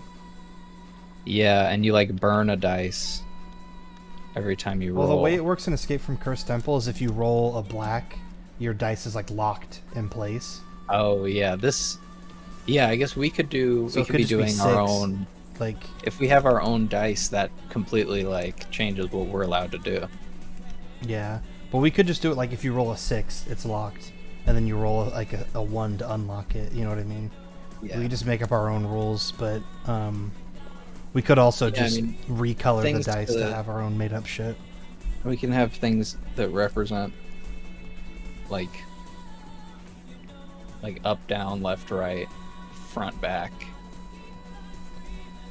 So let's do that. Let's change our dice to be like wacky dice, and let's do like the Escape from the Cursed Temple, like room locks.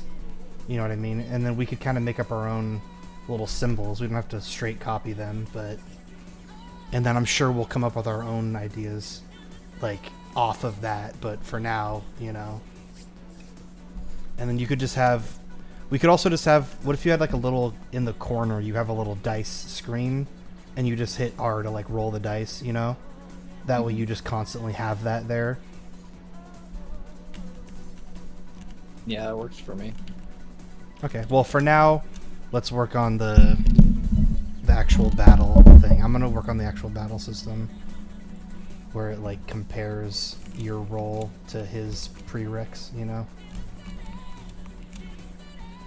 How did you... Well, yeah, we'll have to walk through a little bit on hand, I think. So it just spawns a set amount. How do you configure how many dice spawn? Right now, there's only a few configurations, but it's the amount Dice of, amount, and yeah. then spin and force, and the force and spin are multiplied by stuff just because small amounts don't do anything. Yeah, so that's the problem that I need to build in. When it gets up to a certain amount, go to the next row, basically. Oh, I see. I was just curious. I wasn't trying to like break it. Yeah, no, that's... Then how do you roll after? Can you like... Oh, space still. That's still the same. That's kind of interesting. If you just keep spamming space, it's kind of like you have like a gravity field there, you know? I kind of like that mechanic where you can constantly re-roll your shit floating. until you get something that you like. But like if you have half of it, you have to roll the whole thing again, you know? We gotta put a ceiling on this bitch.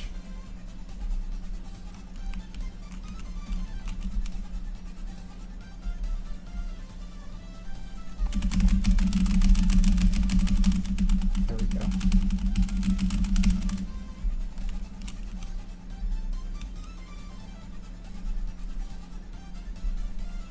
So the thing is, as they're coming to rest, it's wrong up until it So now is it this one's right? should be. Whatever, you know, So- as long as it keeps updating the same one. I really in rolled console. only one even. Yeah, that is right. Damn. 3 I wonder ones. actually if you spam. I didn't try spam space and then let them rest again. And I bet they'll. I wonder if that'll fuck things up, or because they've been counted already, it won't change.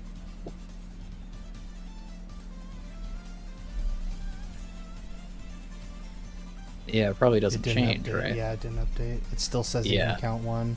But now I have Once two they've been sixes. counted, I need to set them kinematic. That's the. Oh, that's how you're gonna set it up. You don't want to like Well, that's- re-roll them. That I mean, that was what the plan was originally until I thought of that. Now it'll be a different thing, but Okay. Well, I guess I'm not messing with this, so okay. this isn't. I guess I could, but this isn't what I was planning on fucking with. But I do need to see how this is set up. So can I just grab these values from hand pretty easily? Even count, odd count, those all work. Yeah, you just gotta make them public. And then And like I said, they actually, if you wanted under in update, which is at the very bottom, if you change the tick to smaller, it'll it'll just update faster and get a result quicker, probably. okay, maybe I should make that a configurable thing. Yeah, I won't actually. I'll close. I'm closing my Visual Studio just in case. So how do you determine the room you're in? There's a variable on, or not a well, yeah. There's a game object plug on player that gets updated every time he navigates.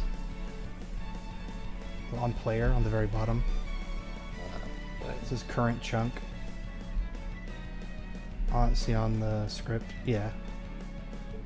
So okay. and then that every box has a reference to its north chunk, south chunk, east chunk, west chunk, if it has one. And when you navigate to the next one, it updates current chunk to be that one instead. But you could also, the way I was thinking about doing it was just, I was just going to put a box volume on that big area, and then just when you're in that volume, lerp the camera to this new position instead, you know?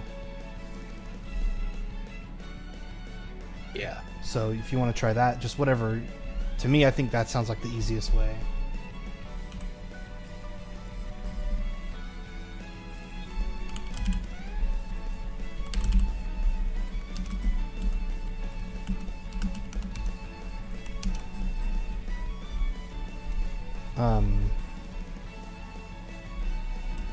So yeah, I'm sorry. What is hand on in the scene?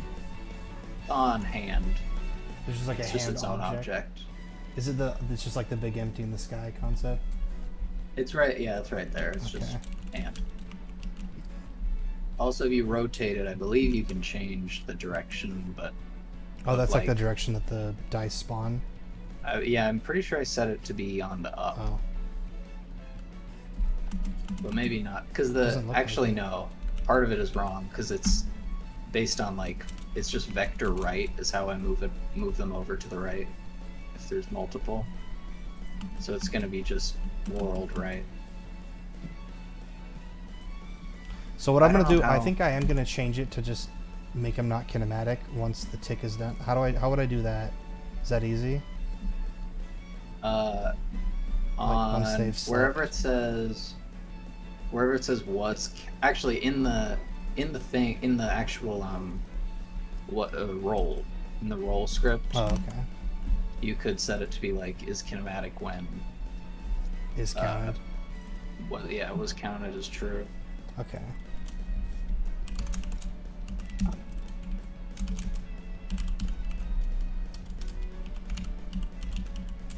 I think just for the sake of right now, it's going to be better. But, you know, long term, we could fuck with that. Tweak it. I mean, if you put in and is not kinematic in that if statement, it'll only run once. Wait, what? If was counted and is kinematic is false. And once it's true, it won't check it anymore. I see.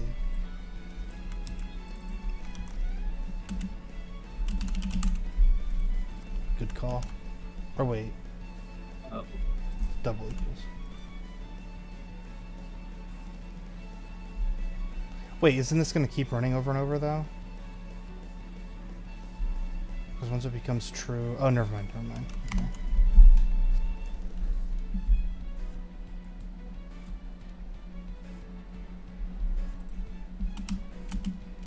Also, though, right now, I think it only sets its face once it goes to sleep. That may be a problem. Or maybe I cut that out.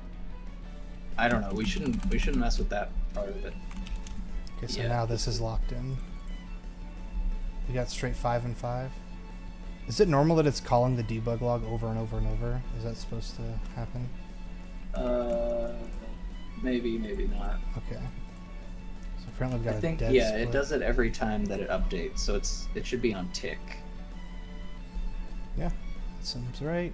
0 1s, 1 2, 3 3s. We really do have the foundation for Liar's Dice here. Yeah. Already, that's pretty fucking cool. 1 4, 2 5s, and 3 6s. Very good work. Solid work. So I guess the way it should, I don't know. I don't know if I heard you say this, but for determining like the camera angle, there should be an empty in every preset that has like the transform for the camera, right? Well, that's if you want to do it where each room has its own camera, and when you move, you lerp between those cameras. You could a second idea that I came up with. Sorry, if what? you have empties, you just lerp the one camera between the positions. And Yeah, that's what I mean. Okay. Or you could do the alternate way, which is I prefer this method, where the camera tracks the guy normally, but if you go into special zones like that big square room, then the camera like zooms out and goes to a fixed perspective, and then when you leave, it zooms back in and follows you again. So I think there should be like a default camera tracking mode, and then special areas have a special camera. But you could do... I think that also would be easier, and I just prefer how that feels in my head, you know? But if you want to do it with the fixed position in each room, feel free to do that. But I would vote the second method. I think, yeah, in my head, the way I'm thinking of it is like every camera has, or every room has its own perspective. Okay, that's how you would do Resident Evil anyway, but that's more than we need, I think. Yeah, like I said, it's your call. I mean, you're the one working on it, so if you're willing to take on that extra work to get it to look just right, I'm not going to say no, you know? I guess it's pretty much the same system, but the special rooms is like, that's something that needs to be considered. Either way, it needs to manually be configured for each room. It's just the special room method is less manual configuration, you know? Yeah. I mean, there's only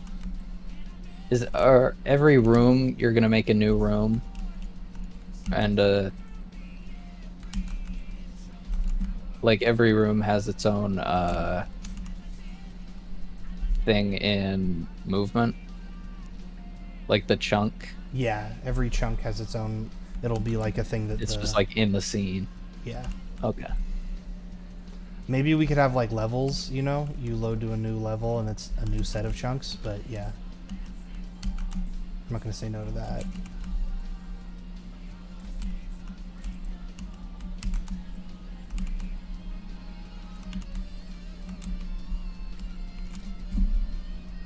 Okay. I'm going to Mind Palace this again. I'll get a snack. Right.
So on each individual dice, you tick whether it's a player dice or not?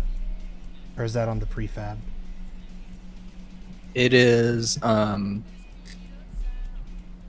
mean, it's in the script and it's tickable. Okay. I'm going to try to change it. Oh, sorry. I was going to say, that way, like, you can use the same hand for someone else, basically. Okay. But I wasn't 100% on that because it does seem like it seems like then you still need another script that is above hand that is counting both hands, you know. I guess so. But we always need a game script, and we will have UI of some kind, so we'll definitely need some controller scripts. We'll get there. Yeah.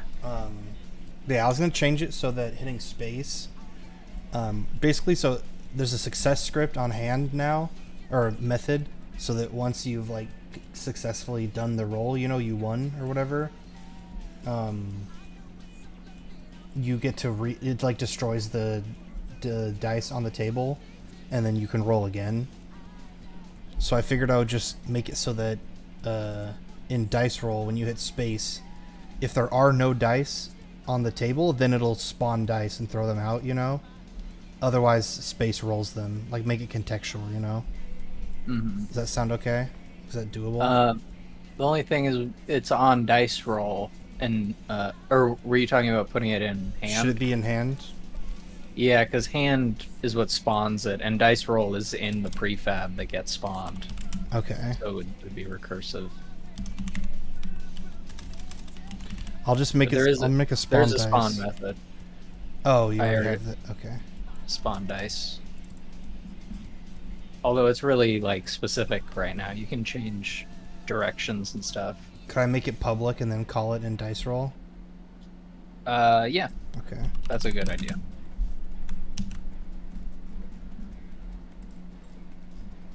I guess I just need to figure out how to figure out if there are dice in the level. It might be in hand. I mean, hand tells you. Oh, this is stupid. If there's no dice, then dice roll Yeah. doesn't exist in the scene. Okay. I think it's just because there's no input or there's like no input reading in hand yet. Okay, so I'll make a separate binding, I guess. Maybe R to like roll a new hand.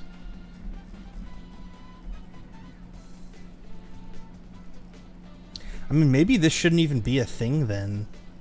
Like, yeah, I was gonna say that should move. That should move over to hand, and then it can just like move the list. Yeah, but why are you even? Sorry. No, go ahead. Why are you even able to re-roll the dice at this point? Like, shouldn't you just throw it out once and then they get locked, and then you don't like your results, so you roll it again? You know? Yeah, I mean, for me, it was so that I could test it. Okay. But now, I don't know.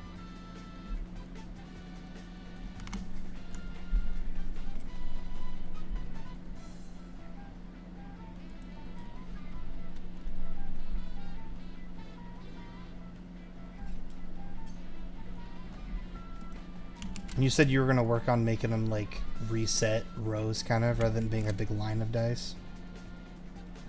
Because I think it'd be better if it was in, like, a little chunk. So I'll just leave that for you if you're already planning on that. Yeah. So I'm gonna comment out the spacebar shit right now.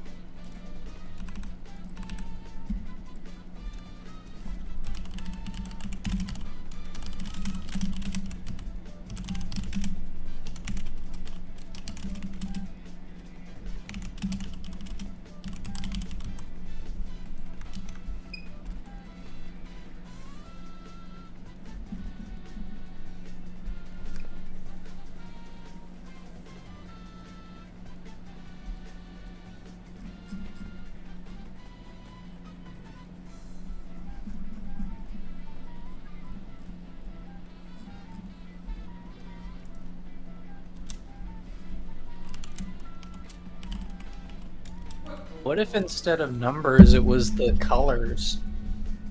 I just smoked weed. Sorry, yeah, hold on. I'm down, but I gotta go for a second.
Okay, I'm back.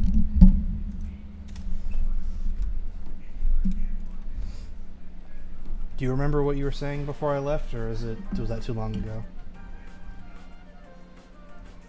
Oh, you're gone too. Okay.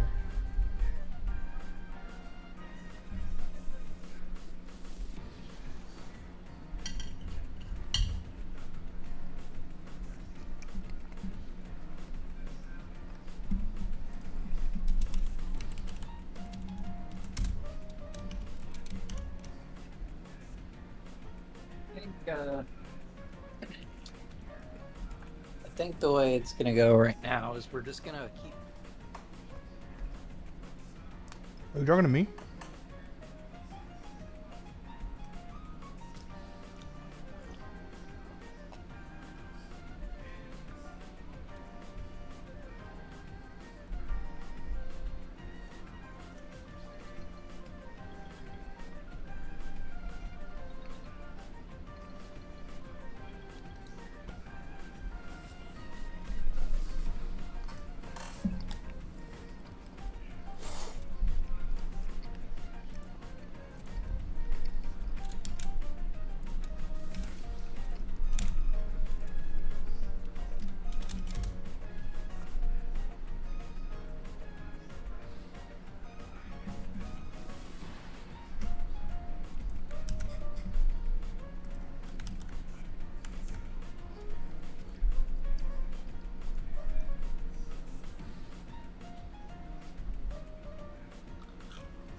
Oh wait, Connor, don't fuck with that scene.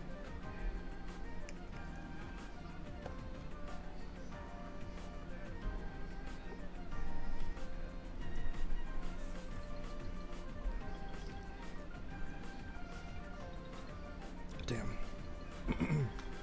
Too late.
Sorry, Trev. I'm talking to Nick right now. I figured, yeah. Uh,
okay.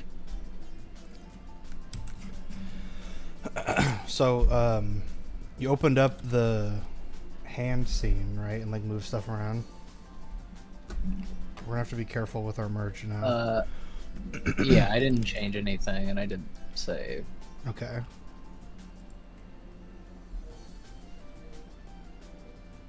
But yeah, I was showing Nick our pieces. Nice.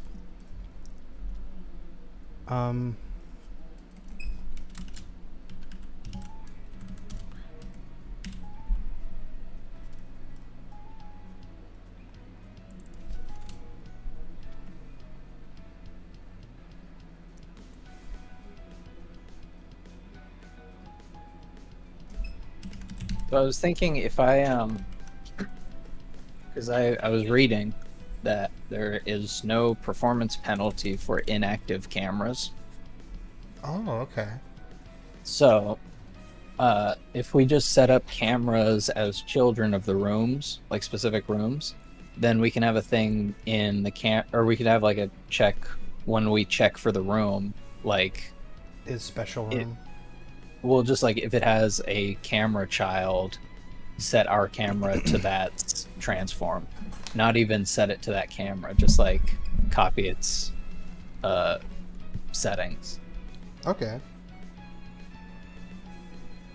That way we could lerp still. Yeah, just like lerp to its position and rotation, if we have any rotation. I don't really know what the difference in the cameras are besides just a zoom. Actually, what happens if we... what does orthographic look like? Sorry, real quick, what do I do here? Like, Or what? I'm trying to remove. I'm trying to just like purge the list, basically. And just do remove all on dice list. Remove all, but like, it's asking for like a match. I don't know what remove all is. It's like a list. It's a thing for list. I'm trying to. So dice list is a list that contains all the dice. I'm assuming, right? Same thing here. You do dice list. Yeah. I'm just trying to do that, but just dice list dot remove. But I don't know what. I don't think remove all. It like auto completed that. Lit or clear list. Oh, Unity. okay. Isn't it like clear? I think you're Or right. reset list or something like that? Here we go. Clear did it. Yeah. Okay. That was a shot in the dark too.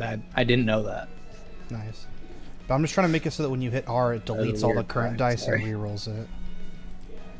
What do you think about God damn it. orthographic?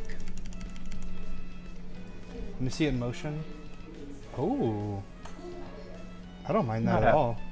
Not that bad. Kind of the same, realistically. The only thing is you can't see that there's a door to your right there. That's true. I You can could rotate it a little bit, like do a 45 or something. Yeah. Well, now you can't see the bottom two. and also yeah, I the guess you camera can. or the controls are that is not super intuitive. Oh yeah, that's true. But maybe what about like a 15 degree or something like that? That's straight on. Like that. That works okay for me. It sort of feels like it's the Sonic Adventure level that's like 15 degrees at an angle. The like Dutch angle. Maybe it's not. Maybe it's not about. Maybe it's not about that. Maybe it's more about. Ooh.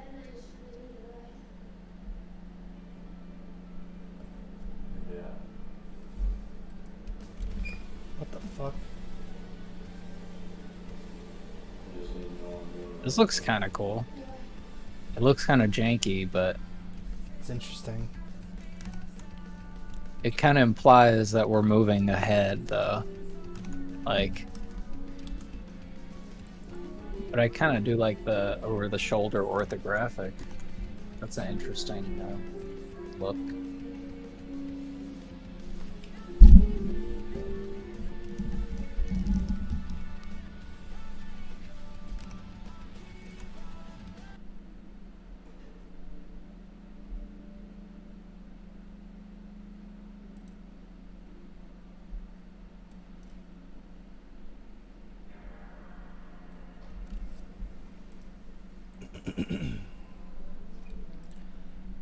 So I am a little stumped here.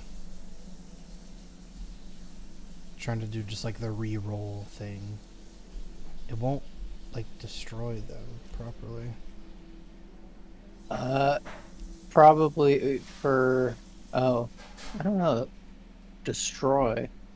Oh, it's because you're destroying the game object. I don't know. I do that and then it just skips it. Like when I go to actually destroy. Well, actually, let me check. I think it might be. Maybe it's just spawning them again. Yeah, it's triggering the disc read failed. Or dice read. That always failed. happens though. That's like Oh, okay. that's when it's in midair. It's just because I used a switch statement. You have to use default. So, Okay. but it's okay because it iterates a ton.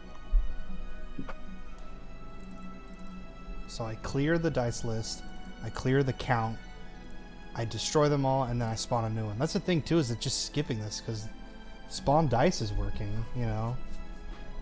Oh, I'm clearing the list, and then I'm doing the for each. That makes sense. Let's try that.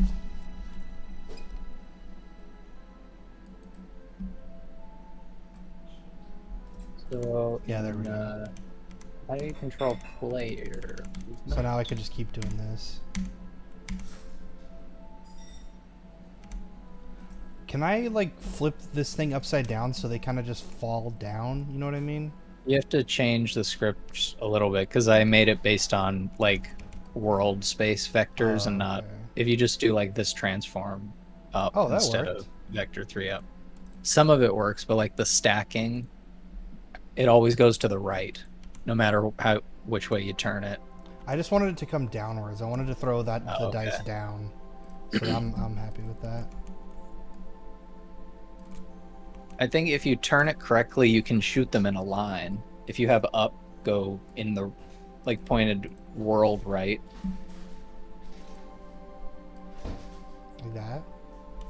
I think if you do it the other way, maybe that's pretty much it. But if you turn the force up and shoot it up against a wall, it looks kind of good.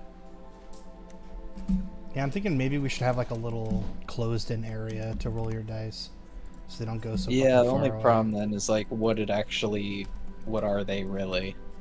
You know, 'cause if it's not a flat surface.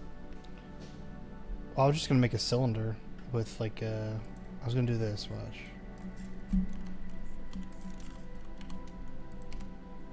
Like that, you see what I mean? And then just roll in that. Ooh, yeah, that's good.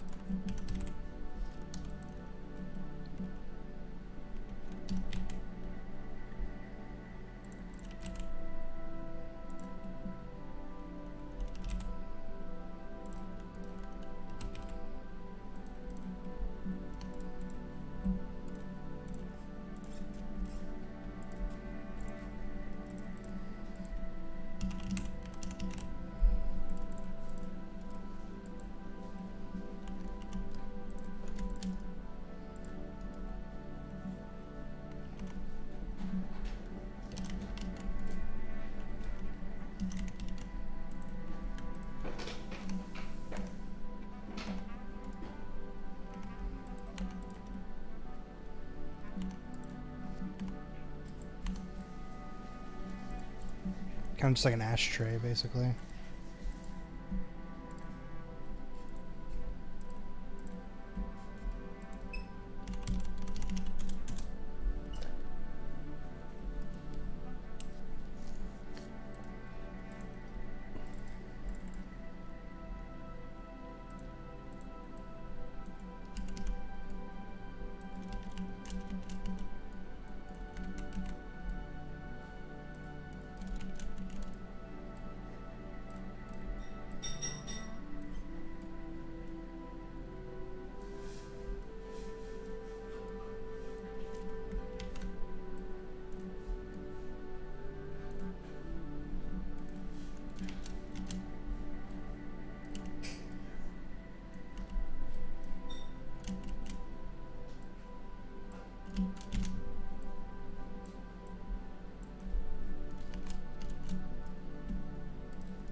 I do definitely want to change that where they how they all come out in like a string like that, but other than that, it's fine.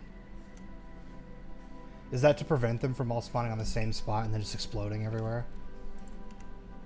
Yeah, pretty much. Maybe it wouldn't happen.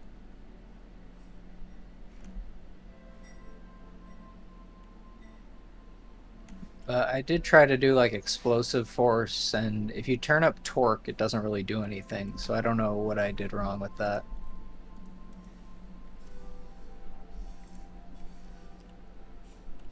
I have it multiplied by 1,000 in the code. The torque? Yeah. Jeez. But it's multiplied by random and on unit circle, so maybe the vectors fuck up. I didn't do it the same way that you did in when there's the reroll.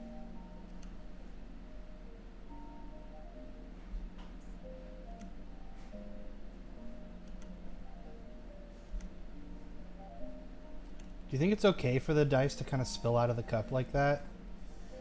I mean, what? Well, they'll still get counted. Should I worry about that? You know what I mean? I don't know. I guess I could make the tray a little taller. I just want the camera to be able to see in there fine, you know?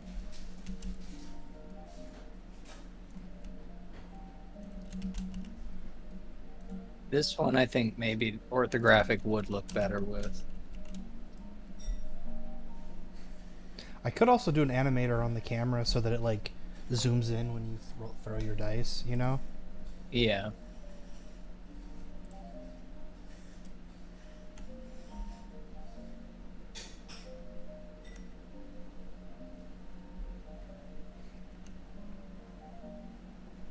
So I think it could be, so I guess the game is you're both rolling dice to try to meet the prerequisite.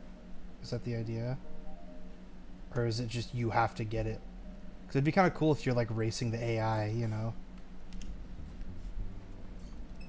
Yeah, I don't know. I feel like you're just rolling randomly unless can you like freeze?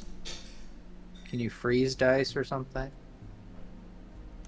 I think maybe we could set it up so that if you click it, it's like locked in place, you know? Mm-hmm.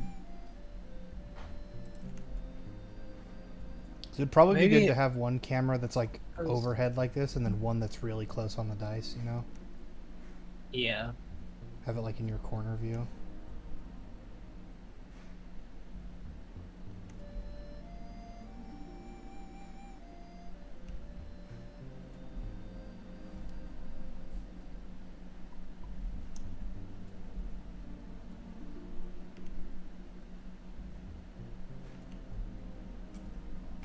Here, maybe I could do like a old arcade game kind of trick. If I bring this in, you know, I feel like it's less likely to bounce out.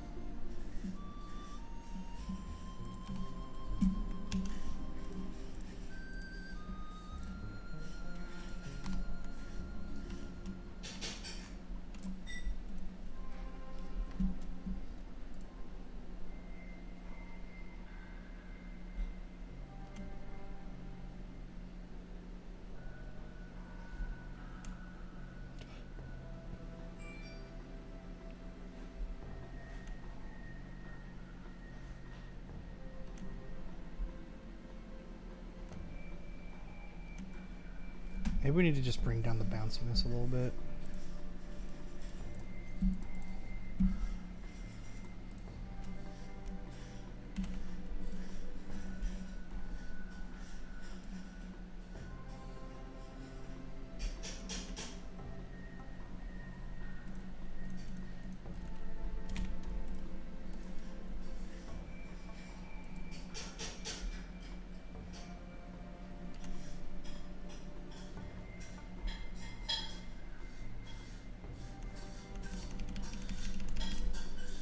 Do they start 4 side up every time though? What? They start 4 up every time. So it seems like 4 is like slightly more likely, actually way more likely to happen.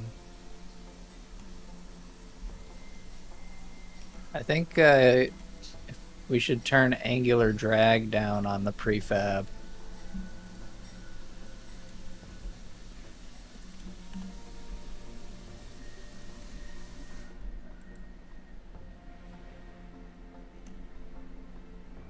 I think maybe even like 0.1. So they can spin, you know? That's when they just keep spinning infinitely, though. Or maybe not.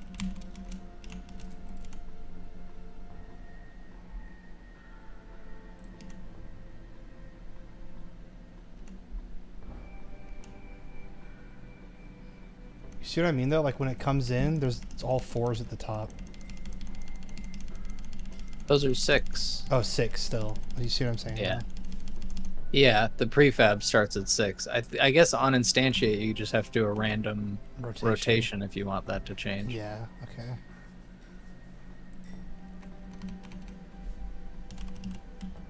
It's where it says quaternion identity in instantiate at the very end. Oh, that? That's the rotation. What does that do? Or what is it? That sets the rotation when it starts. Right, but what is quaternion.identity? Is that just doing That's nothing? that's just the rotation that it starts with. So what should I put? I guess you would do like Euler's to quaternion first.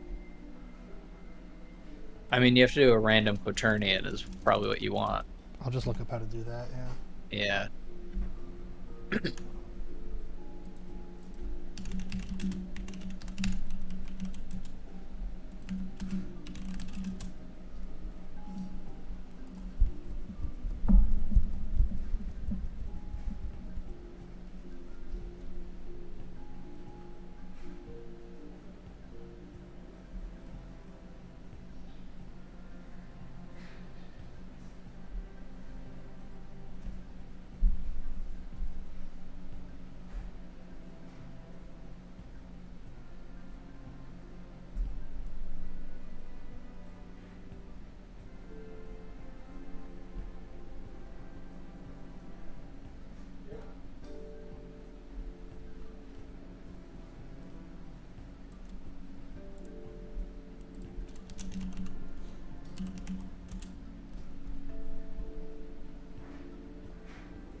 That's better. More random now. So a little less bounciness. They're not really leaving the cup as often.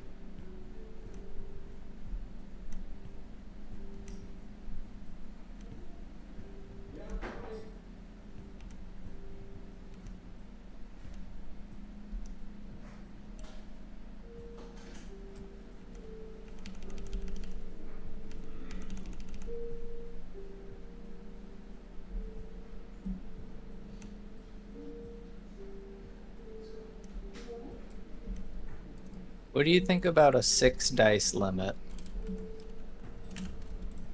Yeah, so like Pokemon. Yeah, but also just like, so a full house would be like a true full house, and like, I guess that would be the real reason. Just so a full house would be like an actual full house. Are we doing real dice though? I thought we were switching to goofy dice. Yeah, I don't know. I did have the idea of doing the color system because there's the 6. You could do analog colors for evens and digital colors for odds. And there's like symbols for those already. I don't really know what you do with that. You'd have to have some sort of colors beat other colors. If you have like a bunch of reds or like your average color maybe. Wouldn't it just be like, you know, get X amount of reds? Like, that's your concern rather than like what hand beats what, right? Yeah. I don't really have a. I'm just making pieces until we can pivot Yeah. into something.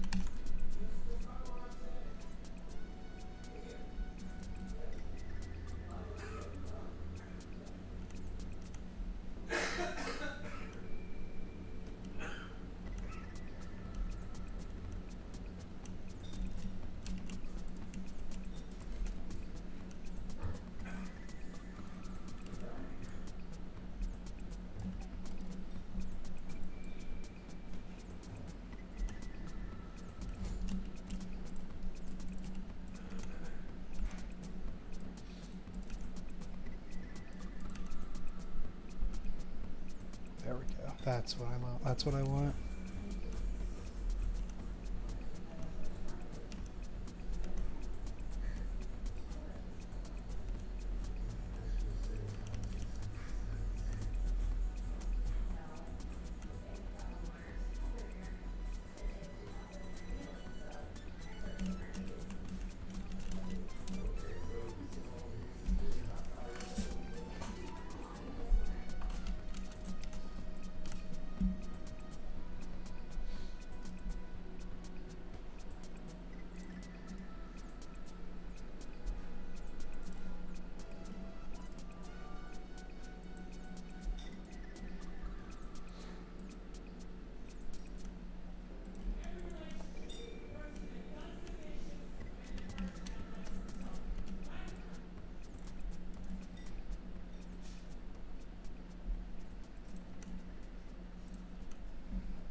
I'll be right back.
Are you back? Yeah, Can you tell me what the scale of your dice prefab is? it's like 50 something. Okay. Or, well, wait, in what? In the The prefab. prefab itself? Yeah. I guess it's 50.502. That's that for everything, I'm assuming. Yeah. Are you just trying to negate a change? Yeah. I think it's still gonna change. It'll still log it as a change. Well, that's fine. I just want it to be back how it was. I tried to make the dice a little bit bigger, and like it was bigger, but the collision was still the same size. Did you scale the prefab or the mesh? I may have scaled the mesh, but I thought I scaled the prefab. Oh, no, I can't even Yeah, scale like- the mesh. It's just that. Doing that won't work, I don't think. I feel like you gotta scale the... Oh, yeah. I guess Yeah, I you don't should know. be able to then, yeah, sorry. Yeah, I don't know why. I turned it up bigger, and then when I do it, it acts like it has the collision of the smaller dice still. I feel like. I guess no, not, actually. Yeah, that's okay. I just was a little too big, I guess.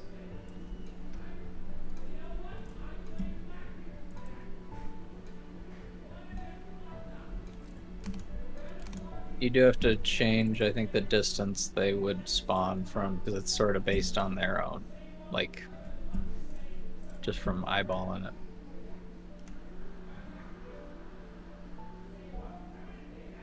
God, they're way too bouncy. Yeah, I just feel like it needs to be the dice need to be a little bit bigger.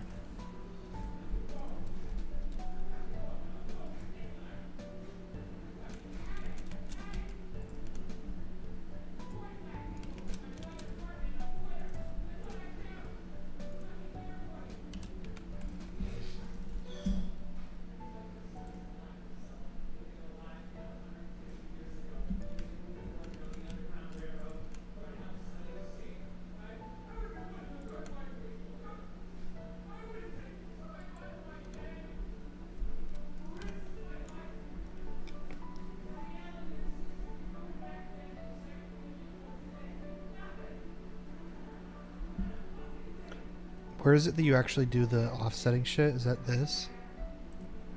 So it's the eye? Yeah. The eye is the thing? It's that position plus, yeah, the eye is what makes it go, like,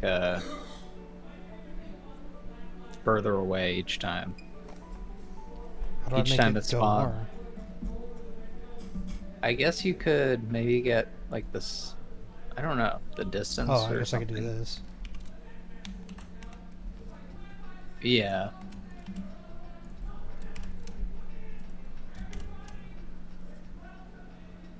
I don't know why it has vector 3 up. Oh, I do know. But it's kind of pointless.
Connor, look at this.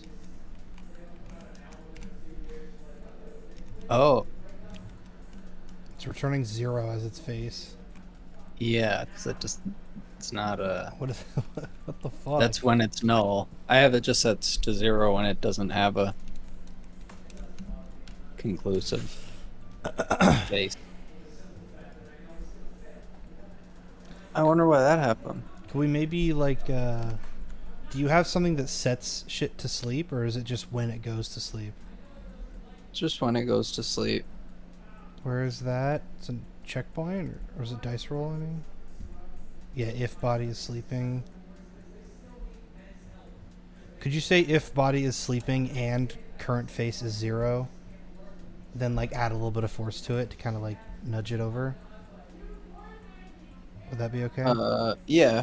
I mean, don't do it in that loop because it'll just keep. I guess yeah. If it's sleep, yeah. I guess you could do that if it's 0. Oh no, yeah, because then it would just keep going, and it would never go Yeah. to sleep, and it would keep getting a force on it over and over.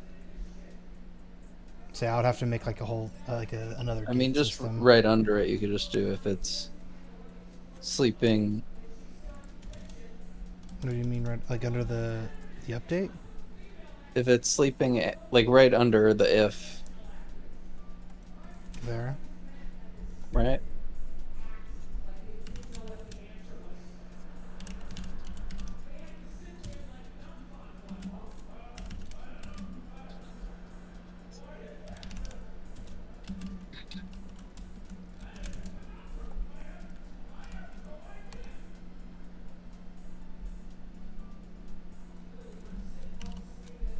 Oh yeah, I kept doing that. I guess I just added a force to the rigid body.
These both need to be like really small.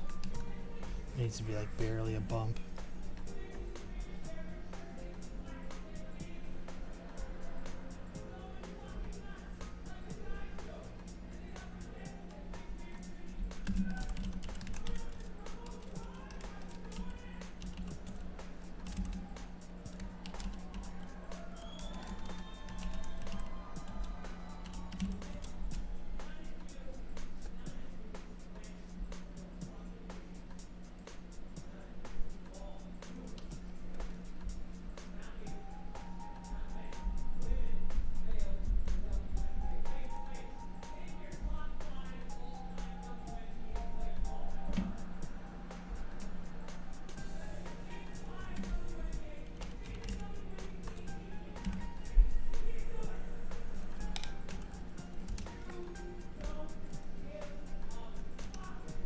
I also don't know how the fuck I'm gonna playtest that. I just have to get insanely lucky that they happen to roll like that.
wonder if this is enough to fix that. Do you think that's enough of a force that would like bump it, or would it just go up and then fall over again?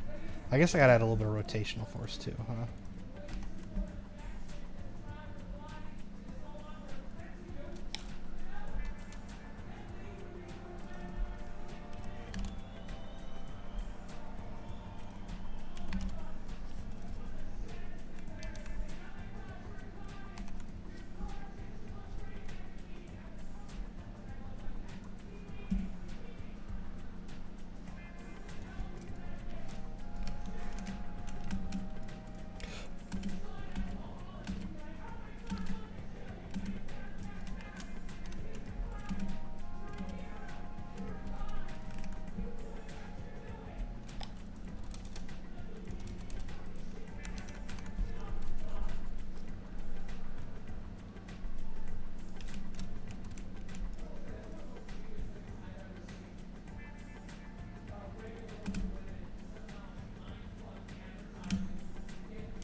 Okay, so that should stop that from happening, hopefully. I don't know how I'm ever going to know that, though. I can't, like, consistently test that.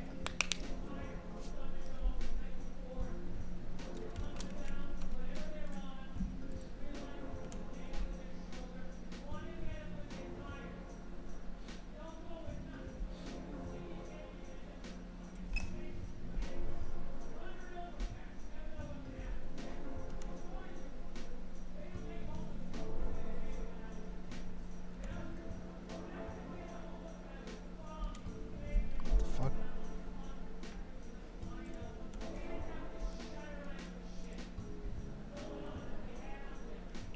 Oh, it's because I won.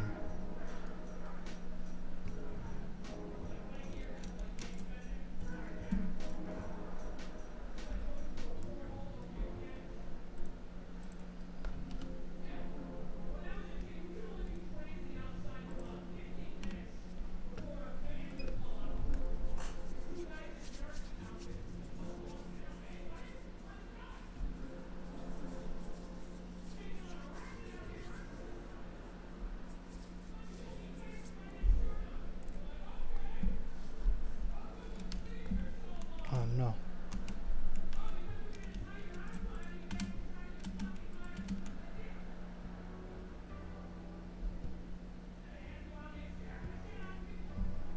Oh, I broke something.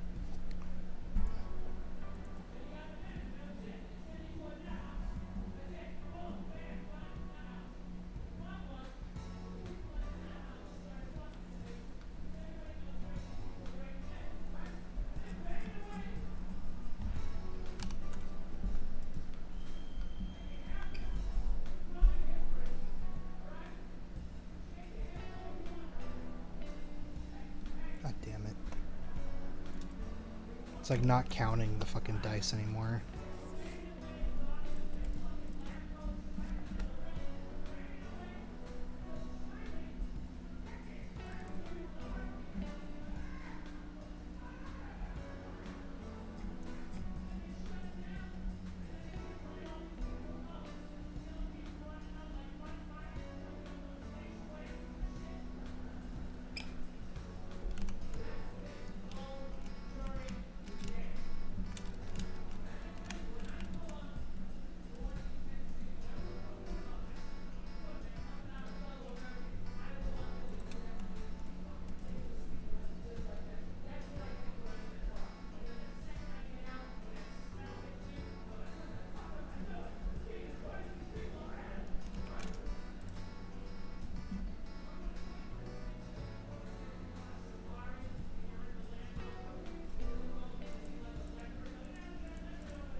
Okay. Okay, I fixed it.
Okay.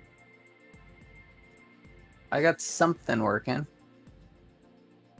It still doesn't have like, wait, are you there? No. Well, for the stream. Right now, it just checks if it's null. So then I just have to get a way to set it to be not null, but this camera is inactive. It'll stay inactive, hopefully. And then if I drop it into the special cam slot, the camera will switch to its settings. Wonder.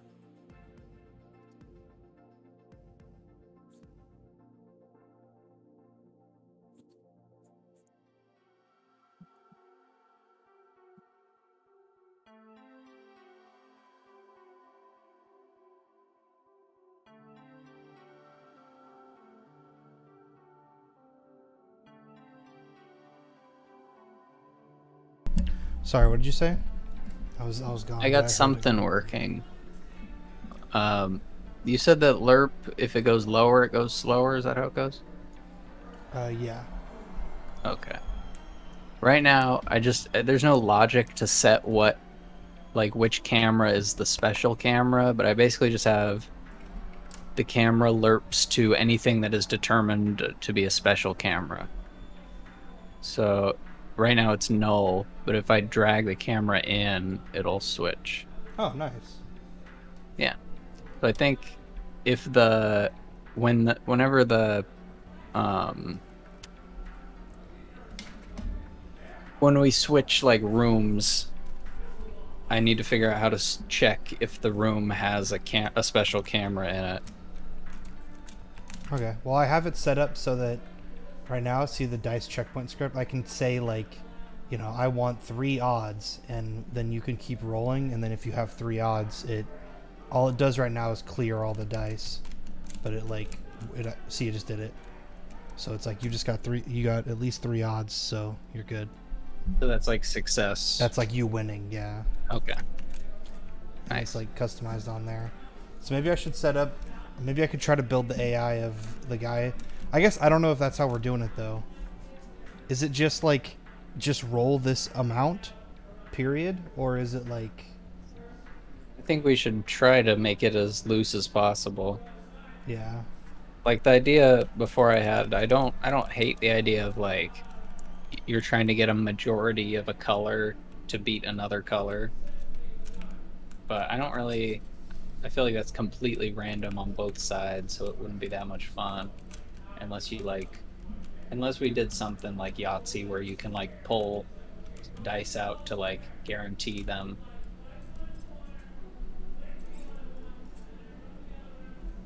Yeah, I'm feeling a little bit lost right now, like what I should do next.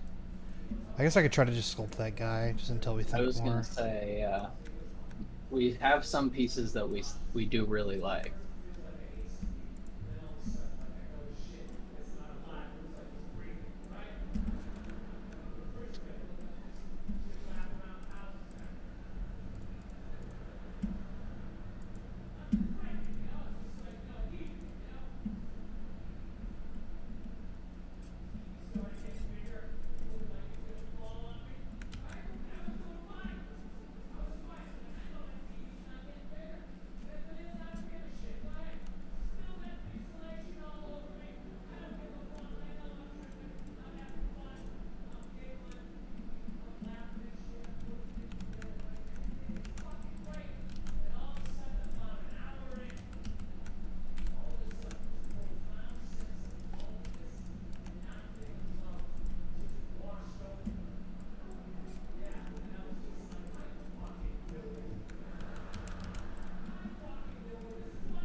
How do I...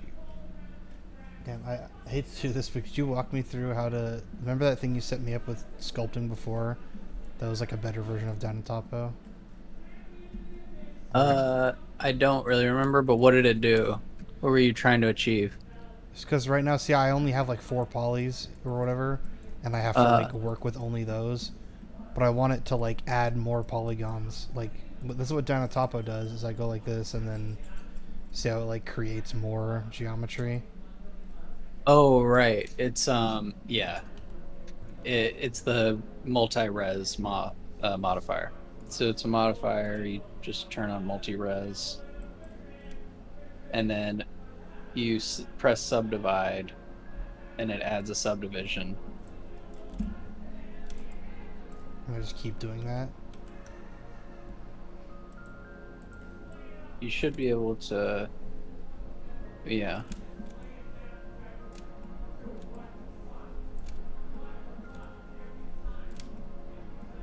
I don't know why the mirror is on the working.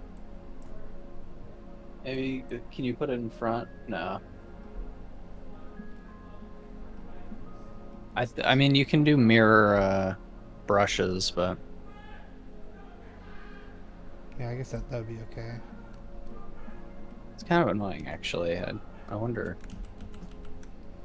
Mirror with multi-res...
It's like fucking up his seam right here really bad. Yeah, I was gonna say there's got to be a better way.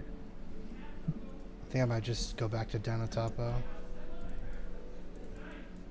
Let me just look up multi-res or mirroring with multi-res. Because it is really nice that you can do that low poly thing.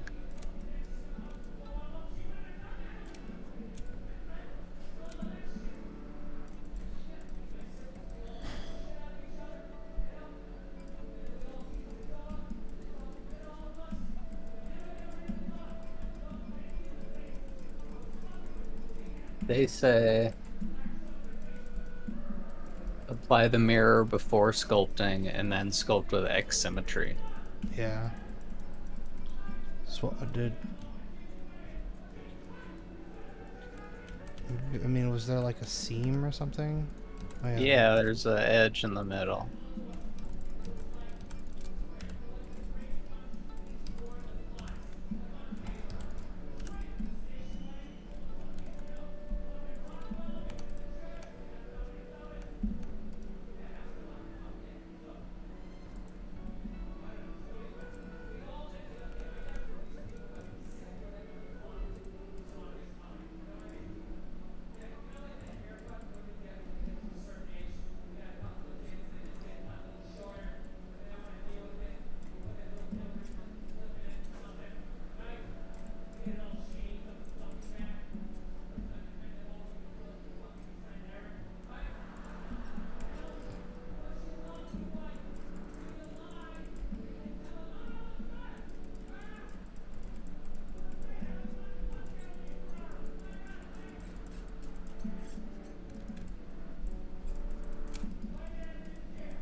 Can you hear the Bill Burr? No. He's very loud. Oh, is it playing in the background in your house? Yeah. Oh. Yeah, not for me. I'm sure it's Oh on, yeah, it's probably there, on the stream. a little bit.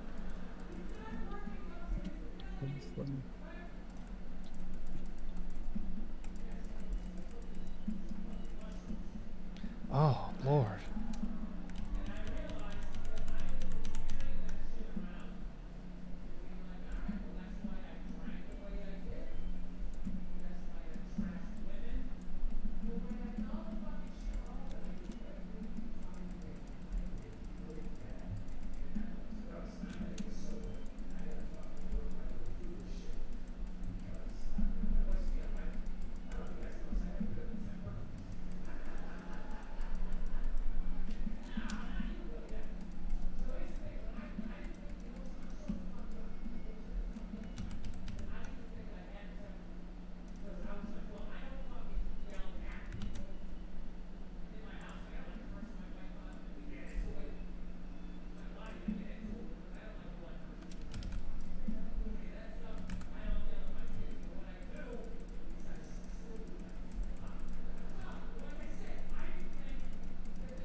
Yeah, I don't know about this because like normally when I do the snake hook with Danatapo, it's creating new like new whatever polygons here, but like here, look, it's like running out of polygons.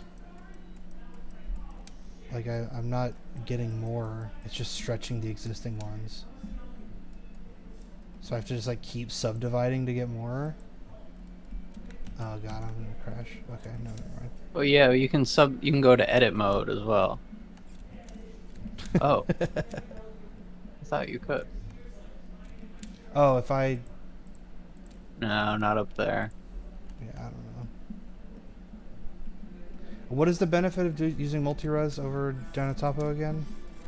You can change the resolution.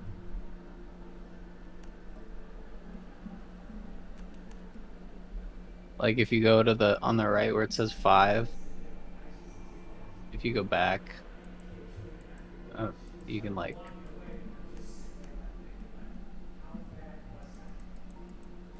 actually. What does that say? Level viewport. Level viewport. Yeah, one of them does it. Oh yeah, because you're in sculpt mode. Yeah, I'm just gonna do the Janatapo. It's not. Yeah, just do whatever.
Fuck.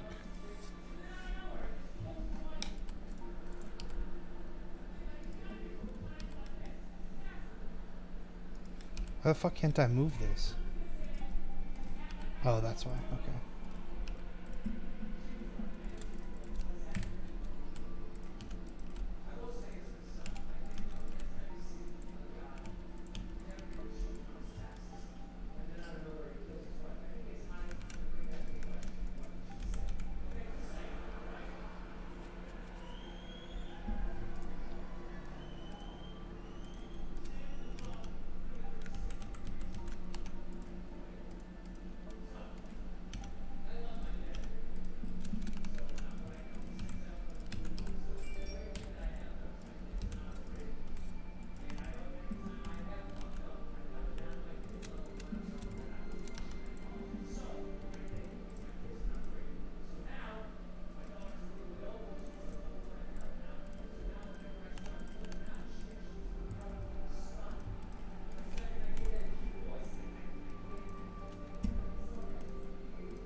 Another thing I thought of too is we're definitely gonna have to bring over the fucking what's it called, like the dialogue system, right?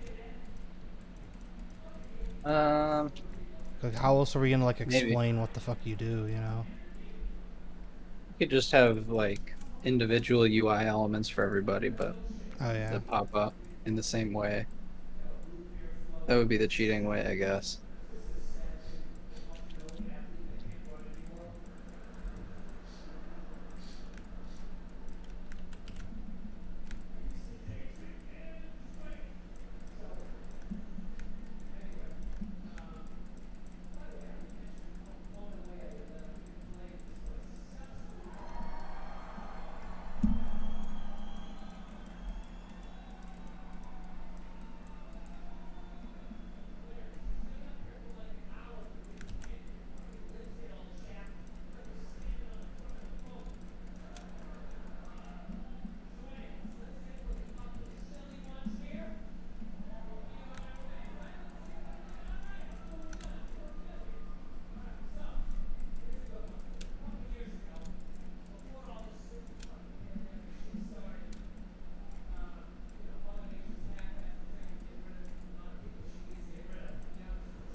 I cannot get rid of this seam, like, no matter what.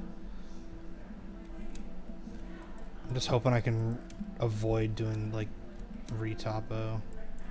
But I don't know. This is not going super well.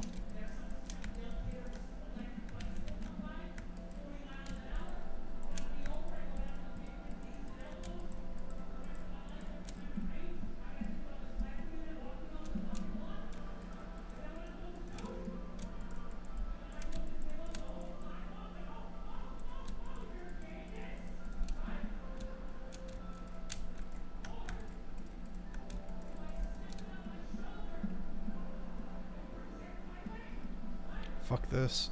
I'm starting over. I'm gonna just low poly model him. I'm not gonna sculpt him.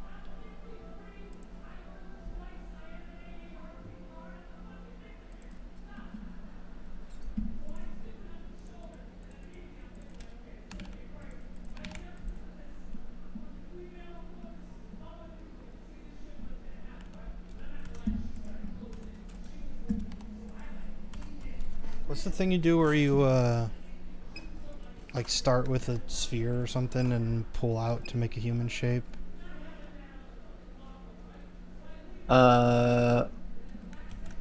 You make a sphere, a UV sphere. And you bring it down, Or- right? But like how low? Oh no, you make a. Oh yeah. I guess was yeah, gonna and you just say, pull I from think- that. You can get away with. I think you do the rounded cube first, is the way it goes. Oh. And then you add what, like remesh to it or something like that? Use subdivision surface. It's in the second column, I think. Yeah, there we go. Okay. That's what I was looking for. Yeah, just that. I apply it, I guess, right? Yeah.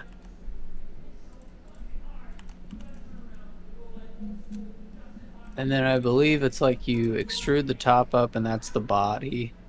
Or that's like the stomach or something.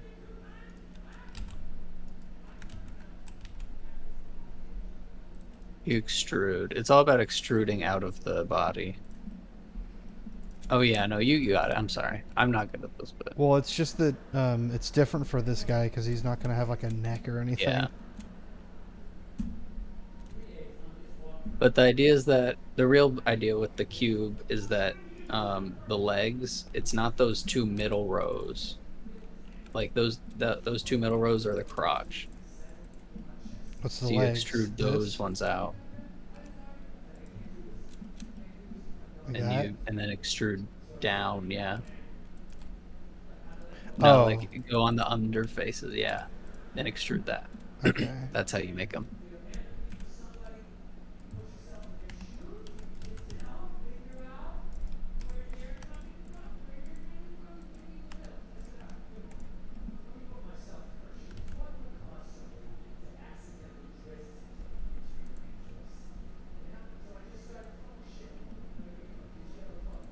I think a lot of people, and one of the reasons I think why like a lot of the models have that horse leg thing or like the sheep leg, is that after you do that, you extrude again in the next direction usually.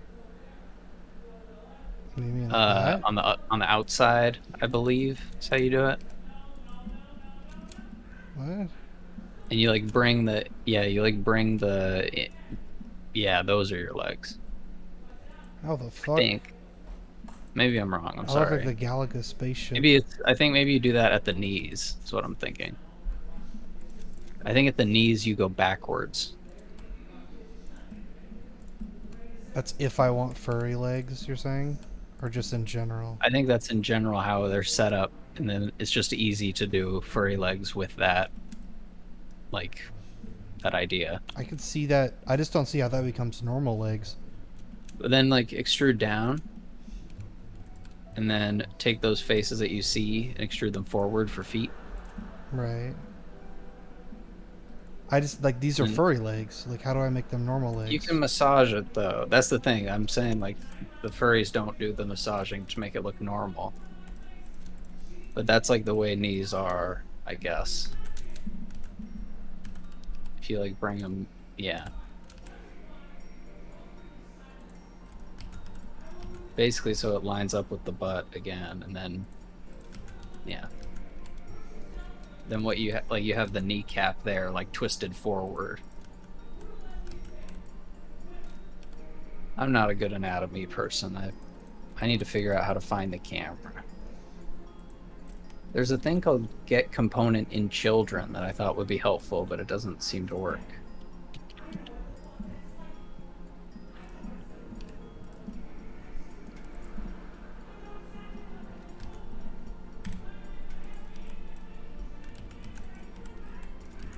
Oh, include active. Include inactive is important.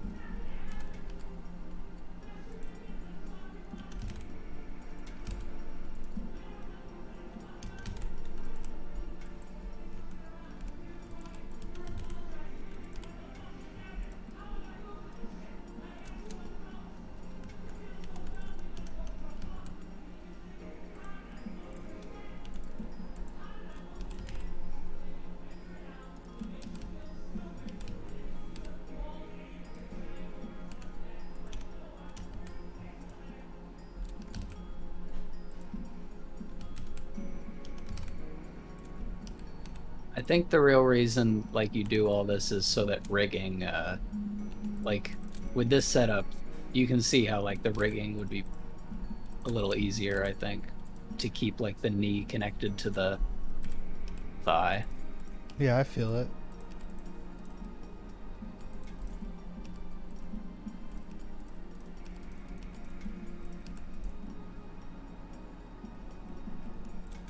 It's coming along pretty good.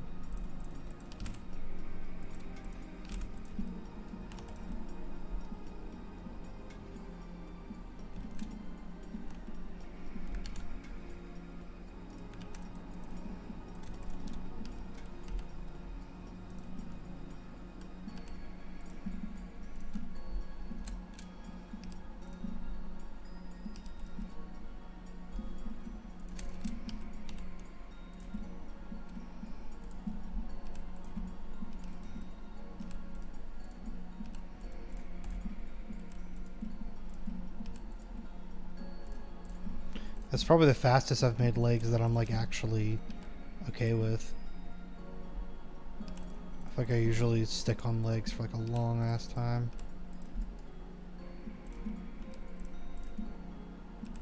I feel like the most valuable thing I learned trying to learn modeling is just those like what are they called?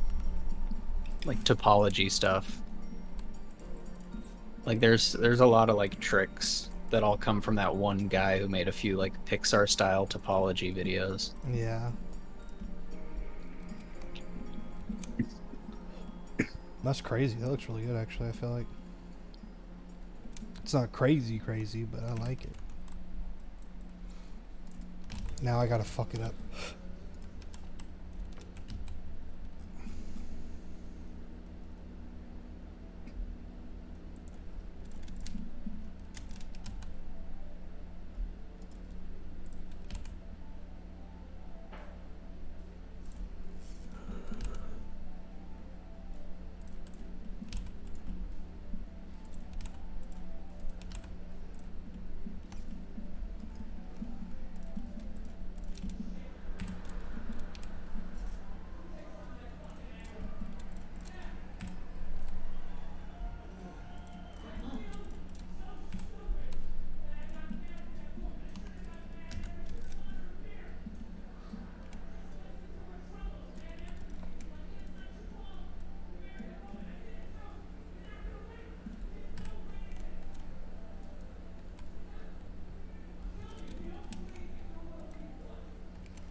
I like this a lot.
Thankfully, this dude has like barely functioning arms.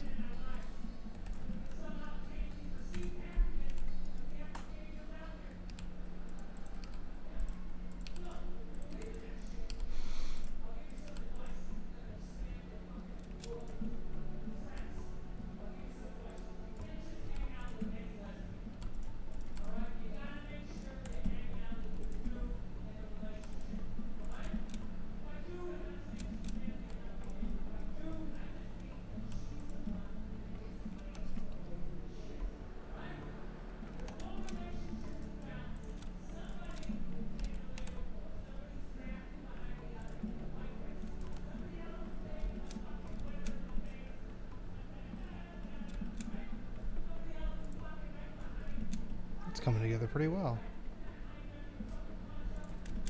I'm glad I decided to switch from the sculpt. I was not happy with that sculpt at all. And then is it a similar thing for the arms? You do some shit like that? Oh, how do we do? I forget.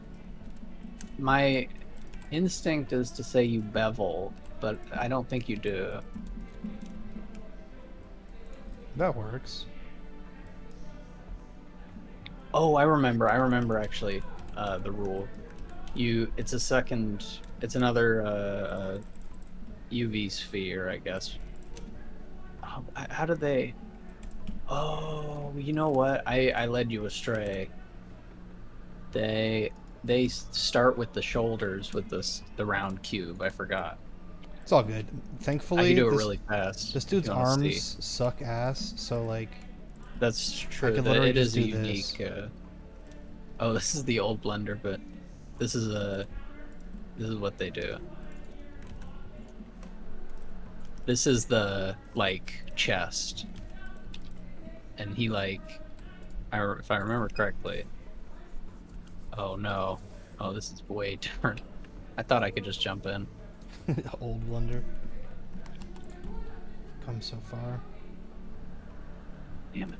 Which one was it?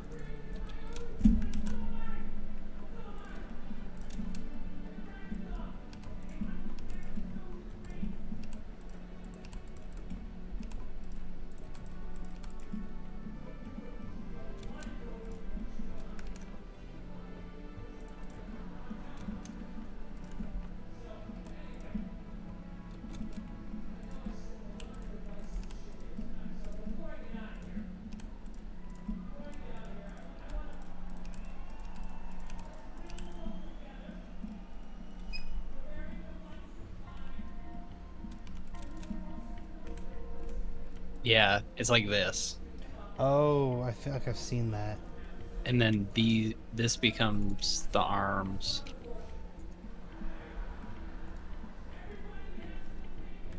The idea, I think, is that there's like a rounded circle that defines a rounded circle. Damn it. There's just like a circular shape through the torso. Okay, well, no big deal. I Yeah. can do this.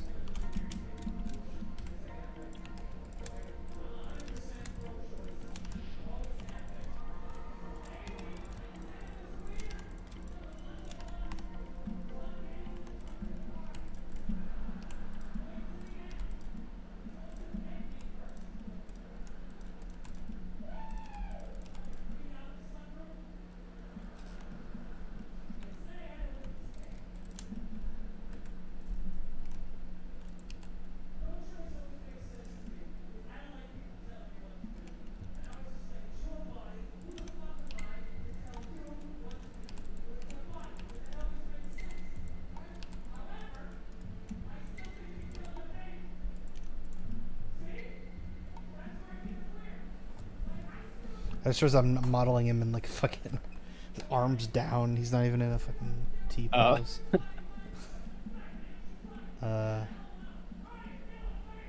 I fix that?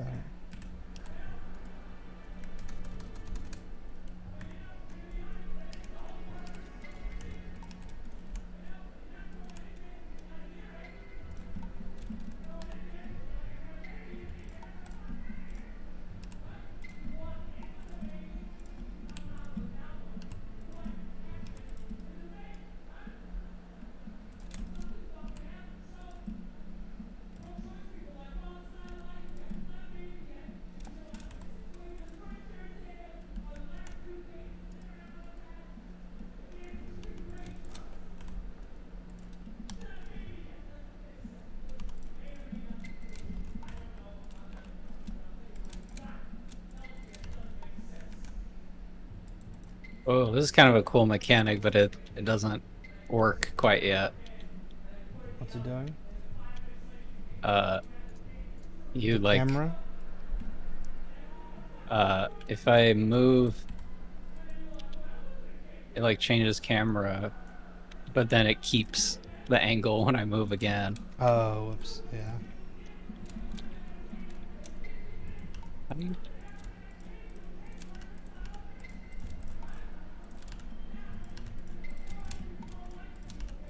What did I miss?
I didn't mean to be this like hash brown shaped, but I'm kind of coming around to it.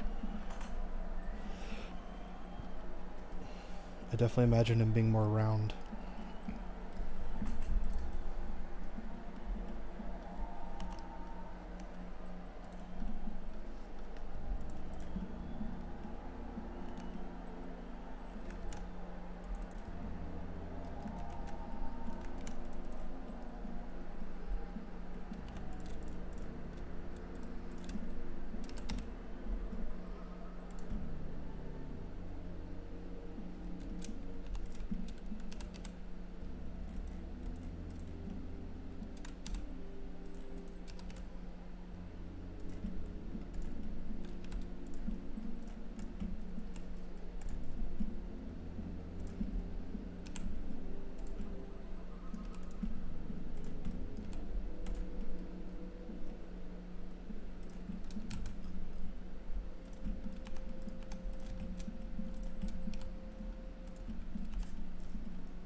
Okay, I think I got it working.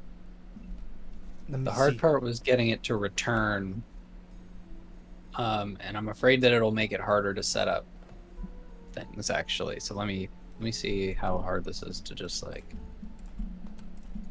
enable.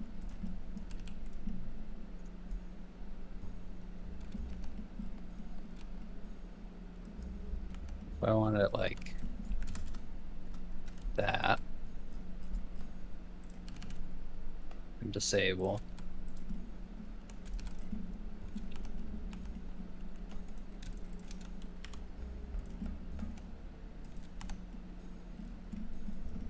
Yeah, okay.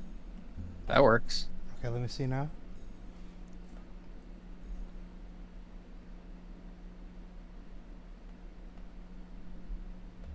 That's awesome.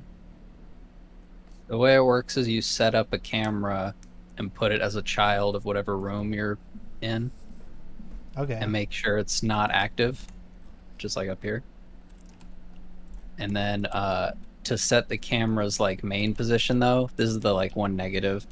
To set like it at start, it has to have like a base position. So there's an inactive camera that is just basically where it'll start. So like default. Which means you have to disable, I guess if we just always have, yeah, this works. I think, let me see. No, doesn't work. So I mean, how much extra work is it? Is it really that bad? No, it's not that bad, but it's, I just don't want to create stumbling blocks early on. Yeah. I guess it's fine. I'll do something fun with it. Do one out in the main room that like zooms way out so you can see the whole room when you go in. That'd be kind of cool. Yeah.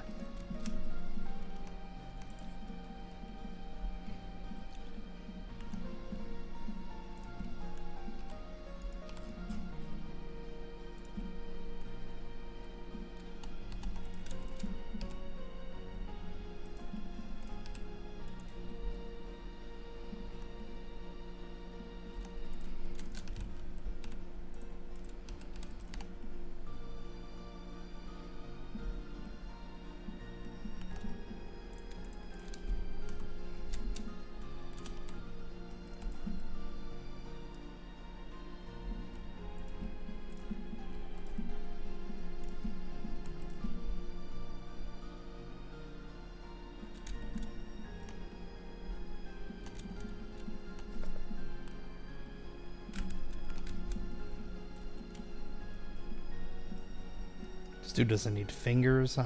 Yeah, he looks cool like that, right?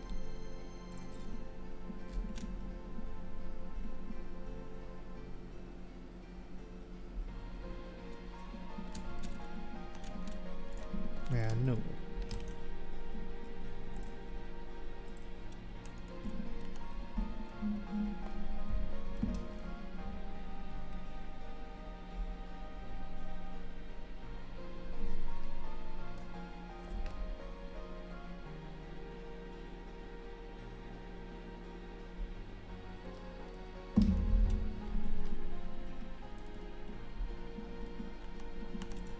I guess I'll just rig this guy now.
Yeah, I'm afraid that having these multiple cameras could be like a build problem.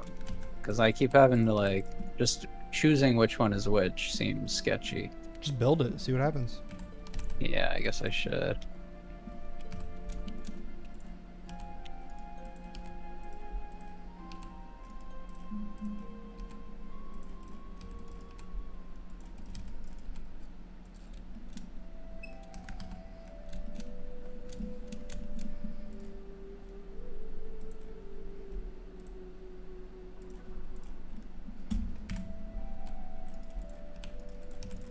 This is getting fun.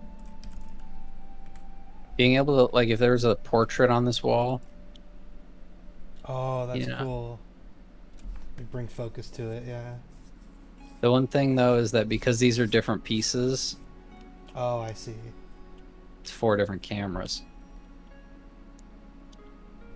But You that's can't just- because... Oh, well, whatever. So explain. Well, no, because it's, like, based on what room you're in, and the rooms are... Like, if this was one room, maybe, but then you wouldn't be able to move through it like this. But I think there's stuff I can do.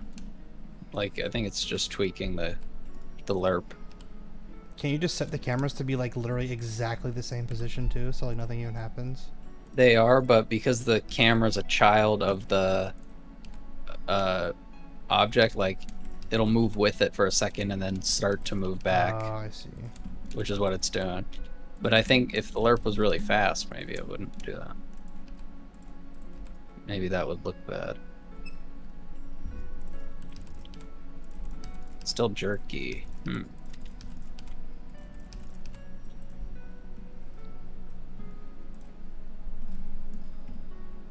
Yeah, it's just extra fast. I'll figure that out later. Yeah, it's not super worth worrying about.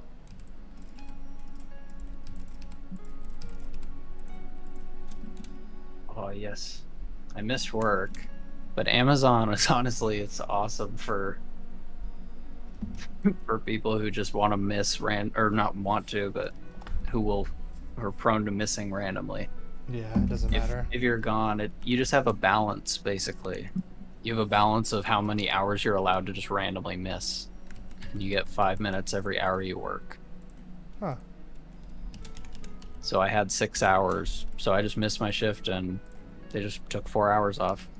And I'm not going to hear about it from anybody. That's Oh, great. that's beautiful. That part is so nice. The fact that like the people who like tell me what to do, they don't know my schedule. So it doesn't matter.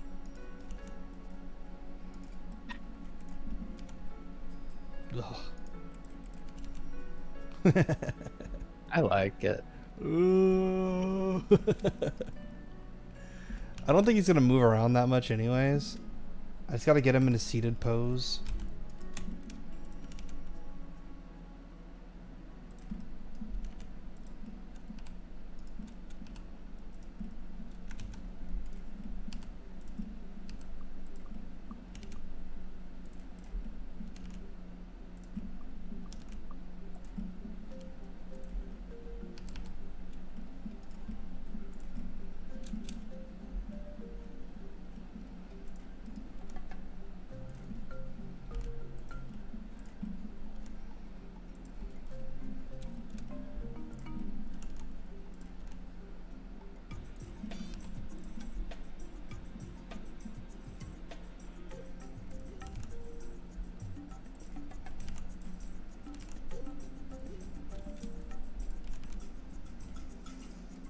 I'm gonna be off mic for a second. I forgot I was gonna call my mom.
She didn't pick up, so I'm off the hook. Off the hook. Oh.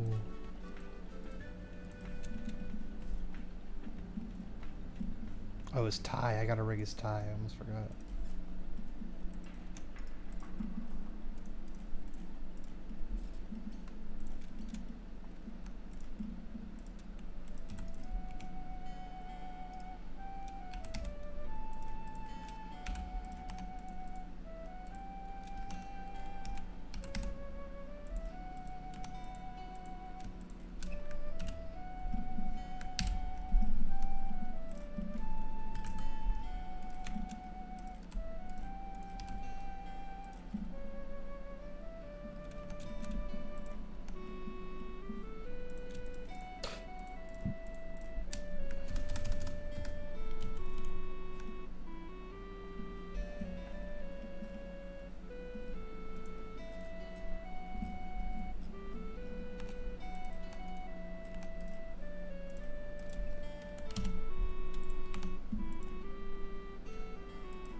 Oh, never mind. Just calling back. Hello.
Dude, this fat folds looks so funny. That looks great.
Oh my god.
This kind of goes to the beat. Almost.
Whoa.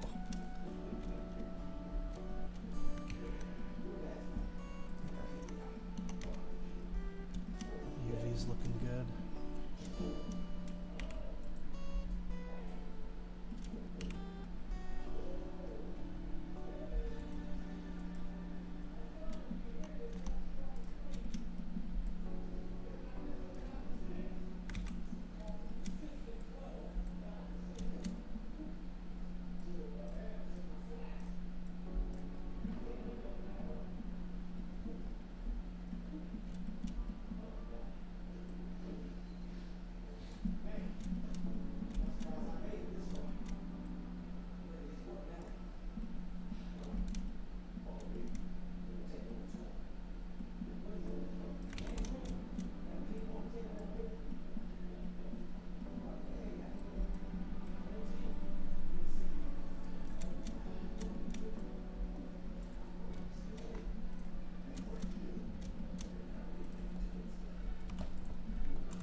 Okay, sorry.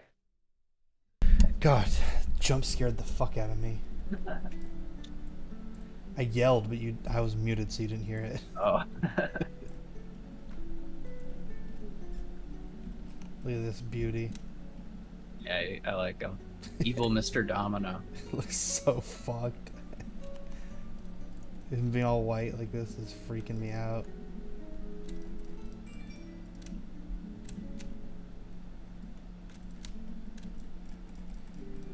Were you watching it all while you were gone? Yeah, I was watching the whole time. It's I definitely come a long way. had a lot of fun with those animations. I was like super happy with those.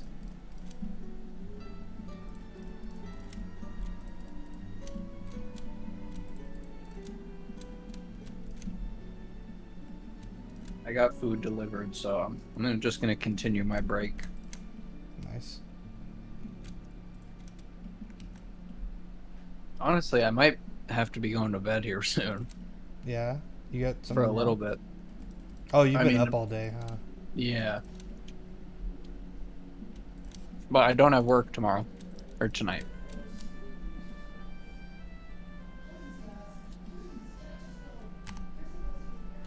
I'll just do this. I probably won't go to bed. Like, it'll be at least 2 hours away. Okay. So we can definitely work on some more stuff, but I'll probably have like a ton of energy after I eat, actually.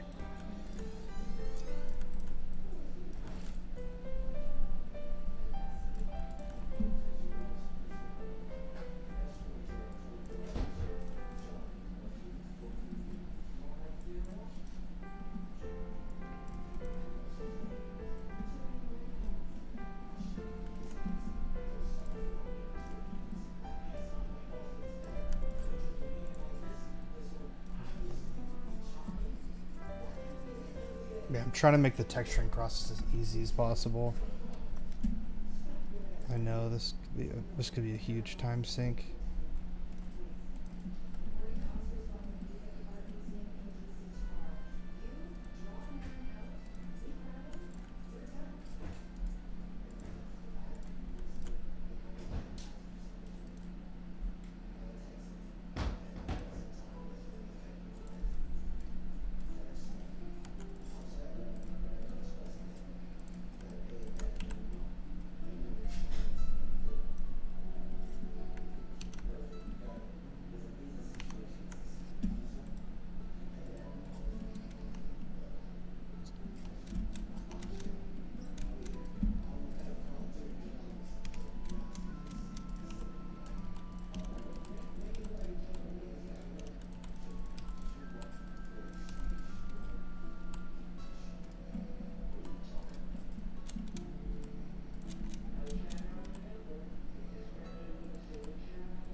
Okay. I feel like I've sidetracked long enough.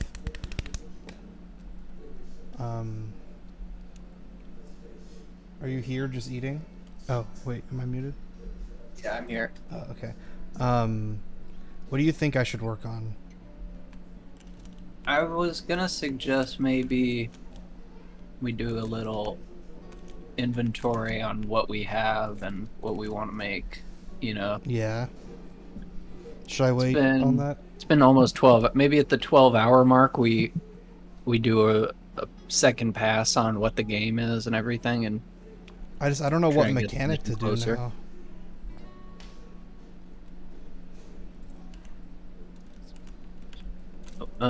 I mean, I honestly think modeling is always gonna help, just because, Okay. and textures, just because textures I can't help with, you know. Even a floor texture, you know what I mean? Okay. You think like we're not gonna? I'm just worried. Like I feel like we're gonna make all these assets and then just be like, we're not gonna have a thing to like tie it all together. I guess we'll talk about that. At the 12 Yeah, hour that's mark, what I but- think. I mean, 45 minutes from now, we'll hit our 12-hour mark. But yeah, I'm nervous about that possibility. You know. I guess it wouldn't be a waste necessarily, but it certainly feel like one. We already have, I feel like, enough that can. I think we can do it. It's really the switching or finding the middle ground between this the dice and the overworld.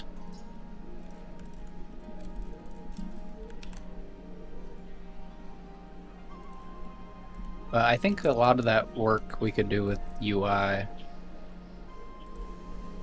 At least like changing what you can control and stuff.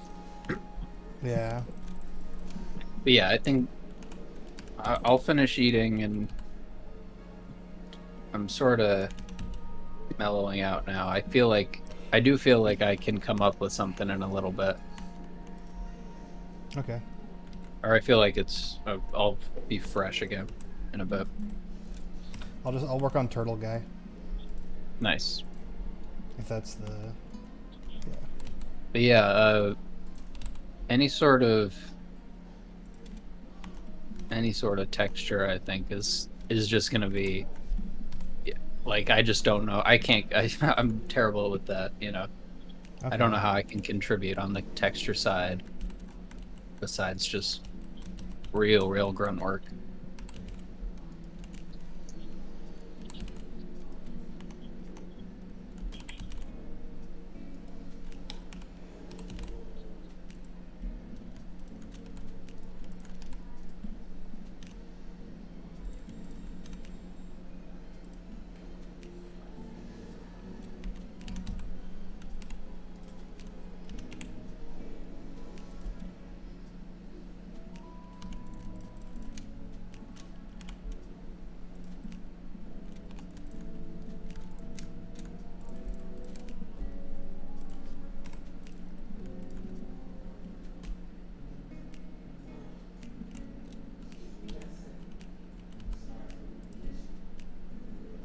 Oh, fuck.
I hear you.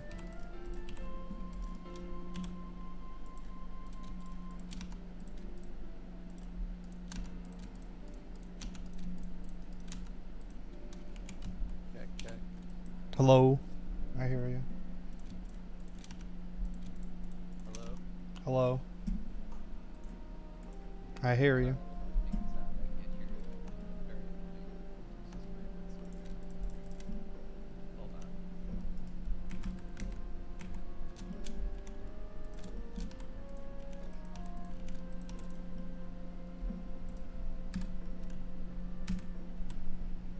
Say something? Hello.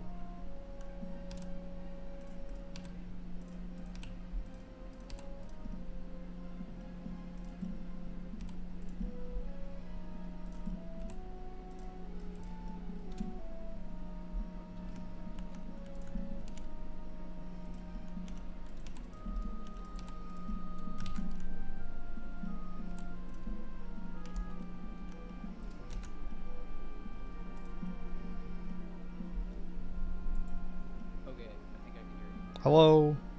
Okay, sorry about that. You're good. I set up my mixer. Oh, okay. You got way quieter. Okay, I have to do some. How about now? You're Is that definitely better? louder. I have you at maximum in Discord, and you're still quiet. How about now? You could definitely go like. Or now? That's better. Or now? What about now? That's like the best yet. You're I'll not allow clipping or anything, so. Yeah, actually, I have a monitor that would. This is actually super nice. I can finally hear myself live. Like I don't have a delay. What do you think About what? about how you sound live? Oh. Well, I'm trying to figure out this one last little thing. How do I do this?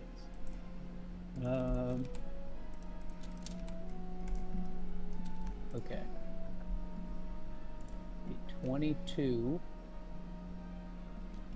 And then does this do anything? Oh, you press 22 here. Does that, and then bring the, I don't know. There's like effects, is I guess what I'm trying to do. Oh, sorry. What? Oh, good. I just had like a feedback thing.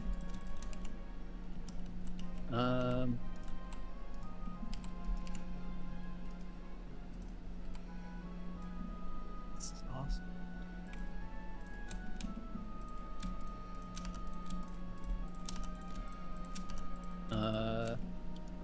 Oh, there. Okay. I hear the echo. How about? Whoa, what is that? What could this be? Oh. Sorry, I'm not gonna do this for very long. You're good.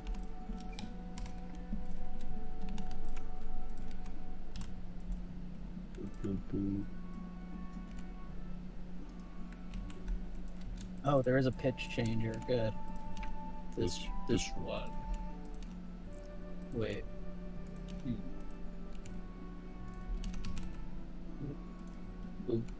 Can you hear my voice with? Do you hear two voices? Yeah. Okay. I don't know if that's It's part of the weird 'cause- filter or not. Right now I can. Hold on. It's in mine. Right now I can. I can hear stuff from my computer, and it's coming in as like an input, but you can't hear it, which is bizarre. It's probably getting filtered out by Discord. No, I mean like it's being filtered out by like there's music playing right now. I'll turn it up, see if you can hear it. No, I'm speaking over it. I can tell through Discord. Weird. The mixer like lets me hear stuff and then output stuff minus what I'm hearing. It's I don't know. Dude, look at this fucking turtle's face, bro. I'm so happy with this. that's a guy. He looks so funny. I'm so glad it holds up with the subdivision. Oh.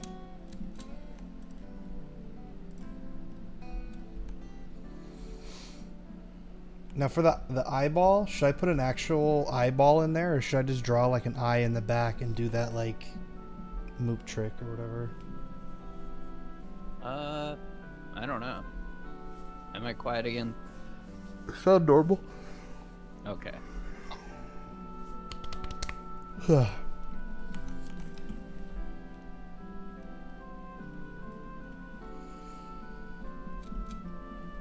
I'll fuck with it. I wonder. So yeah, I guess I couldn't play something on my PC and have you hear it, I don't think. Because then you would be hearing yourself. Oh yeah.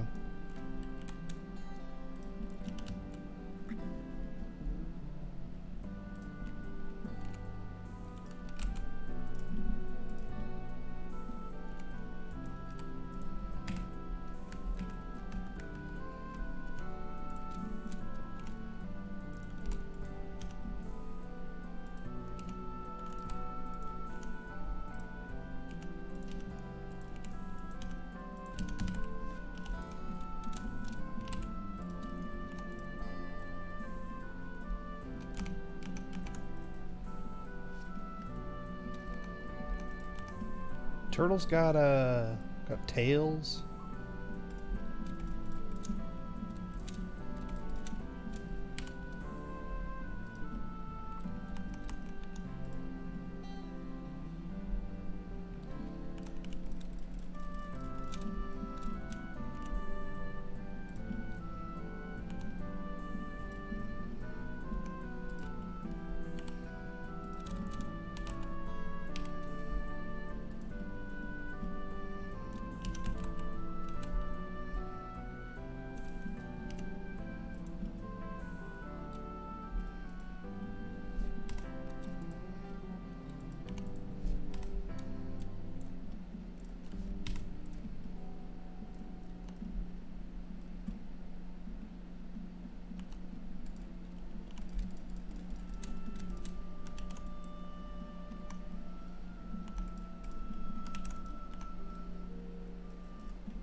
And his legs look way less cool in the subdivision.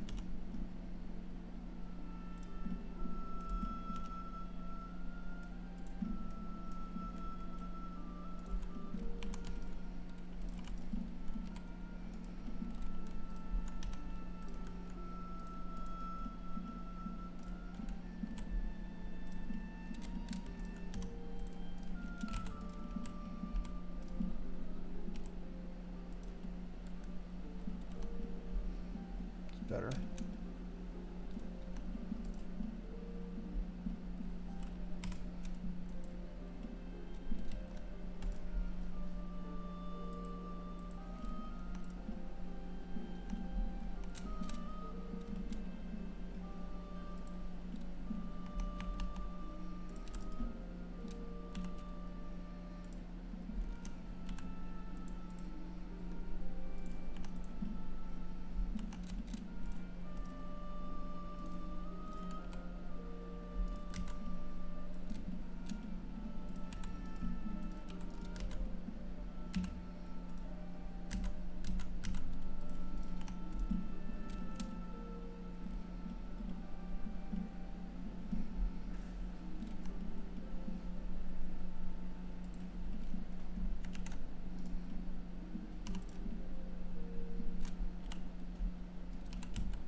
rigging this thing's gonna be fucking weird.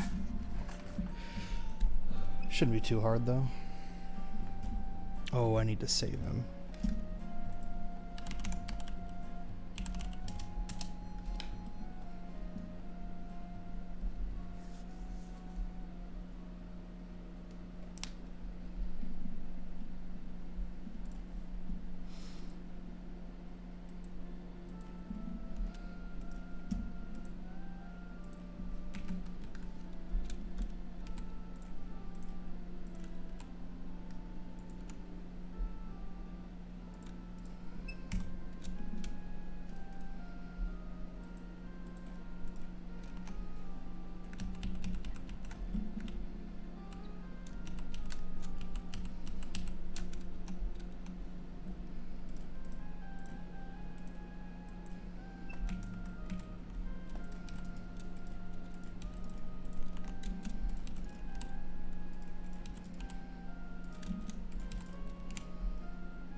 Drive-through, I was there.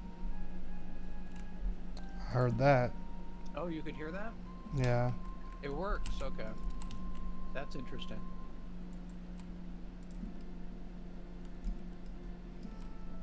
So there's a button that says to mon and to st. So you might think that would be to mono, to stereo. But it's actually to monitor and stereo. Oh. So I can either choose, I can mix in, I wonder, actually, I'll pause this. I'm gonna mix it in and you say something and see if you can hear it yourself. Okay. Say something. Hello. Hello. Yeah.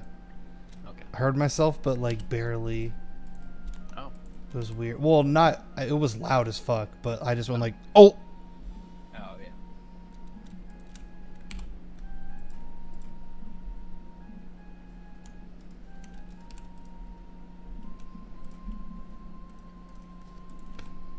I wonder, is this extra loud?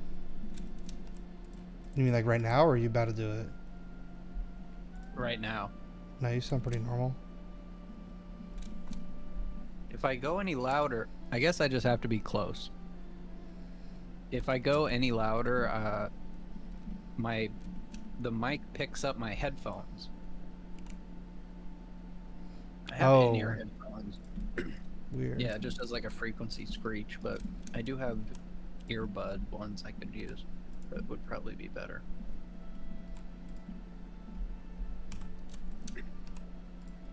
Sorry, I'm still eating. You're good.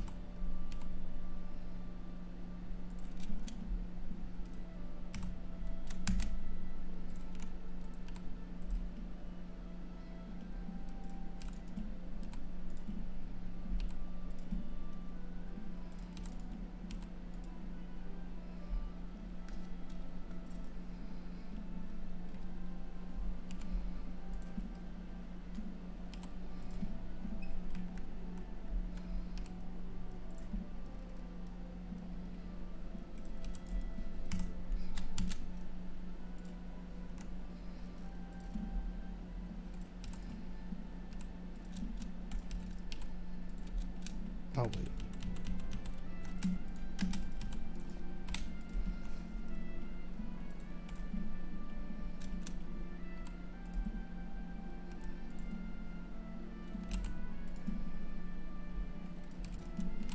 Joe asked me the other day how long it would take him to make himself a video game character. I was like, I don't know, a couple of months probably. He's like, no way. No. You don't think so? Yeah, if you I mean, if you have an iPhone that has LiDAR, you photo scan them and then you just throw them into Mixamo and that's it. See, I guess that's what I was. I wasn't sure. I should have clarified what he meant. I assumed he meant like make a custom character. Like Chickum. Yeah. No, but yeah, we could Mixamo him so quick. That's true. Yeah.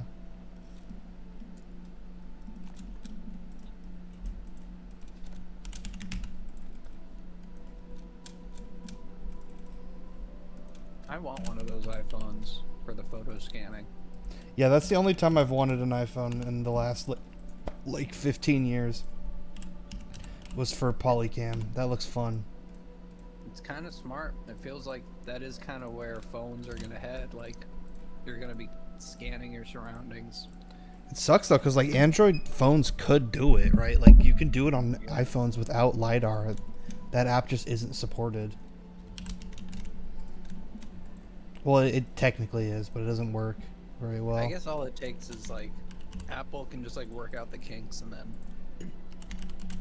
Samsung could just like drop it 1 year once it's like really good. Yeah.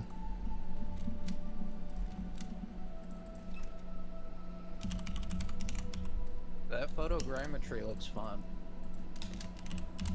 I used it on Austin's phone for a little bit and scanned my game room for a bit. Oh yeah. It was okay. But I also was rushing. Vectroid did a thing where she had a pretty good photo scan of a room, and then it was running through a VHS player, and it was using like I think it was in VR chat, and they were using sort of a blurry like an out of focus camera, and it looks so real.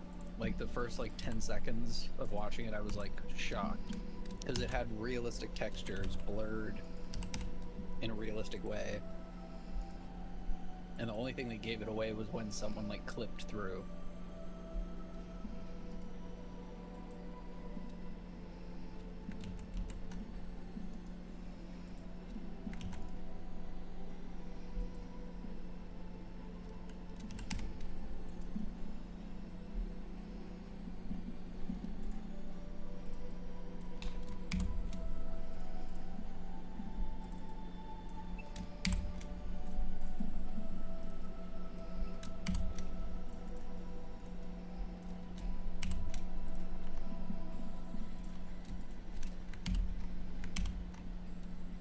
This is gonna be wacky as fuck with automatic weights. Oh no. What? It's like, I guess actually, I don't know. Oh. That's not how I expected that to work. Whoa, what the fuck? It just has to do with like the root bone, right? Or wait, no, yeah, you're good. What's the? This is weird. Yeah, it's backwards. How can I fix that?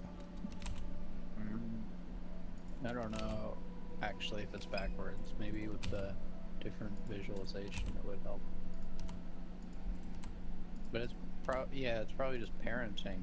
Like you probably want to parent the base neck bone to that Like other that? bone.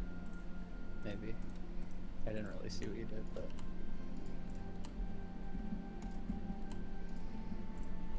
Kind of.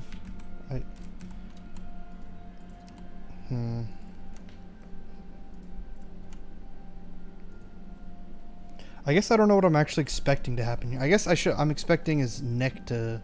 Yeah, I'm expecting the body to stay stationary and his neck to lift up.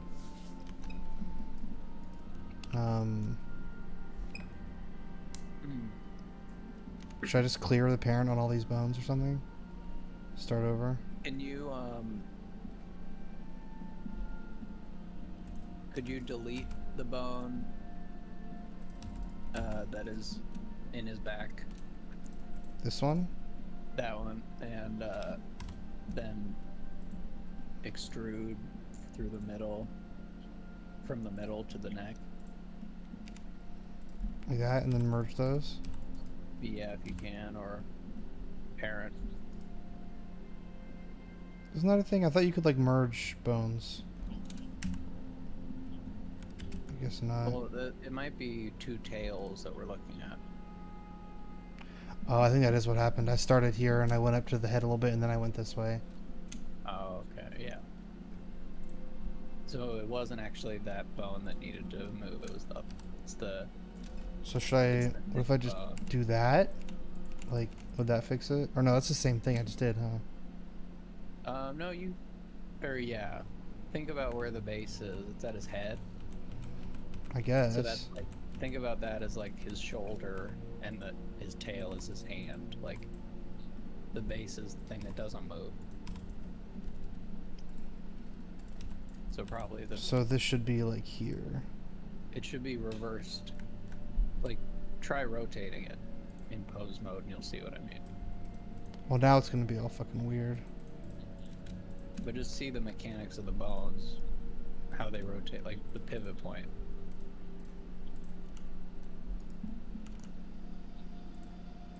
Not that one, but the, like, I guess the...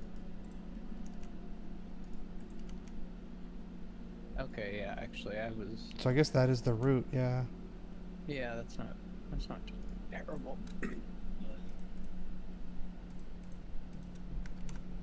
Can I, like, control R? Oh, I guess I could just do this.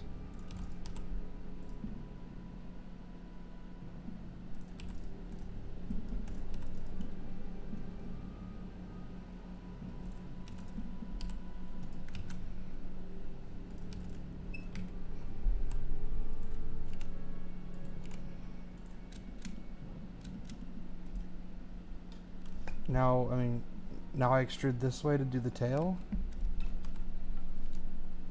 Like that. Yeah.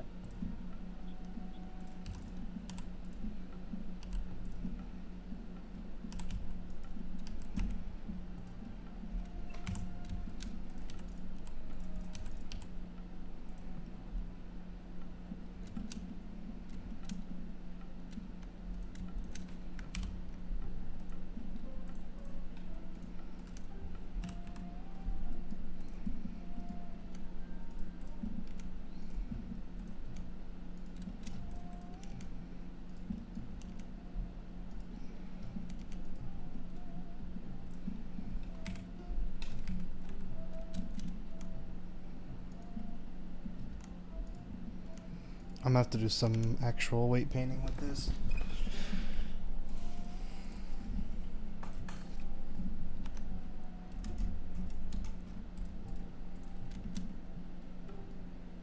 Oh, I have to rename all my damn bones now too. God damn it.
How do I, like, select the inverse? That's a thing, right?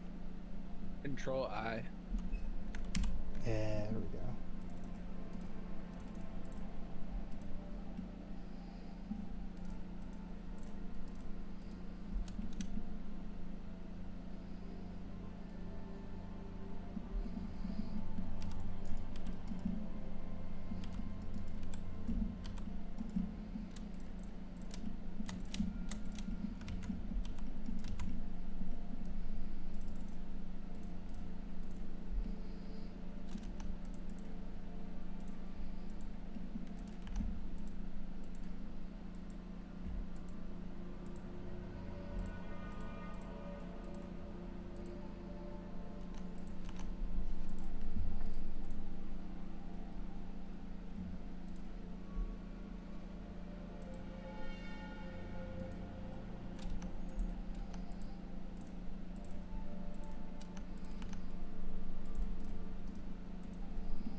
I guess I've got to apply the mirror to this.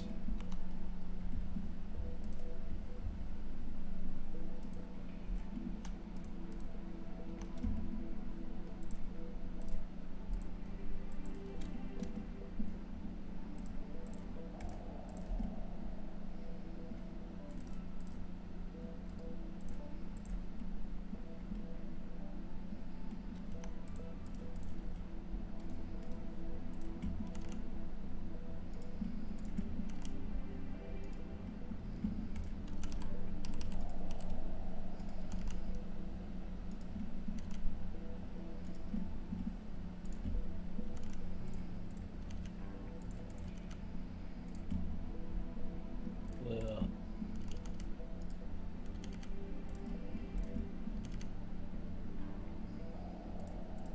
Ugh. That's great. He's designed to like look at the dice really close on the ground. Are you sure that's a one? I don't know about that.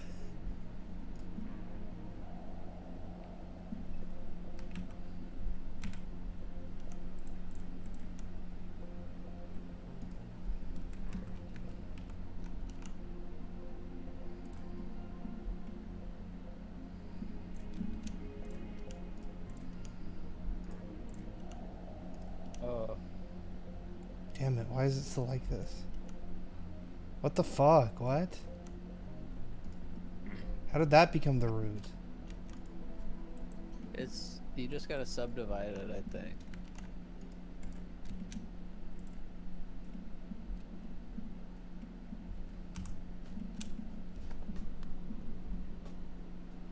How do I do that? That? Yeah. I bet that'll fix it. Or maybe you might have to weight paint again, but I don't know. I mean, it's gotta be somewhere, right? Like, where should it be? I thought it should just be right here in the middle. That's what I thought. But then it would rotate everything. I guess, yeah. But then that would be like he has a lot of freedom in his back legs. I'm just thinking like that's like how hips work, right? Yeah, I just figured. I mean, he's all neck. Like, he probably doesn't even need to move. I guess it's true. Well, I do want him to be lowered down a little bit, but yeah. He has suction cup legs. That's only because of the I think subdivision. That's a good look, though. See, without the subdivision, with subdivision on, it becomes normal. I kind of like it with a suction cup vibe, though. Where he's like cemented to the ground or something. Well, I want to make him like stomp around and stuff. Well, you're probably just gonna have to re-rig again. And you just gotta start, like, the first bone you start with is the base. So long, Bowser.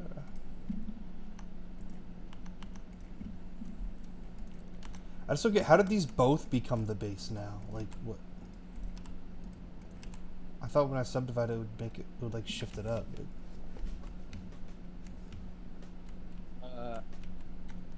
I think it has to do with being connected to the end of the base. I think, like, you can have two bones coming out of one. What if I do like this? And then I subdivide that. Oh. It's much easier if you start with by blocking it out in big chunks instead. What do you mean, like rigging it? Yeah, like if you just do one big bone, you know, for the neck, or one big bone that is like your base bone, and then one bone out of that for the neck, and then a bone that is a child of the base bone that is the tail. Isn't this it though? I feel like this is already what I want now. I guess, but the tail doesn't. You gotta parent the. Maybe that'll fix it. I think. Well, Yeah, there you go. I think that's what I want. Yeah. Gotta Yeah. redo the weight painting again though.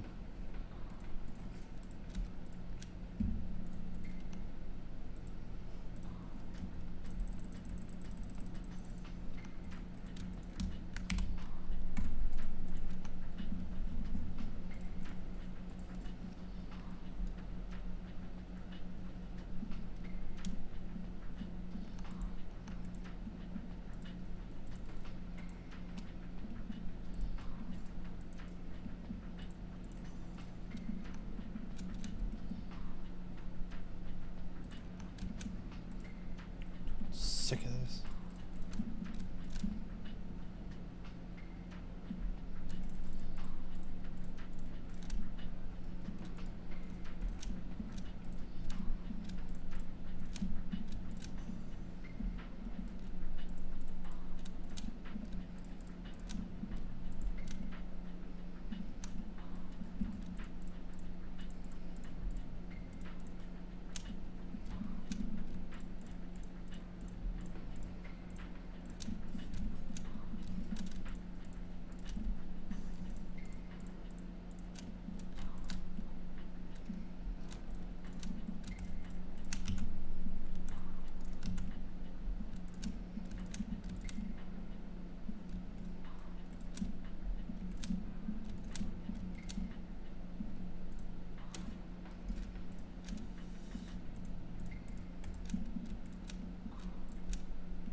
So I was thinking, maybe, you know, like how we have the conditions where it's like you have to get a pair or something. You know, you have to get 5 evens. What if we had some sort of reasoning behind it instead of it being random? You mean like the enemies are like that's like, their weak spot? No, like if like the enemy rolls something and then we can determine like based on what they roll what you need to beat it. Because I was thinking there's no reason they need to roll. Like their rolling doesn't do anything, right? Well, in my head, their rolling was racing you to get that hand. So it just gives you a hand that we both want, and you race to see who gets it first. If we had it though, where it was like he got 3 6s, so you need you know, I guess I'm thinking more like adding some depth to the game, the battle part of it. I'm not opposed to that. I was just making sure we were on the same page about the old idea. I forgot about that.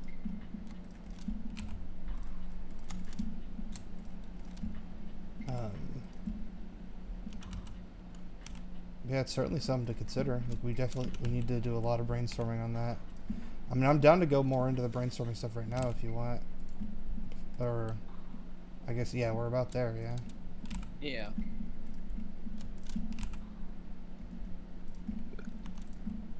Maybe we could do a quick sort of circle of weaknesses. Or not weaknesses, or just like, you know. Just get like a document ready with like every mechanic and idea we have, you know? And we'll just kind of like piece them together. That kind of idea. Yeah. Get Miro open. I'm gonna keep working on this for now.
Alright. I'm gonna start animating him.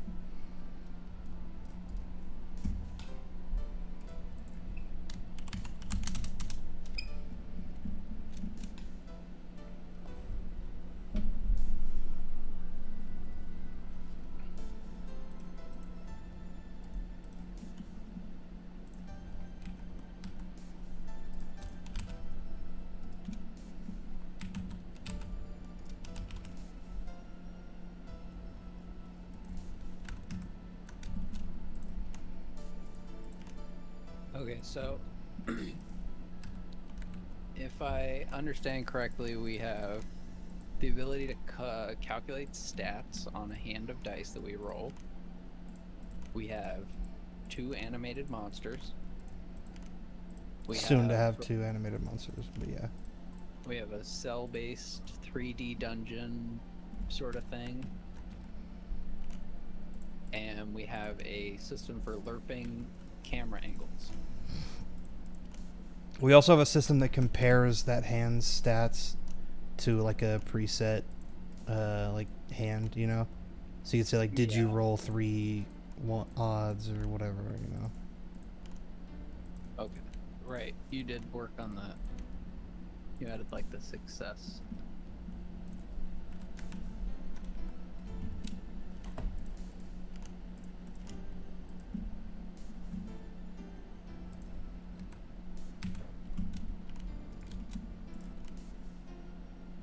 Whoa, this kind of has like built-in IK.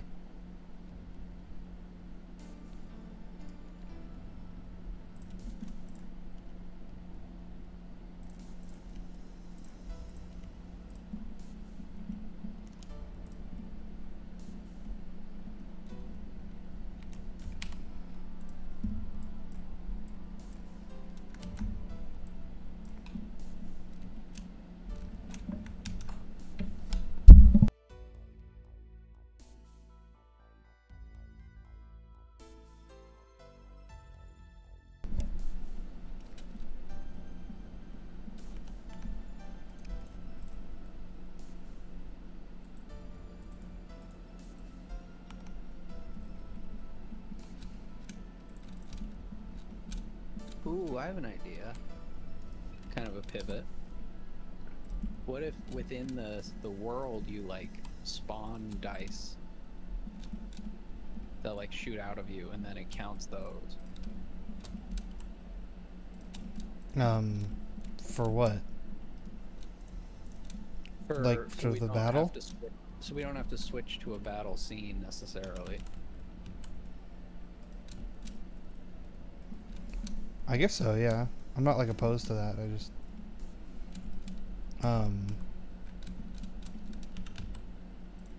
okay. So the battles would be in the overworld. You just kind of drop down the dice. I don't know how to switch to a battle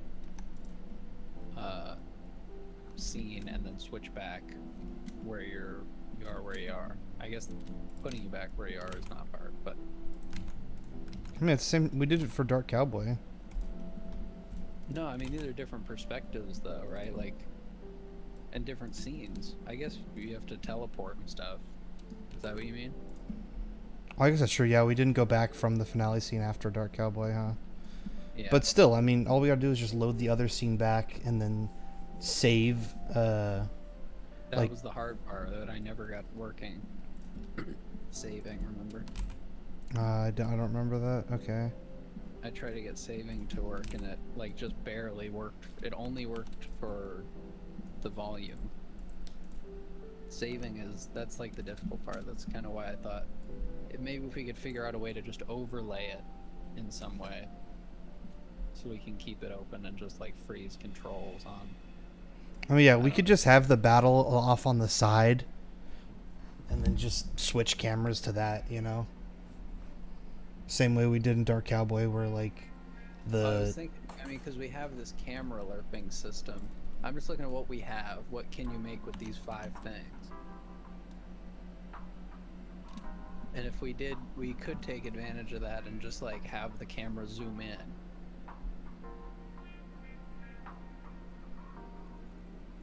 Okay, well we'd have to definitely work on the lighting a bit more particularly for that.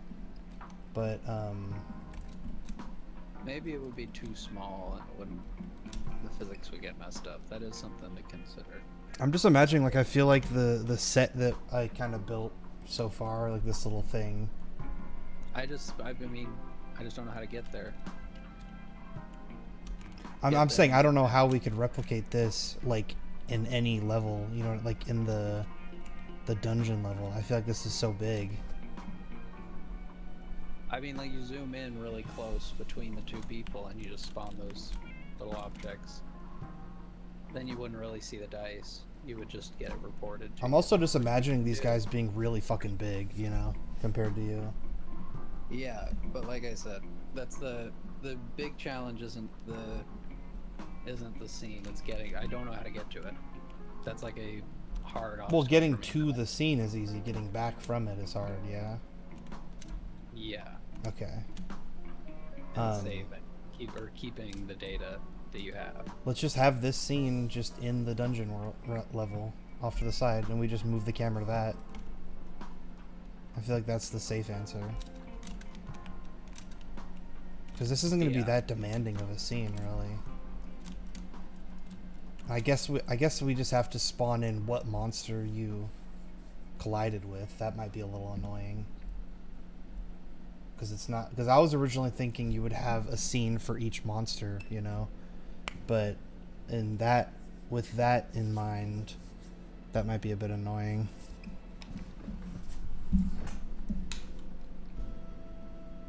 Like when you load a scene, you can't load a scene with 35 dice in your inventory. Like that doesn't do anything. You just load the scene with whatever. So passing values between the scenes is like pretty hard. It has to be like possible. That's like a very normal thing. Like that's just levels. I just don't get how surprising how hard that is. I just don't know how to do it.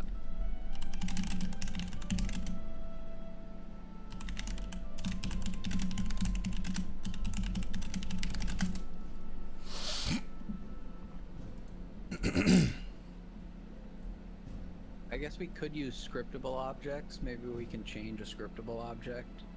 That might be the way to go.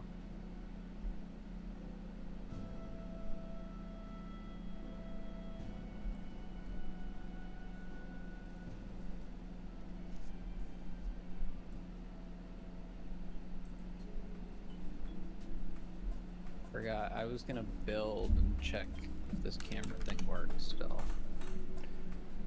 This looks pretty promising. The don't destroy on load modify or whatever command keyword. So if you make it static and then set it as don't destroy on load, and then you just store it, it should be stored even between scenes changing. Oh, okay. I'll look at that in a sec.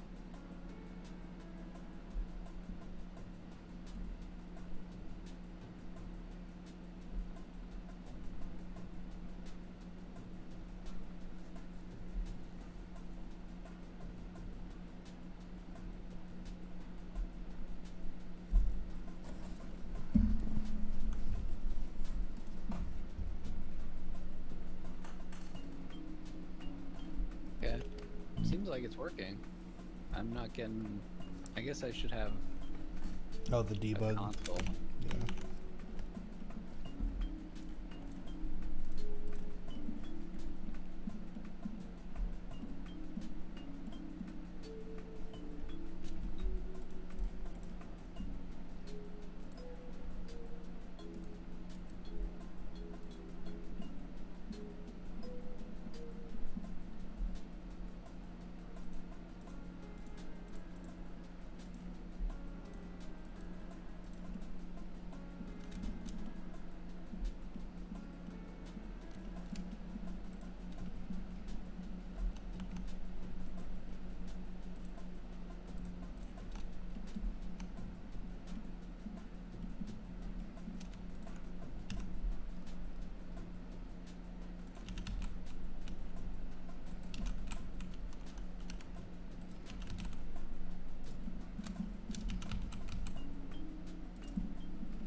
Look at this.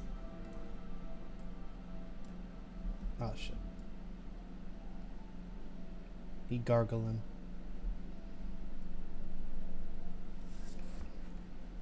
Nice.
So I mean, are you like cool with doing the both in the one scene just off to the side thing, or do you still want to do the like in the dungeon fight? I mean, I think that is a good idea, but it'll probably be easier to make it look good if we just do a different scene and I figure out a simple way to pass between. I don't think it'll be that hard. I hope not.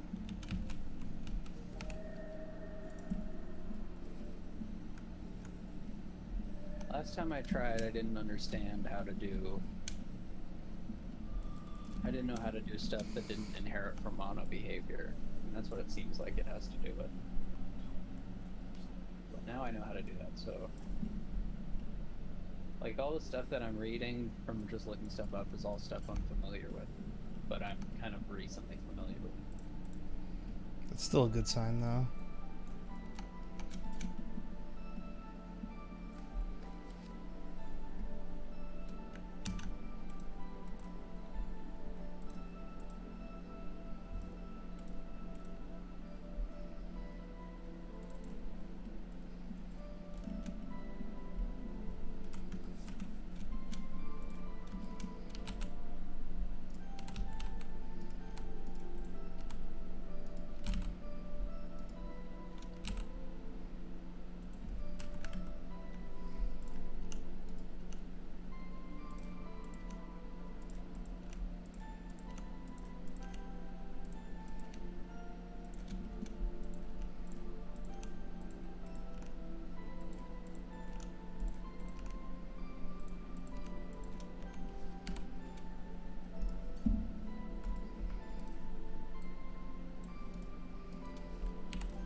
think I could do it. The hardest part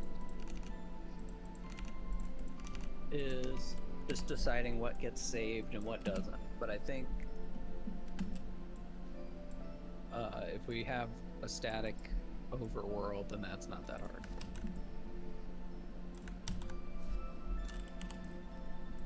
Okay. It's good So to hear. I think I will give the go ahead on separate scenes, which we'll want to do anyway as we're working on stuff.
Can I animate shape keys in Blender? Like, well, I guess definitely, but like the same way I do like rig animation. You know what I mean? Like in Unity? Yeah, like in Unity, I hit record and then I drag the shape key there. But like, can I just do it all here so it's all in one animation already? I think that you. Oh well. You can keyframe the value. Okay, well that should be good then. Yeah. Yeah, I don't actually know if that passes through as an animation. It must. But yeah, I'm not familiar with using shape keys in Unity at all. You mean Unreal? Fuck, Blender? No, I kind of know how to use it in Blender. Like I know how to. It's like I know how to get it just to where. I just don't know about exporting them, I guess. Okay. Making animations in Blender, like you can. The way I learned Blender was all about like Blender centric. Like there was no exporting to me at the time. So like a lot of the stuff that I learned that I just don't use anymore is stuff like that.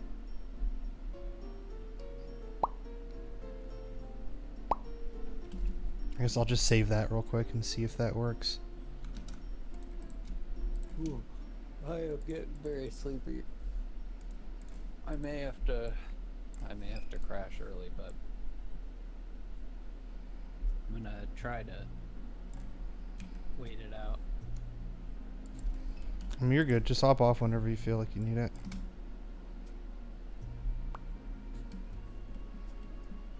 I guess I should just go straight into the figuring out how to switch between scenes, right? I guess that is our biggest pressing matter right now, yeah. That or like, yeah, because once we can move between it, then we can just like work out all the logic for the fights in the scene. The other scene. God damn it. The light in the camera with me.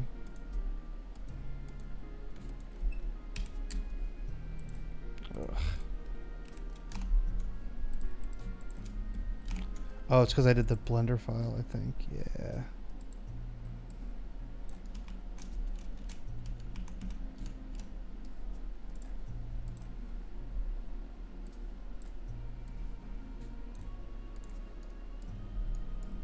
Oh yeah, it's working. Look. Nice.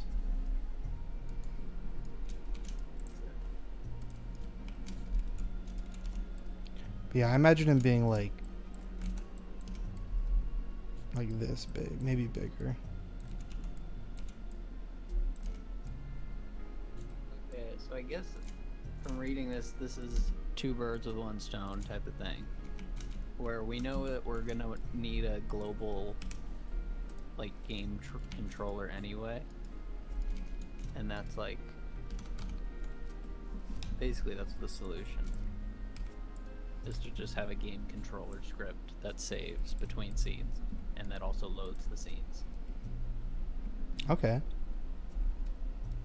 And that's just gonna keep track of how many dice you have, your HP, your coins. I don't know. What are we tracking? I think the hard part is when we come back, like, we basically have to come back and instantiate stuff with, like, stuff that changes. I think we have to... Stuff with those exact same values, basically? Yeah. So, like, if we beat a guy, then we save that he's been beat in our list of guys. And then he won't show up. I guess the big question is that worth, you know, like, would it just be better to stick with... Move the camera over? Yeah, just scoot the camera over. Yeah, I mean, it's just that right now, I mean, it's not a big thing, but the camera is like its own. We'd have to update the camera script quite a bit. But I mean, all we have to do, couldn't we just deactivate that camera and activate the other one? Yeah, that's true. That's true. I just want to make sure it's because I agree that is a pressing issue that we need to And learn then also, eventually, but we still do need to have like a deactivate player thing. I guess we can just deactivate the player that easily, but just so that we don't move. While yeah. Because that's the other thing. We're kind of going from between two different control schemes.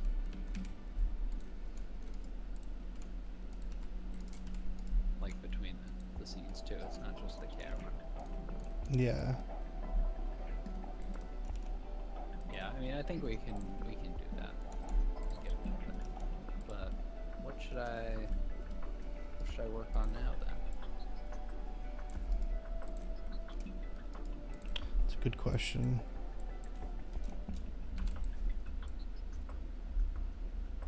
I guess UI is always a thing. I could start Yeah. to work on the dialogue.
I feel like I'm making like a Pokemon Stadium or a Pokemon Coliseum, or was it Stadium? Yeah, Stadium.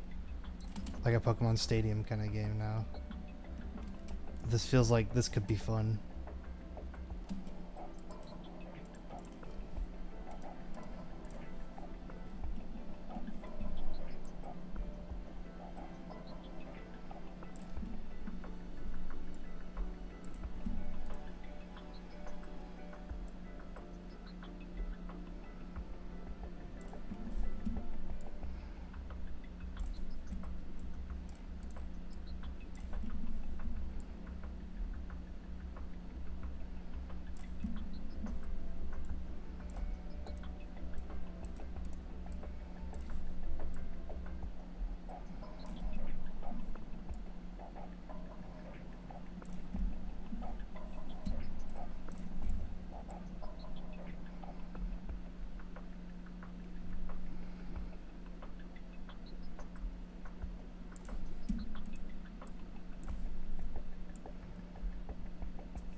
Do you want to do a push?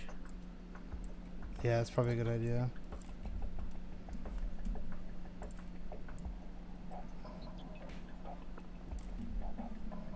I think I'm gonna try to just take a nap and see what happens, but I'm getting way too sleepy now. It's been up since 2, 1.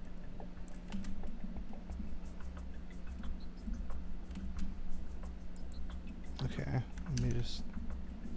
But I might just like lay down and then 20 minutes later I sometimes get a bunch of energy. But I have just been, I mean, we both just been sitting, or you were standing. Look how he goes swish swish, spits it out. Like, but this feels like a Pokemon attack. Yeah.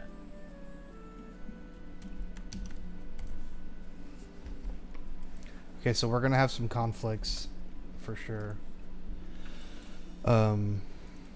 As we both open the same scene. I don't know, I only have 4 change files. Dungeon mode, movement, and then 2 meta, a meta and an alpha. Okay, I hope so. Let me bring that to my other branch.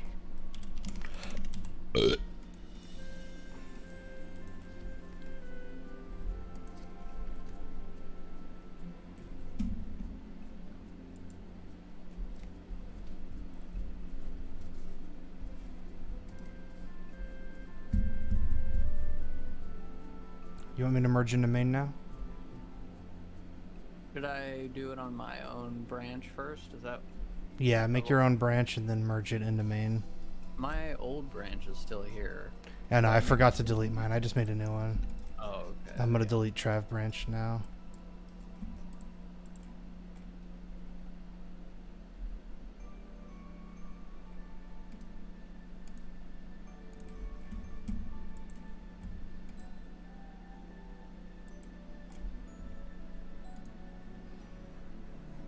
Okay, I merged mine into main already. Now I'll make a new branch again. Or I guess I'll just stay with this one. You need to resolve the current index first. Shit. I might have fucked up by choosing my old branch.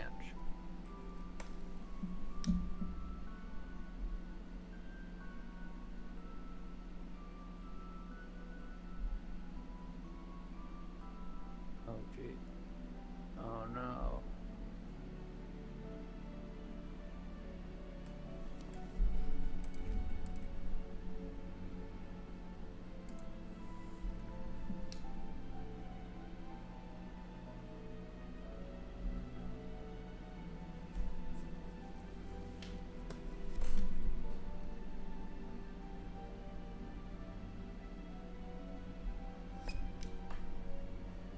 What the fuck? I can't do either.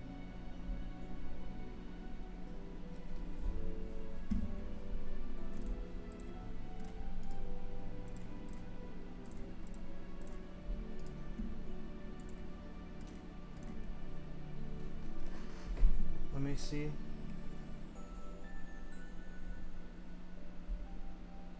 Wait, what? Why? It like... Fuck. I think I fucked it up. Maybe bring everything to a new branch. And then, yeah, just create a branch. Or wait, create it based on... Oh wait, shit, yeah, I don't know. I don't know which one you should create it based on. I guess create it based on main and then bring your changes with you. I'm trying to... I need to bring my changes to main, but I can't do anything. So try to... Oh. Try to make a new branch and then make it based off of main and then bring your changes with you to that branch.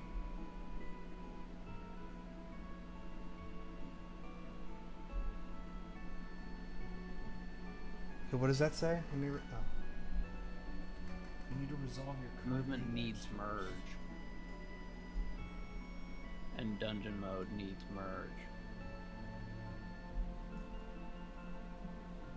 Shit, I don't know, man. Inflicted, it says. Maybe just right click and then resolve conflict. Is that a thing? Or if you click the little caution sign.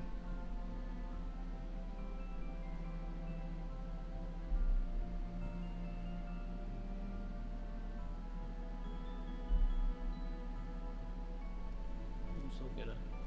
Does it say what the conflict is? No.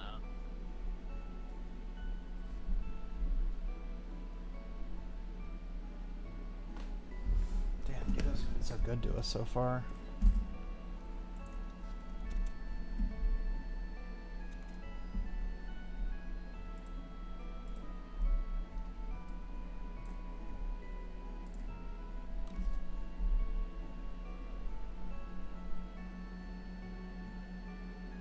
Oh, maybe I can merge.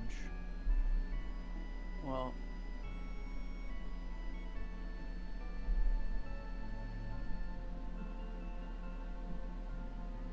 Yeah, try that.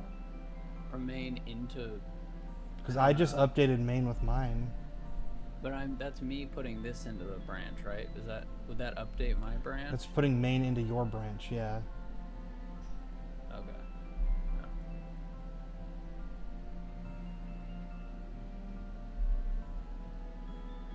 I don't get it. Like, I didn't touch... I guess you're conflicting with your own thing. Yeah. I wouldn't do that. That's gonna lose your progress. Just scroll through it. Like, it doesn't highlight where the No, conflict it's is. all pluses. That's... Everything is added.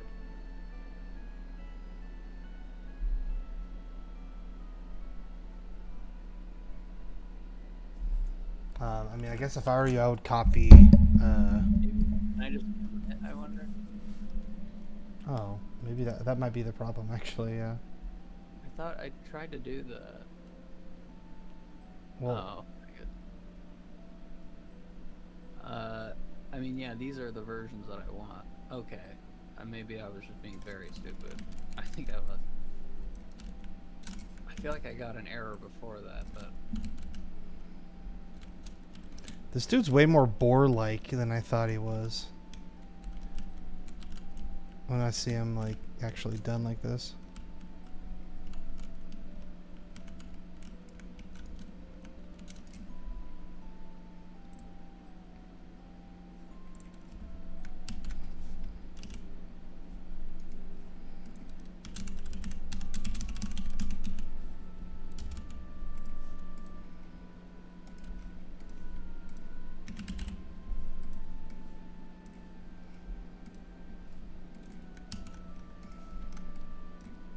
I guess, which version of movement... Oh yeah, we want my version of movement, right? I haven't touched movement in a while, yeah. And dungeon mode from my branch too. So, yeah, Sam, I haven't touched that.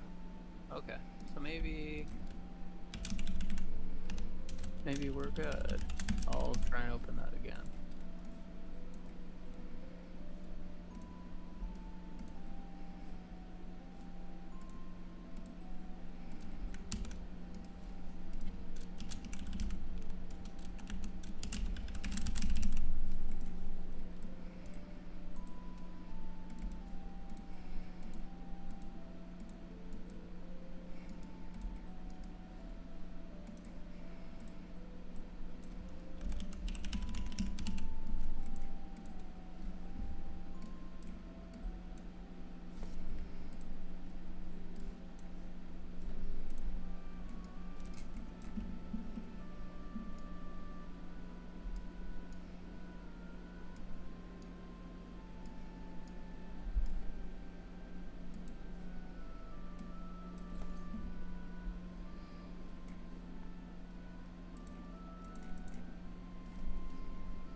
This says a polygon is self-intersecting. That's not a big deal. Okay, still works.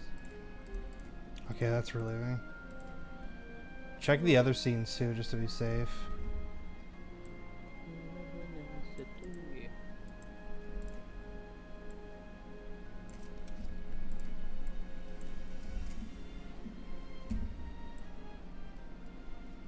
I mean, is this right? Yeah, looks like it.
I have to go to sleep.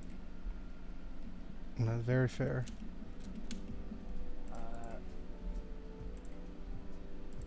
I guess I'll talk to you tomorrow, possibly, or maybe just in an hour.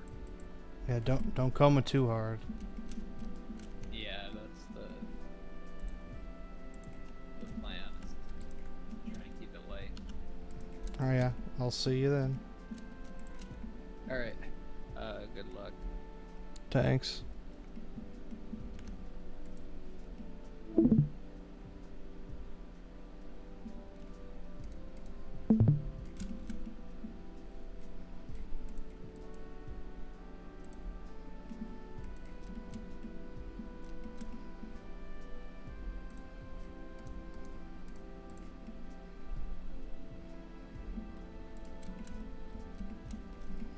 Oh.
What the fuck?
What's going on?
Holy shit.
Why?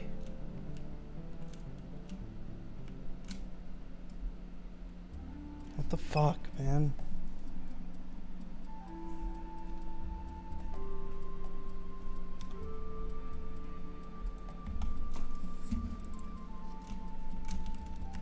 What in the fuck is going on here, man?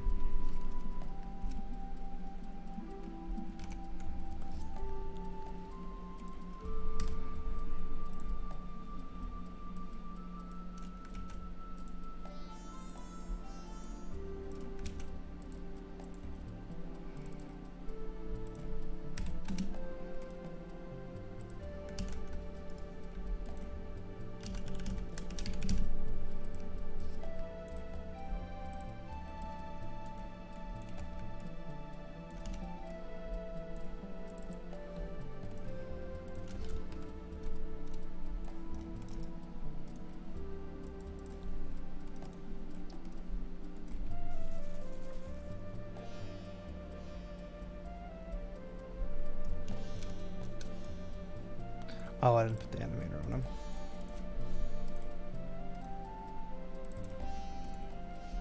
Please. Yeah. Alright, good.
Oh,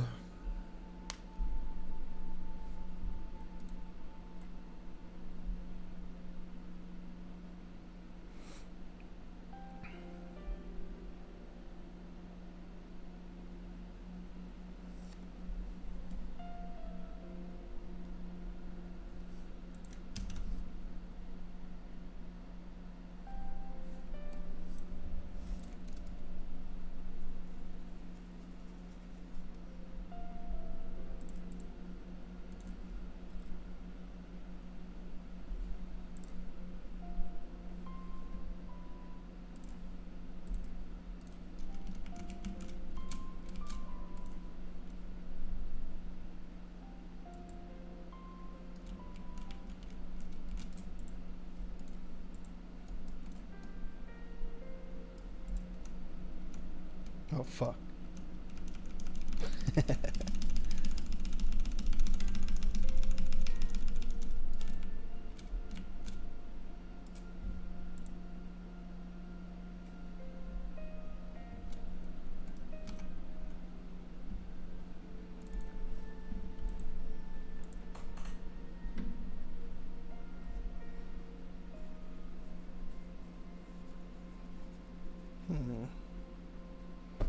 Why did that just change it so much?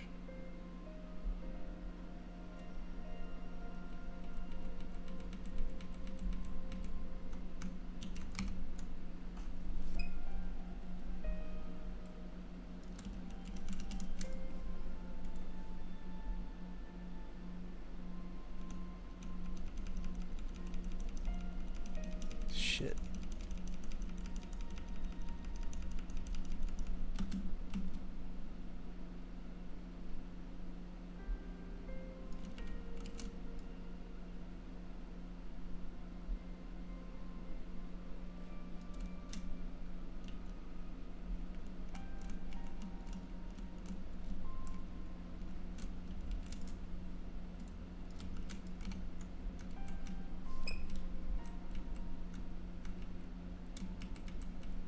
Oh, I fucked up. I deleted. I did not. Okay. I did not need to delete that.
Okay.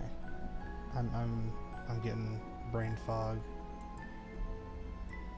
Okay.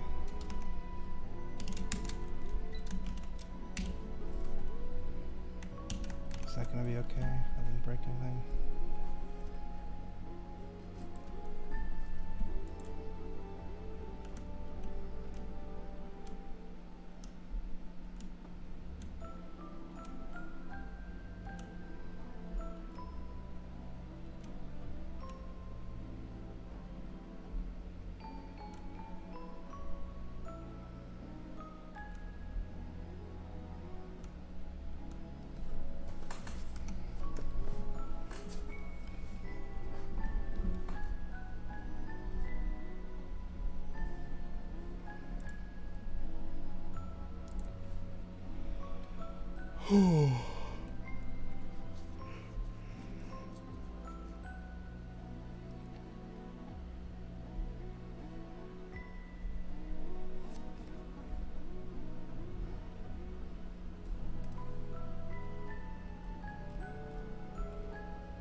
So this is gonna check if the enemy's dice is asleep. That's the point of this method. Right, and then if it is, it re-rolls them automatically. Maybe after like 5 seconds it re-rolls them, something like that. So I guess enemy re-roll. Sure. Okay. So should say if not is player, then call enemy. No, it only gets called once every second, and it only gets called if you are an enemy. Okay. So now this goes for each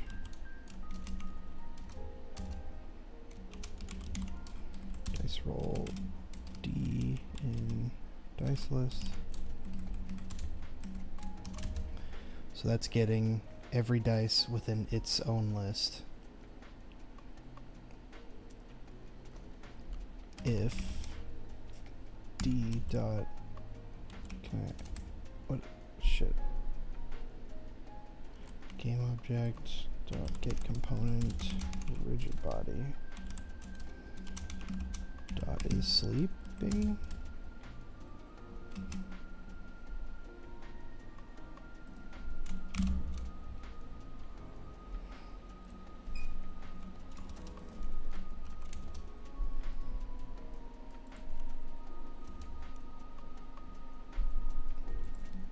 So if it's not sleeping, then set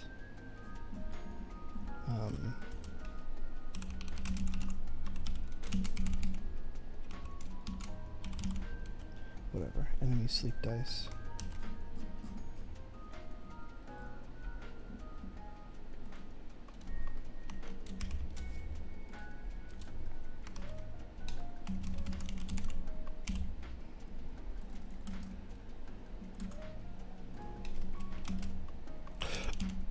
So it defaults to true, and if it finds even one dice still awake, then they get set to false. Actually, maybe it should default to false. Yeah. So now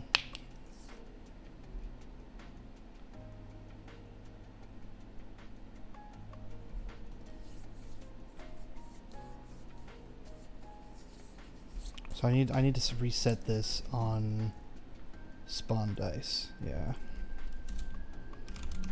If not is player, then it goes true. That's where it gets set to true. It's when you first spawn the dice. So if you're an enemy, you spawn dice, you throw that gets set to true. Then every second you check, are they asleep yet? Are they asleep yet? Are they asleep yet? Okay, and then if enemy sleep dice is false, that means no, if it's true, right? Yeah. If it's true, that means everything's asleep, which means now you reroll. Which I guess you could just call that invoke reroll. Just say like 2 seconds.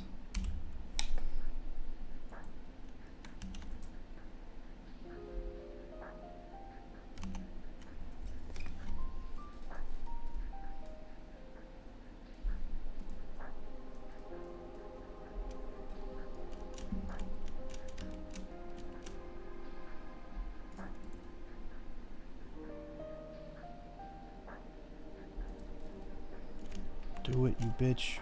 Roll the dice. Why?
this even actually running? Log enemy reroll. Okay, let's see if that's even actually running. We gotta figure out why that didn't work.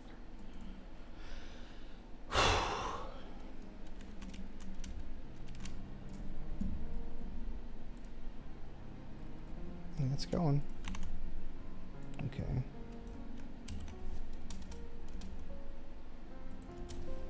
So this should be, if it's not asleep, so it should keep running until the dice chill for a bit. And once they chill, I should stop seeing it. Also, I'm gonna chill this out.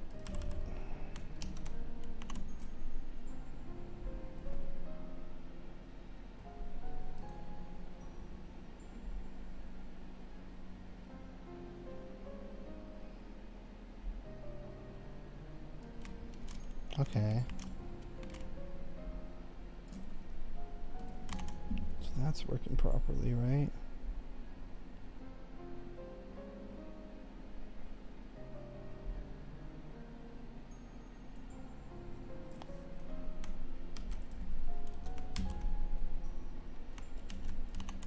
So now this should go after the dice all stop. It should go probably once, actually. Maybe that's the problem. Maybe it should go once and then I set it back to false. Yeah, until it gets re-rolled manually.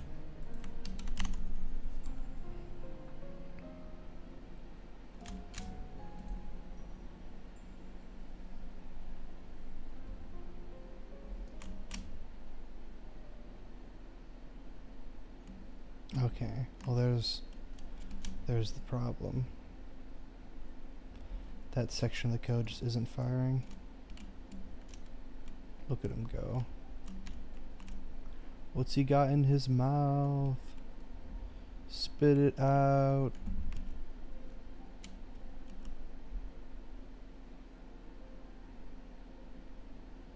This dude's like a straight warthog. I did not mean for him to look like this. But whatever. It's funny comparing him to the original art. The original one, he's more like a middle-aged walrus. Here he looks like a Lion King character. Whatever. Okay, so this isn't going.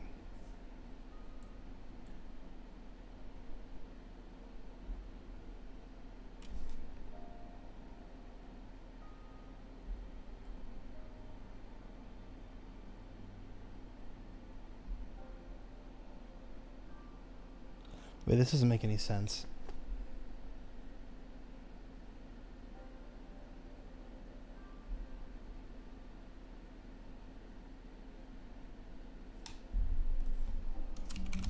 Yeah, okay. Else enemy sleep dice equals true, I guess. So if that game object is sleep,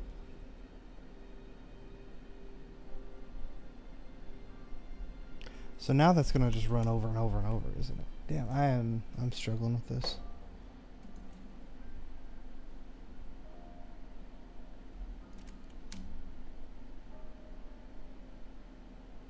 Oh, I guess it's, well, okay.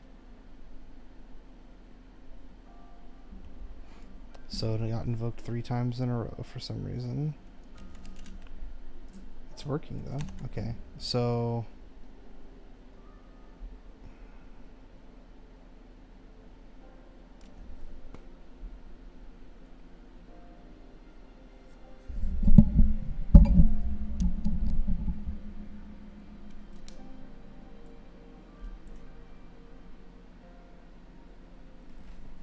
it's kind of a whack way to do this.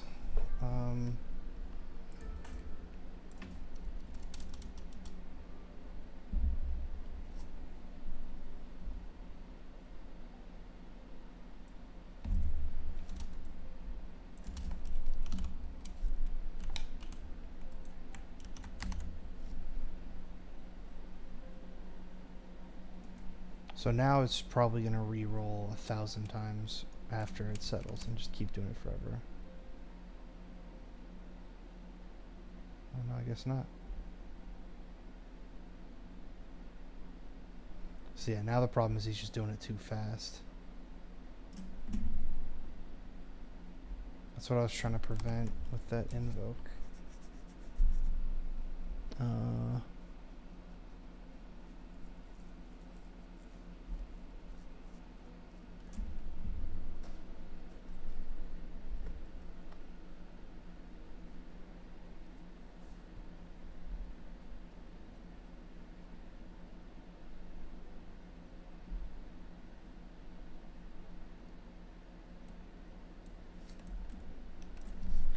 If I just invoke it now without even resetting it, maybe?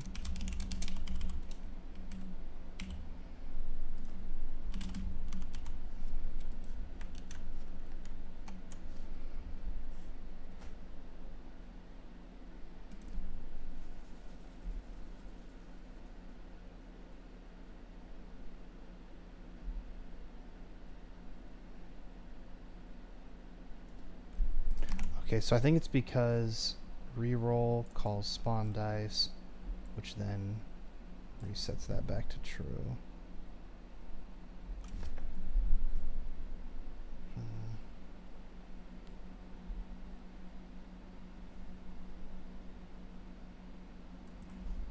I can't just fucking set it to true again. I don't get it because it's already true.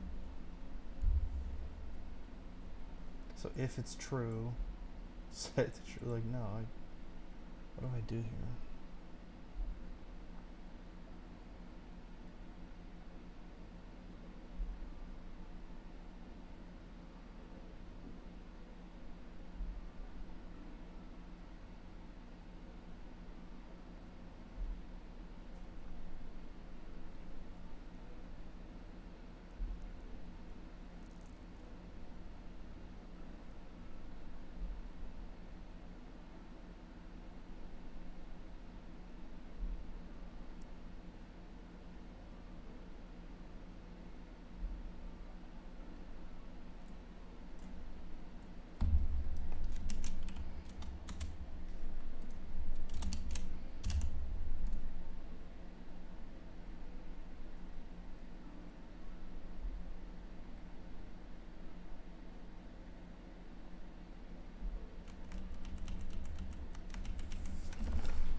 Maybe it should just be set to true at the top.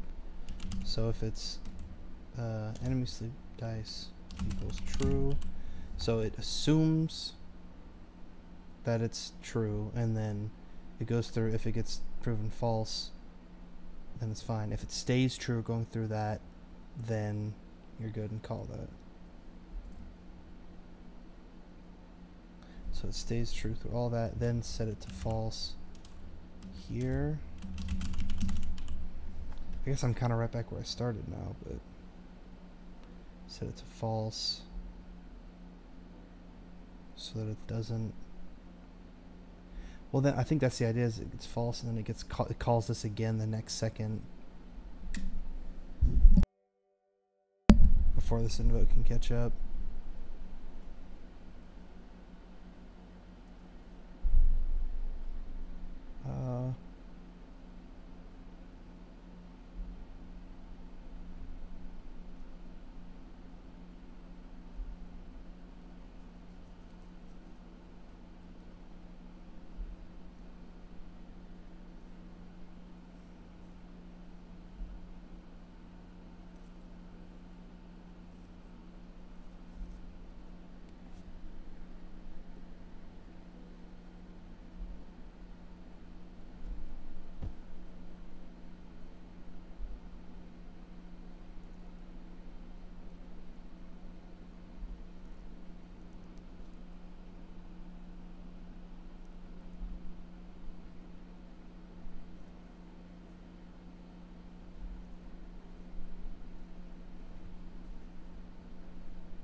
So it's got to do another blocker.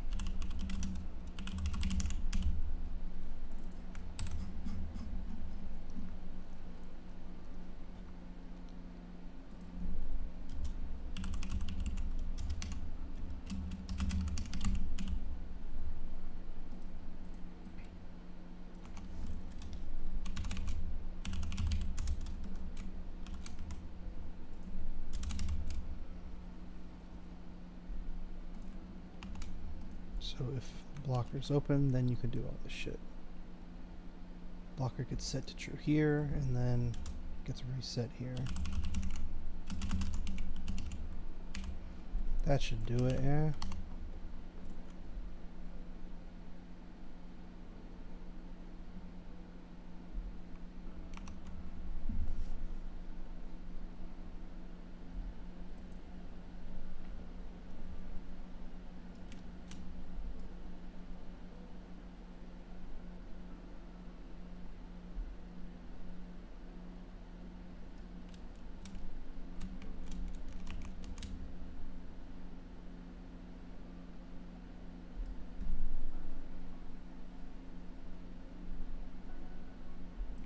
Okay, and then I guess what I'm gonna eventually do is instead of calling reroll, I'm gonna call a script that switches the animation controller so that it plays the roll animation, and then the roll animation will call reroll.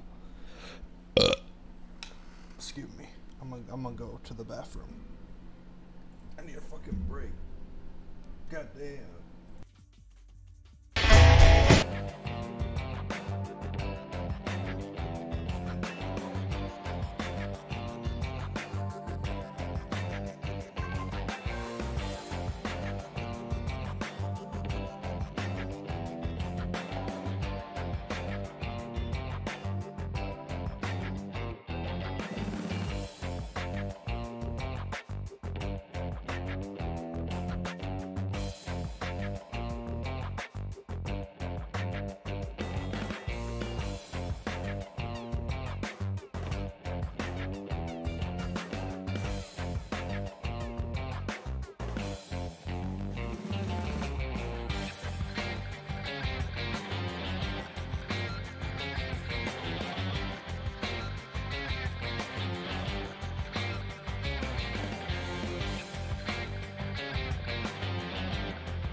Okay, okay.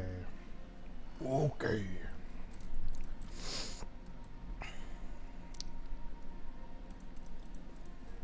So now I gotta set up the animation controller for our fella over here.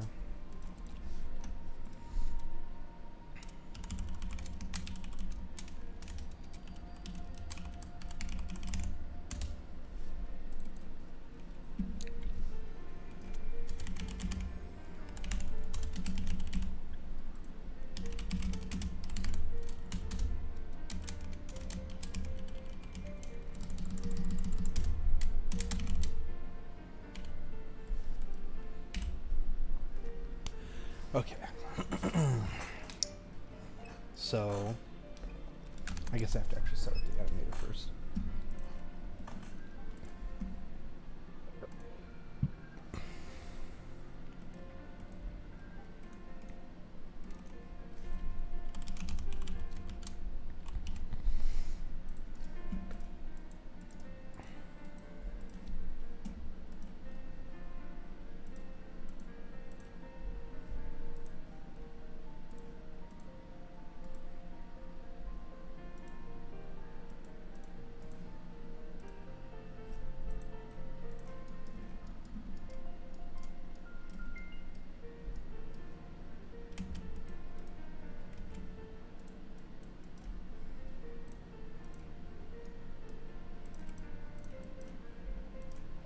Shit, does that mean he's gonna fucking turn huge?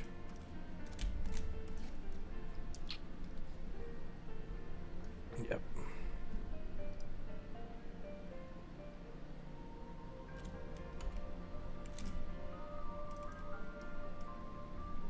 God, that's so annoying.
No, what? No. Fuck.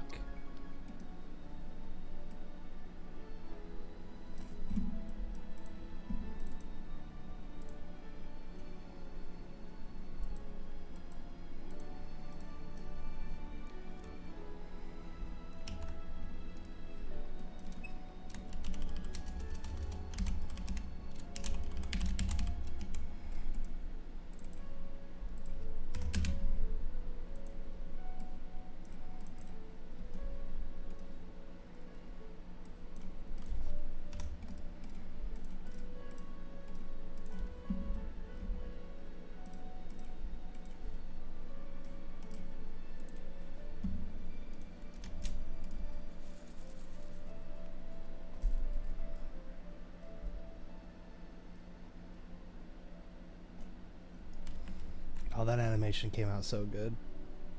I love that animation. Okay.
Okay, I guess it worked out. Okay, so I need to, on the Anim controller, get a reference to hand. Whoa.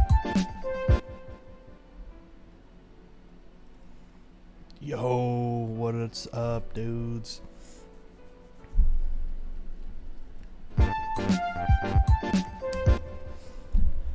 I've been going for like 13 hours now. We started right at 10 a.m. when the theme dropped. But yeah, it's just been a lot of quietly sitting here modeling and programming. We're doing the Game Maker's Toolkit Jam.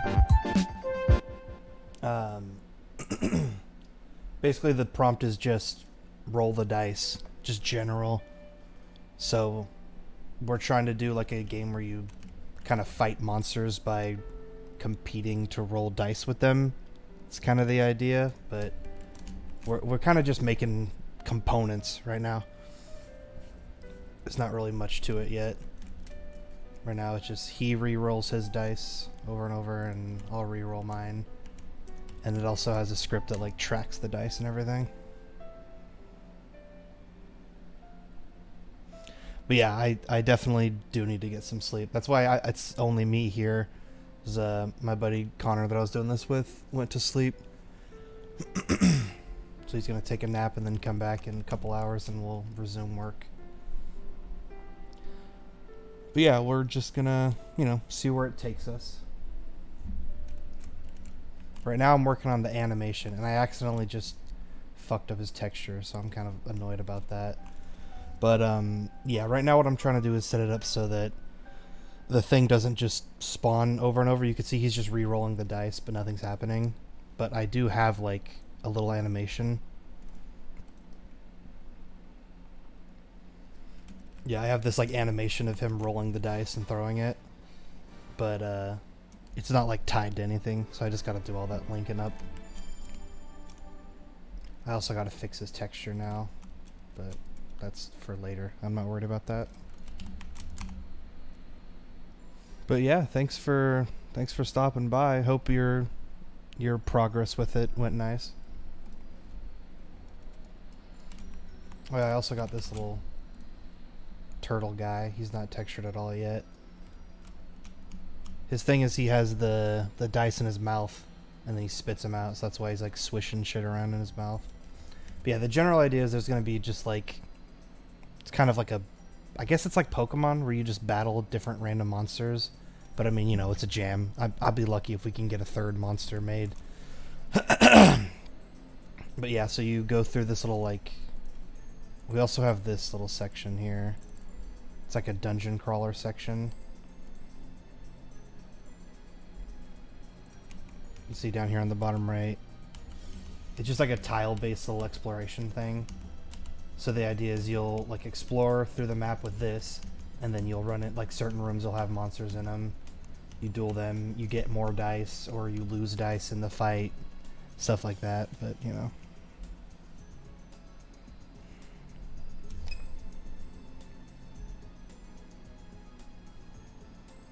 Yeah, settling on the idea takes a while. That's hard to settle on. We had, that's why we actually aren't even really settled on our idea. We just kind of had to, we were just like, we have to just start making mechanics. Let's just do something, you know. So that's why we're still kind of iffy on what we're actually doing. We're just making mechanics that we think we'll probably need, and then hopefully we'll be able to tie it all together.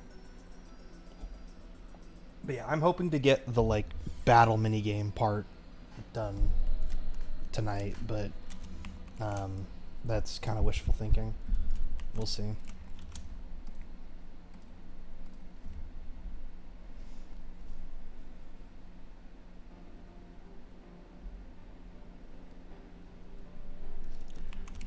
Okay.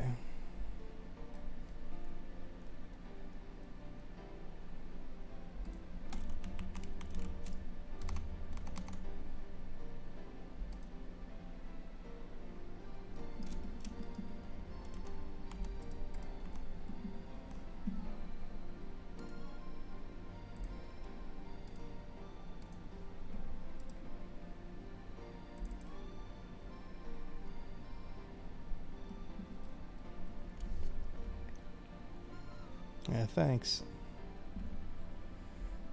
God, I'm so annoyed about that texture though. What happened was I accidentally opened up Ace Bright because that's where I do all my texture work, and without thinking I just hit Control S, but I had done a ton of changes in Blender, so I just overrided all of the changes I did in Blender.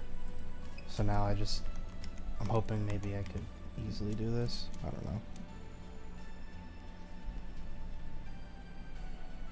Yeah, for sure, man. Thanks for stopping by. Thanks for bringing some people by too. That was awesome. This is the first time we've been like actually rated. That was exciting. I appreciate that.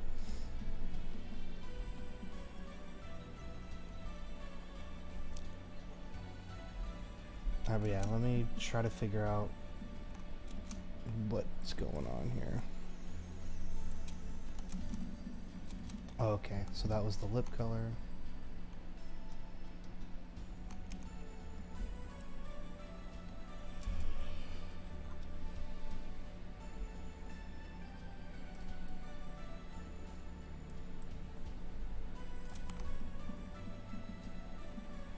I don't want it to look like lipstick necessarily.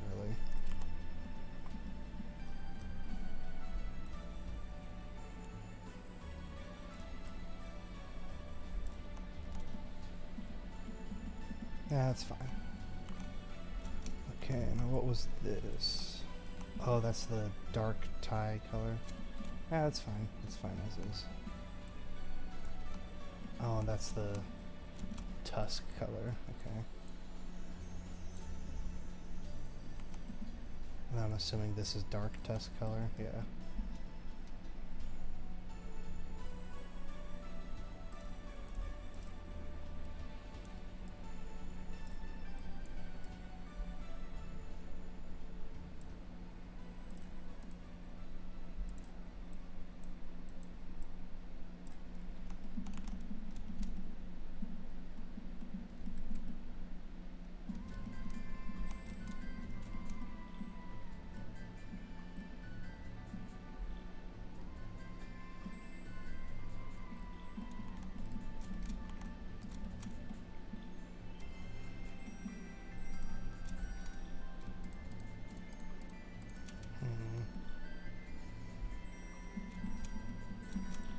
So I did the subdivision and that made this, it looks okay in some spots, but you can see like right here, this got pretty fucked up.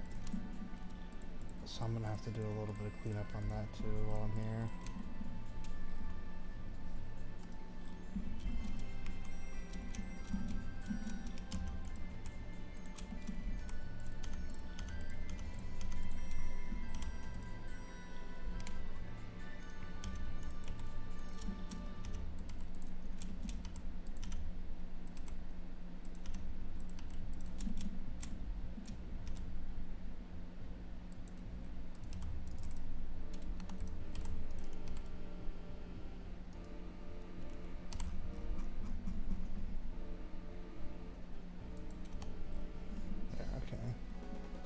That wasn't that big of a deal, but gotta try. Okay, fuck. I gotta focus. So that's gotta do it for now.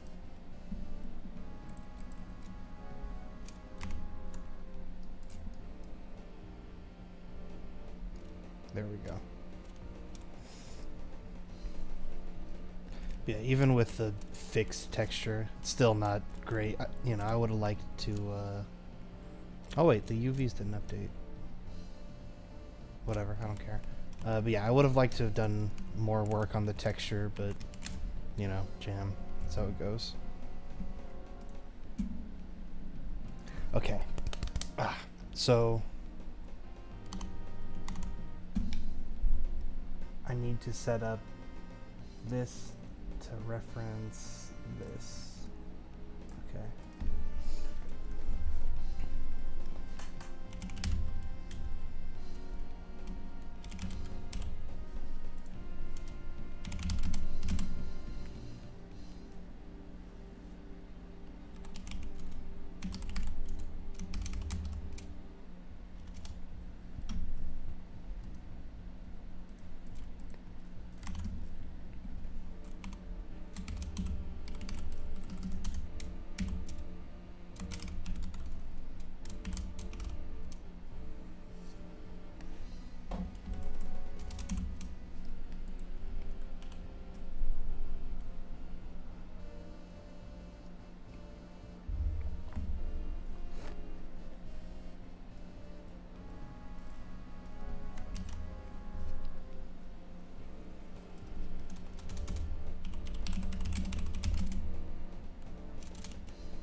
There we go.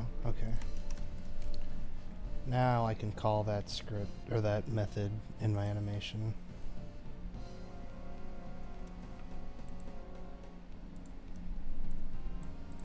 There we go. Bam.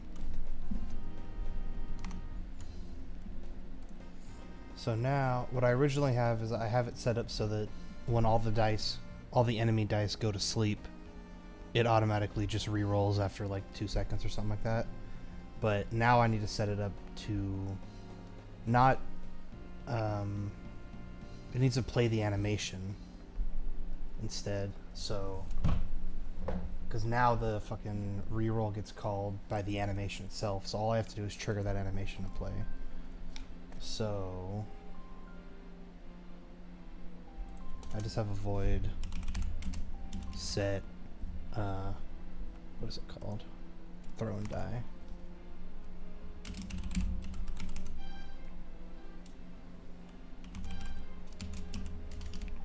Why is that not coming up? Oh yeah, it's anim dot set bool, right? No.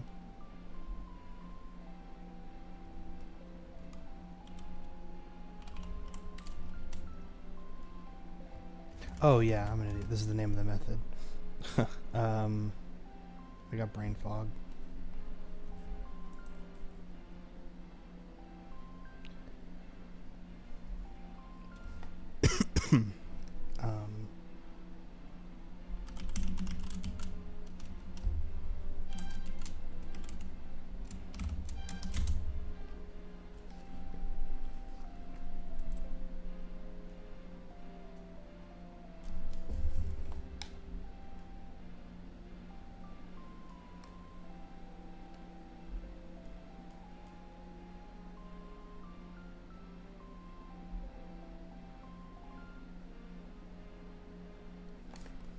Okay. So all I have to do is just say anim dot set bool throw and die true. Yeah. Let's one up it actually. Just in case. In case I need to flip it around or whatever. Actually, no. I should do it this way. This is how I usually do it.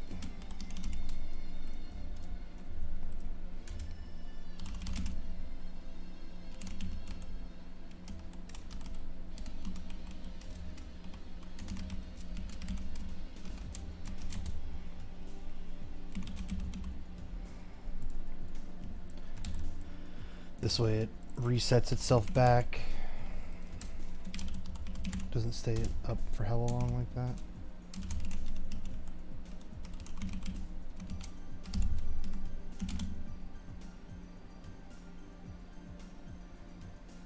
Uh, 1 second. I mean, yeah, it doesn't need to stay true for very long. Half a second.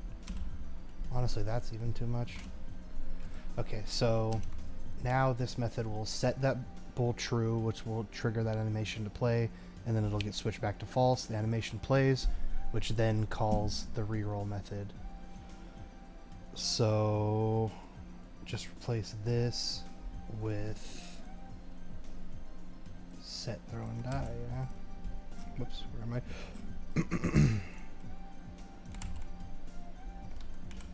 Well, I gotta get a reference to the anim controller actually, I can't just do that.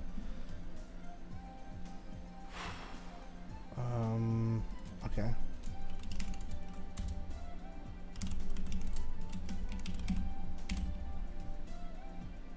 Well, actually,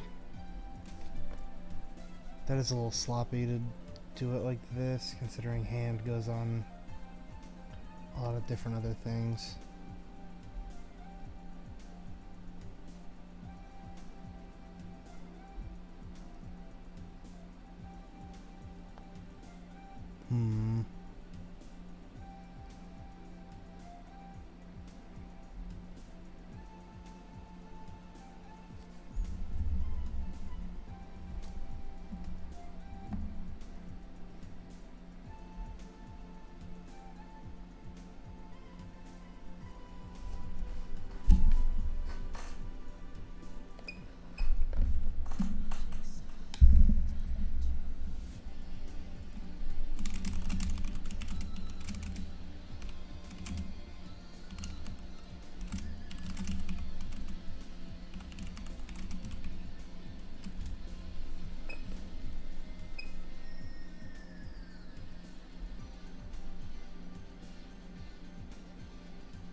So I guess I should make it like a manual thing. You just click and drag in.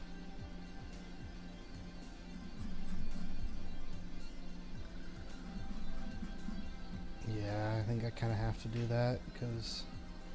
And then I have to check if it's null or not. Because it's going to be null for everyone but him. That's kind of the problem. It's not really the smartest way to do that, but I also don't want to make a different copy of the script just for him.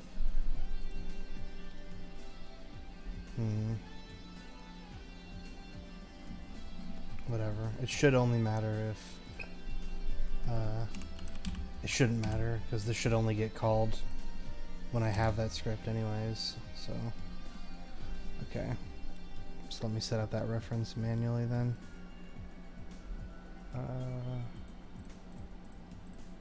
Oh, it'll be on hand. It needs a reference to fella and I'm controlling. Yeah. Okay. Let's try that now. So what should happen is the dice spawn, they settle, and then he throws a new hand. Any second now. Oh. Oh, it doesn't exist. Okay. Throw in die. Did I spell? Oh, I think I spelled it wrong. Oh yeah, I did throw and die. Whoops. There we go. Okay.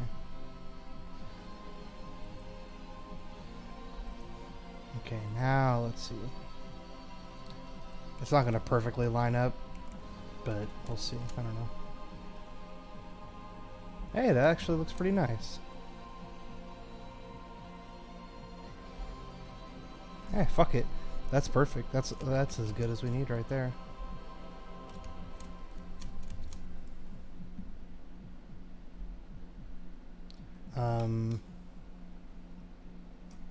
I guess I could move him a little closer to the actual tray.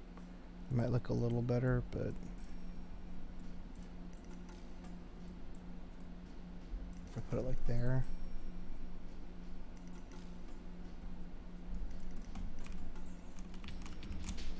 Oh, now it's clipping into his feet.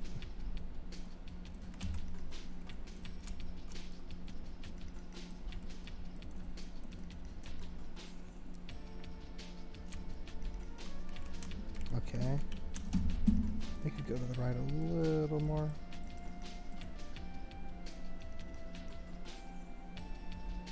Alright, and now I just gotta line up the dice spawn position to be in the center of the cup.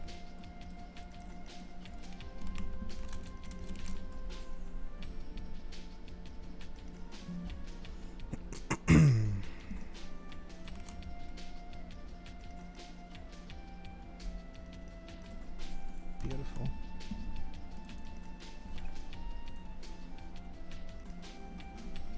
Okay, and then I guess I don't really need to call spawn dice at the very beginning, I feel like, anymore. Like I should wait, let it manually happen. Well, I guess then he's never gonna roll. Oh yeah, he does. Why did he even just roll?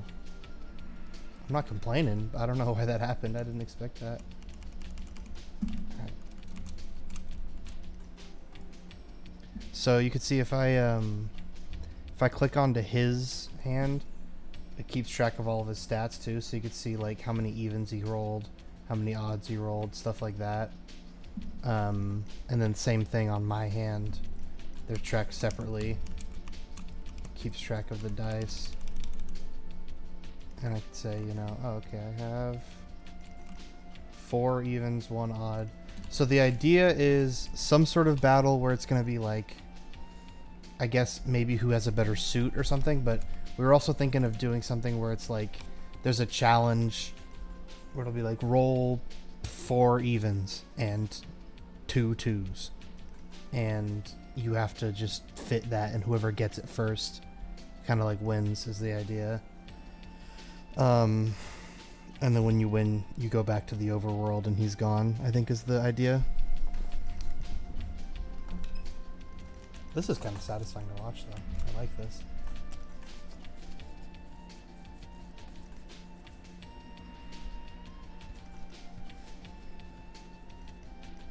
But yeah, I have the feelings this is going to be very bare bones at the end of it, because we're, you know, halfway, and we're still pretty bare bones right now, and we're probably going to take a break pretty soon.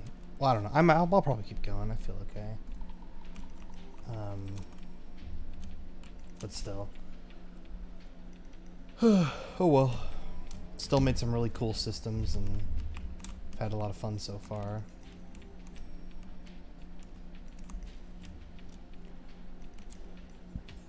Okay, so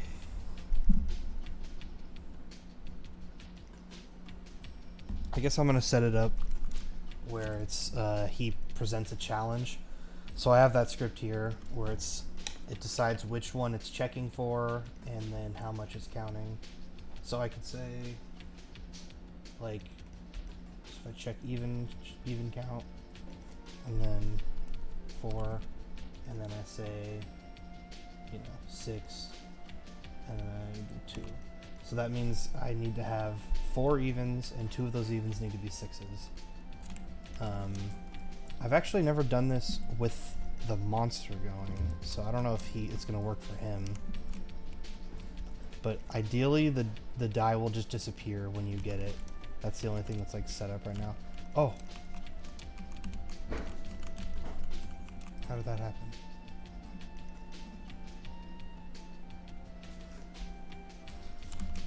I have a thing that's supposed to prevent that.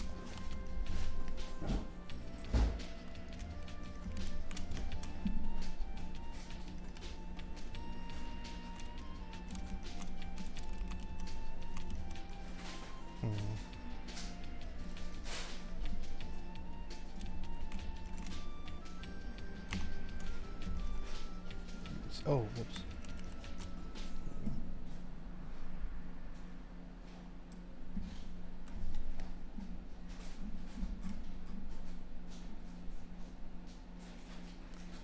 So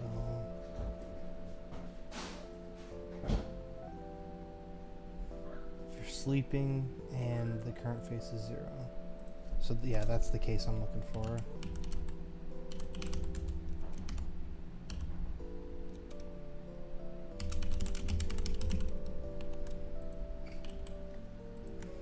Let me see if I can get that to trigger. Because that was something I was trying to debug earlier, but that's like impossible to intentionally do.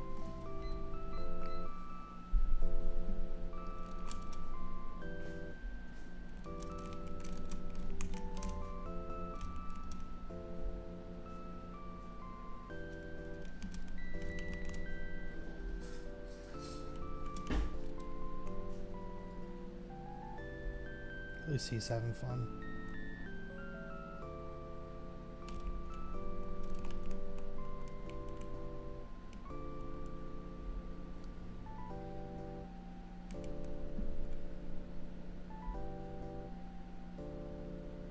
So I don't know if he just hasn't gotten the hand, because that is kind of a specific hand, or if the hand checking doesn't work. Oh wait, wasn't that it right there? Oh, damn it, I just missed it.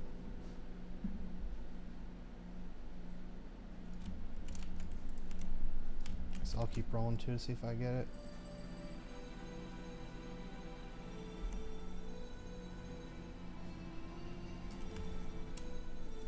Oh, I got it.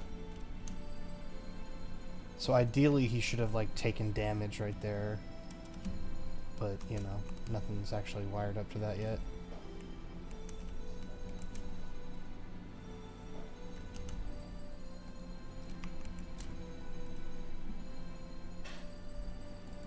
Okay, so I guess I'll start working on his like HP.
So now I'm gonna start working on his HP.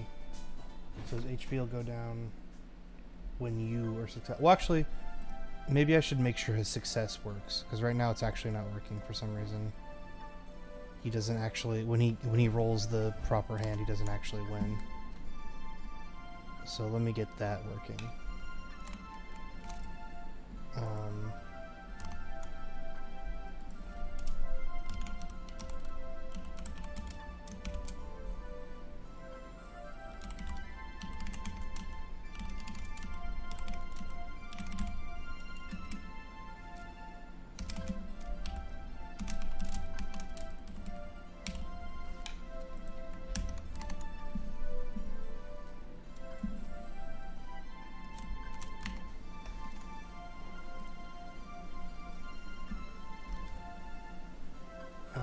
Okay.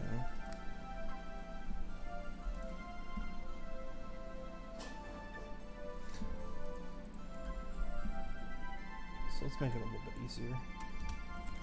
We'll just say you need 2 evens.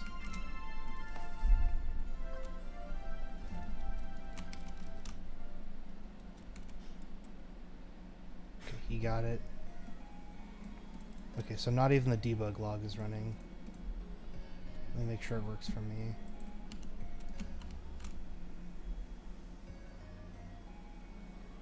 Oh, what?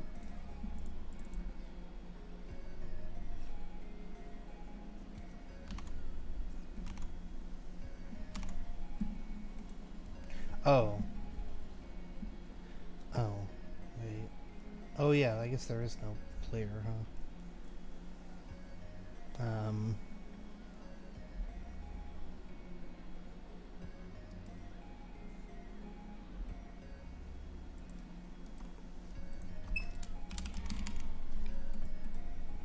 Hope that doesn't fuck anything up.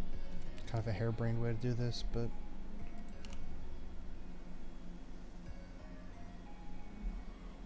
there we go. Okay.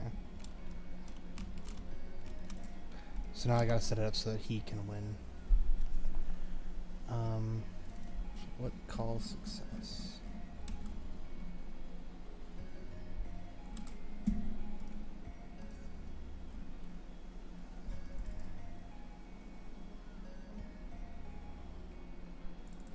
Oh, it's only checking the player's hand. That's right.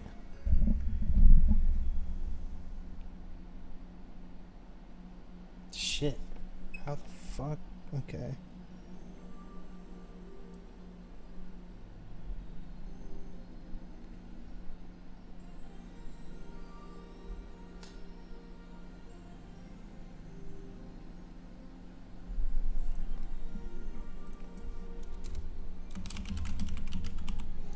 Let's do that. Hand 2.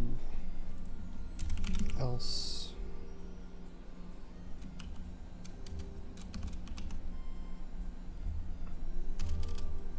Else if.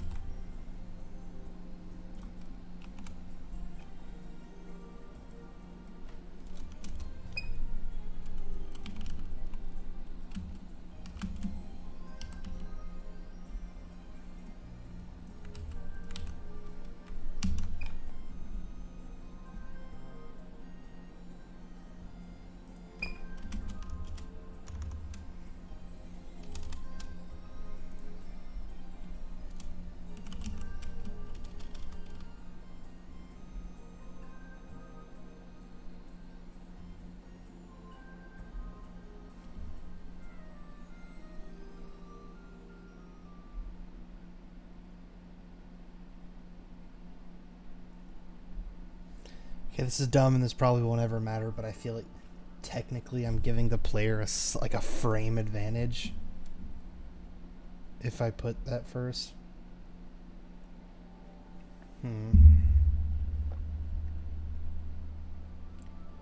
So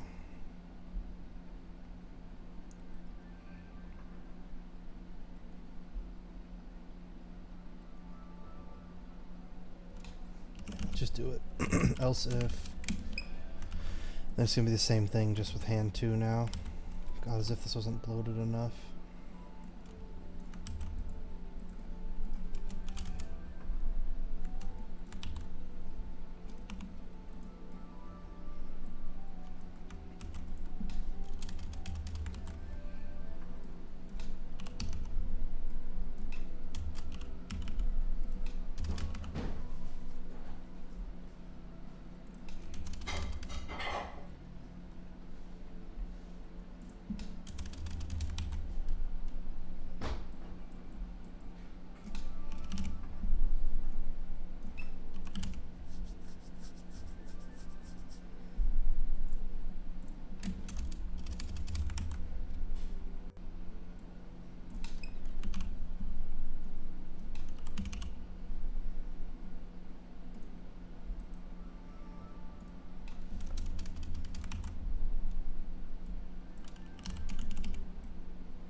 go. Who wins?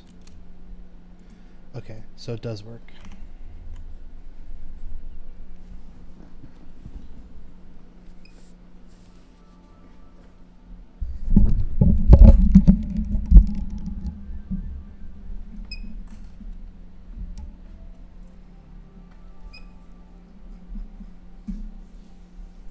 So I think this is where I would also check for like special hands if I were to do that. I think the idea would be like if you roll like all sixes, you get an extra dice.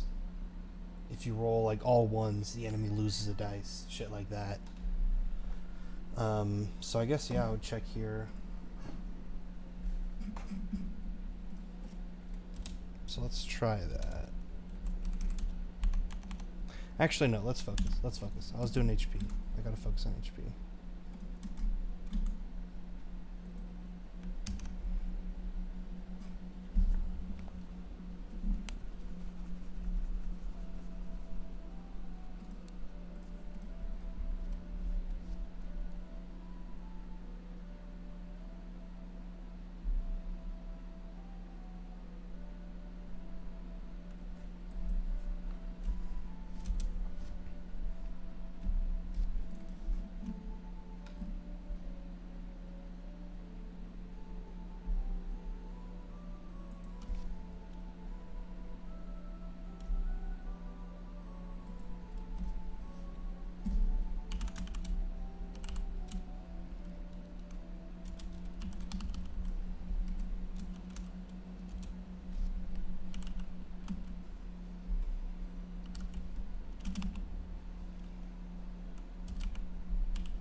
Why does Discord still say I'm playing Ace Brag?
Okay, I gotta go for a little bit.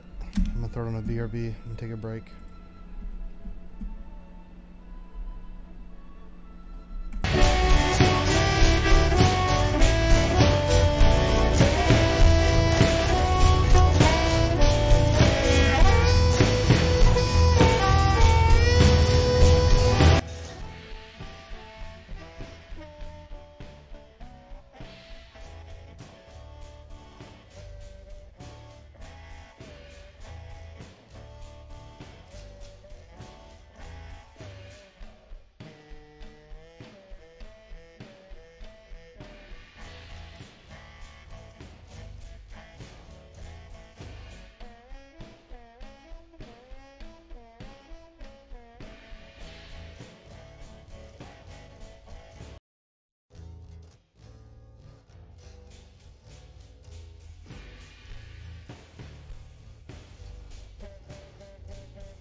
Okay, I'm back.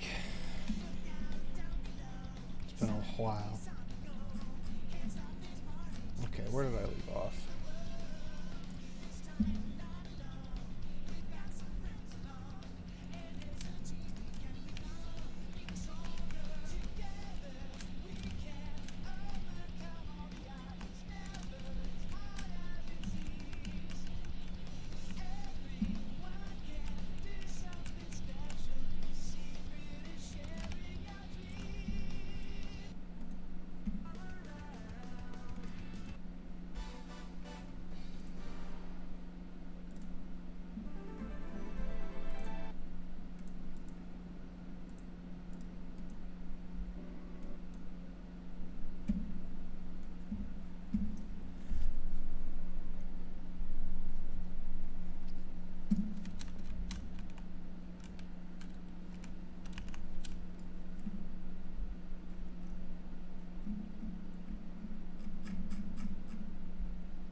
Whoa. Whoa. Ah. Ah.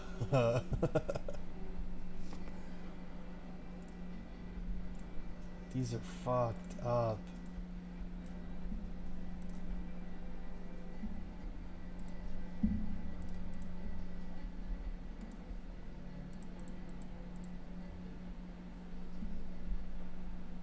I mean, this image is pretty fucked up to begin with, so I guess that's reasonable.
Oh.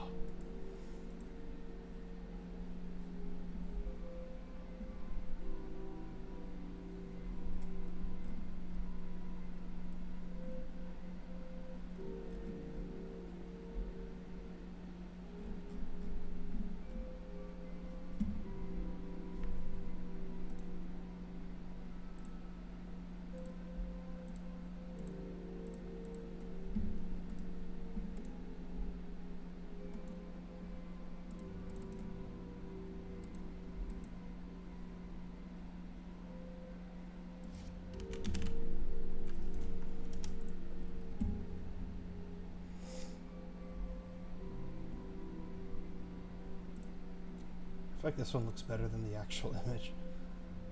More edible.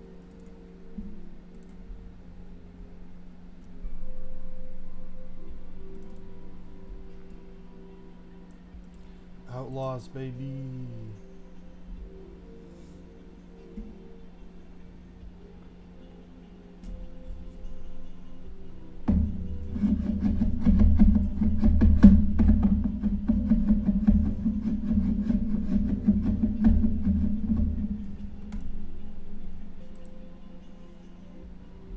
Qualton's going to hour now. This is pretty good, actually.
Fuck, these all suck.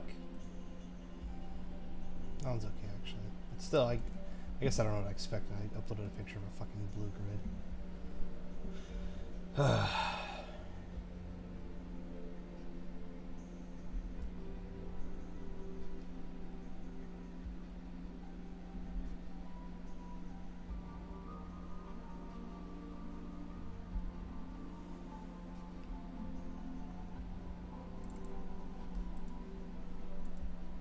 Let's see what it does with my ceiling texture.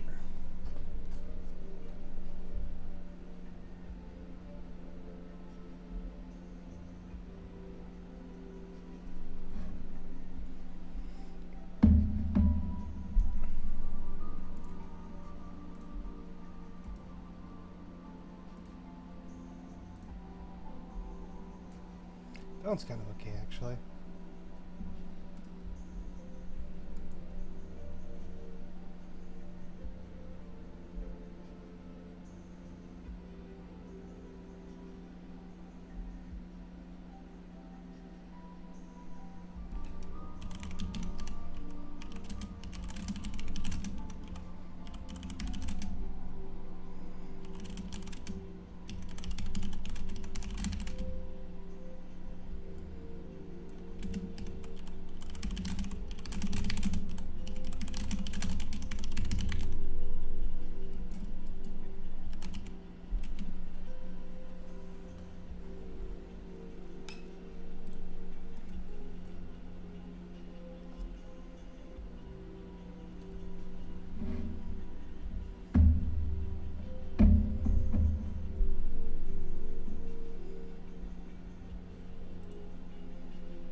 The fuck? Not those kind of beans.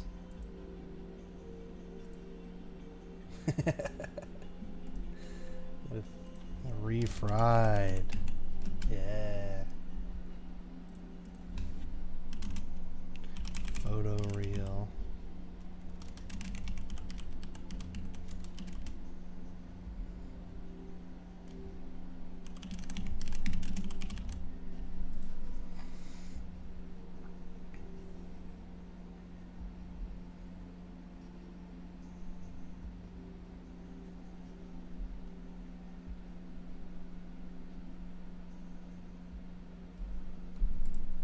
What the fuck? I ruined it with Instagram posts, huh? Yeah. I thought it would be like a photo, but...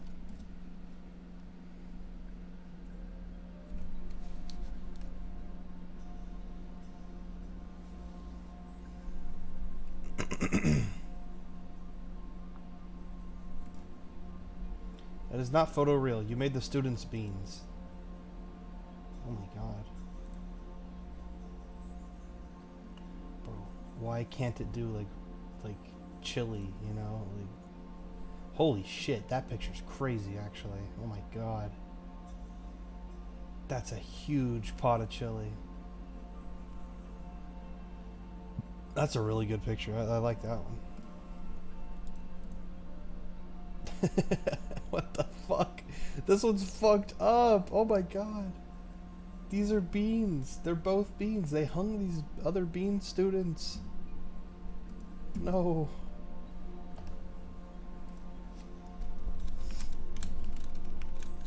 Okay.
I need to do some voice acting for these monsters, probably.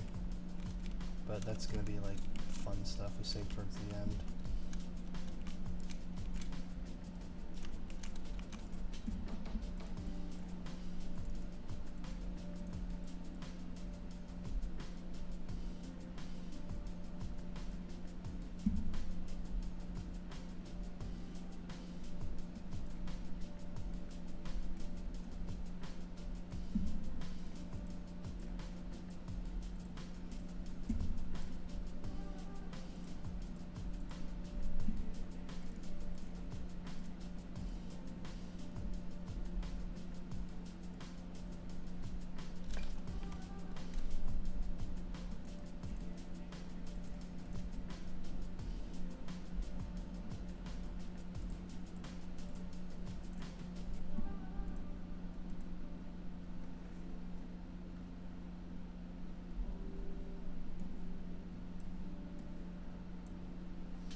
go off the rails. But you know it's time to raise our sails.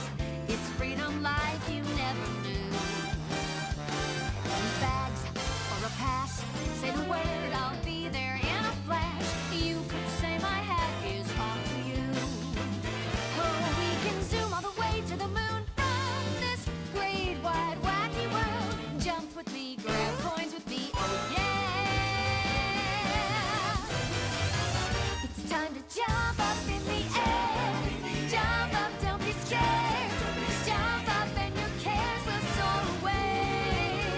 And if the dark clouds start to swirl, don't fear a genetic curse. I'll be your one-up girl. So let's all jump up super high, high up in the sky.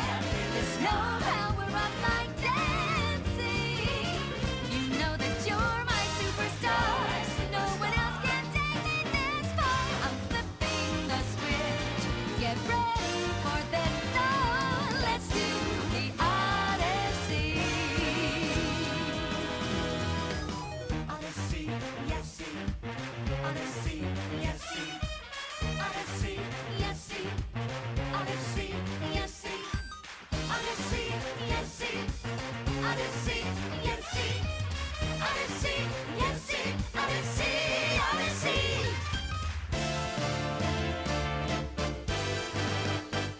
Spin the wheel, take a chance. Every journey starts a new romance. A new world's calling out to you.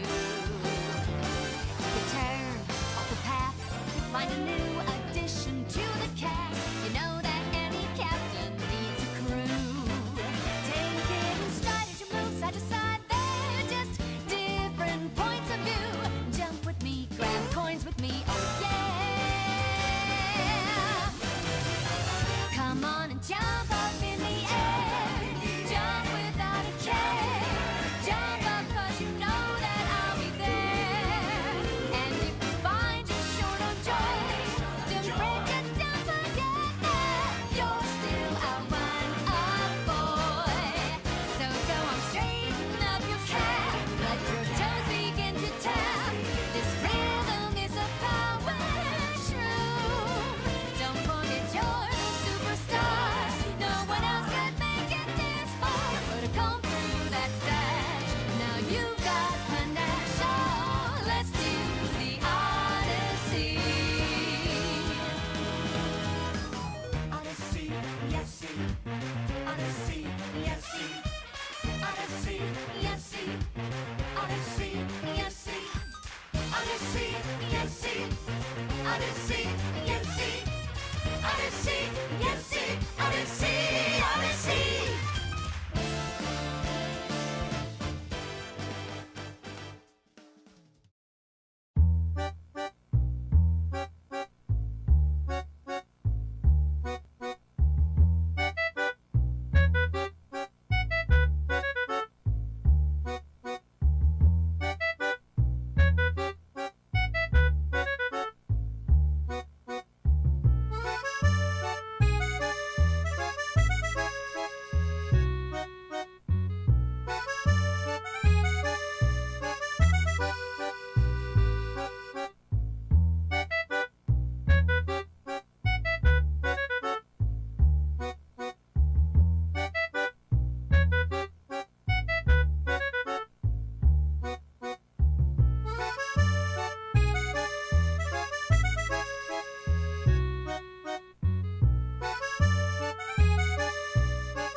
Okay. I mean, when I haven't spoke for 5 hours straight, I think you can take that as a sign that I'm pretty fucking gassed. I feel like I got a fuckload done just now, though. That was crazy. I'm still not sure how this is gonna be a game, but I guess we have all day tomorrow to figure that out, or today. So I think I'm gonna take a nap. I'm gonna try to set an alarm so I don't go too crazy. I'll try to get like 5-6 hours, something like that. Be back at it. Hopefully Connor comes in tomorrow or when he gets up, does some work too. I put a bunch of posts here. I'll just show the Discord. I put a bunch of posts in here in the Discord just showing the progress I made. This is so funny to me, just watching this little guy go, dude. Look at him go. He's playing with dice. He's having fun.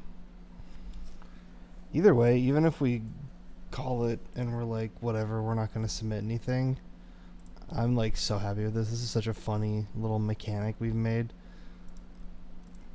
Like, we could easily turn this into something else. But yeah.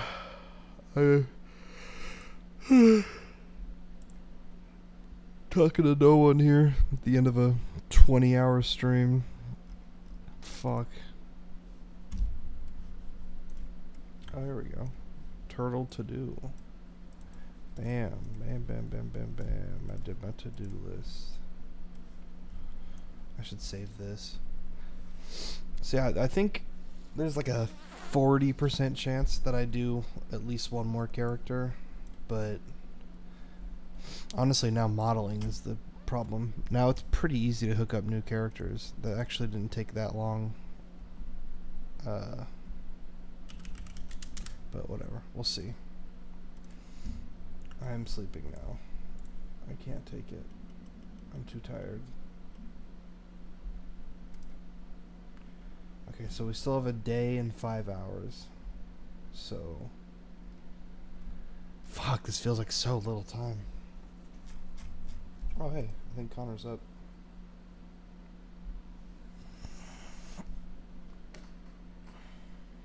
And he's typing in Discord. That's actually pretty good timing if he's about to tag in.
Okay, I'm stopping this now.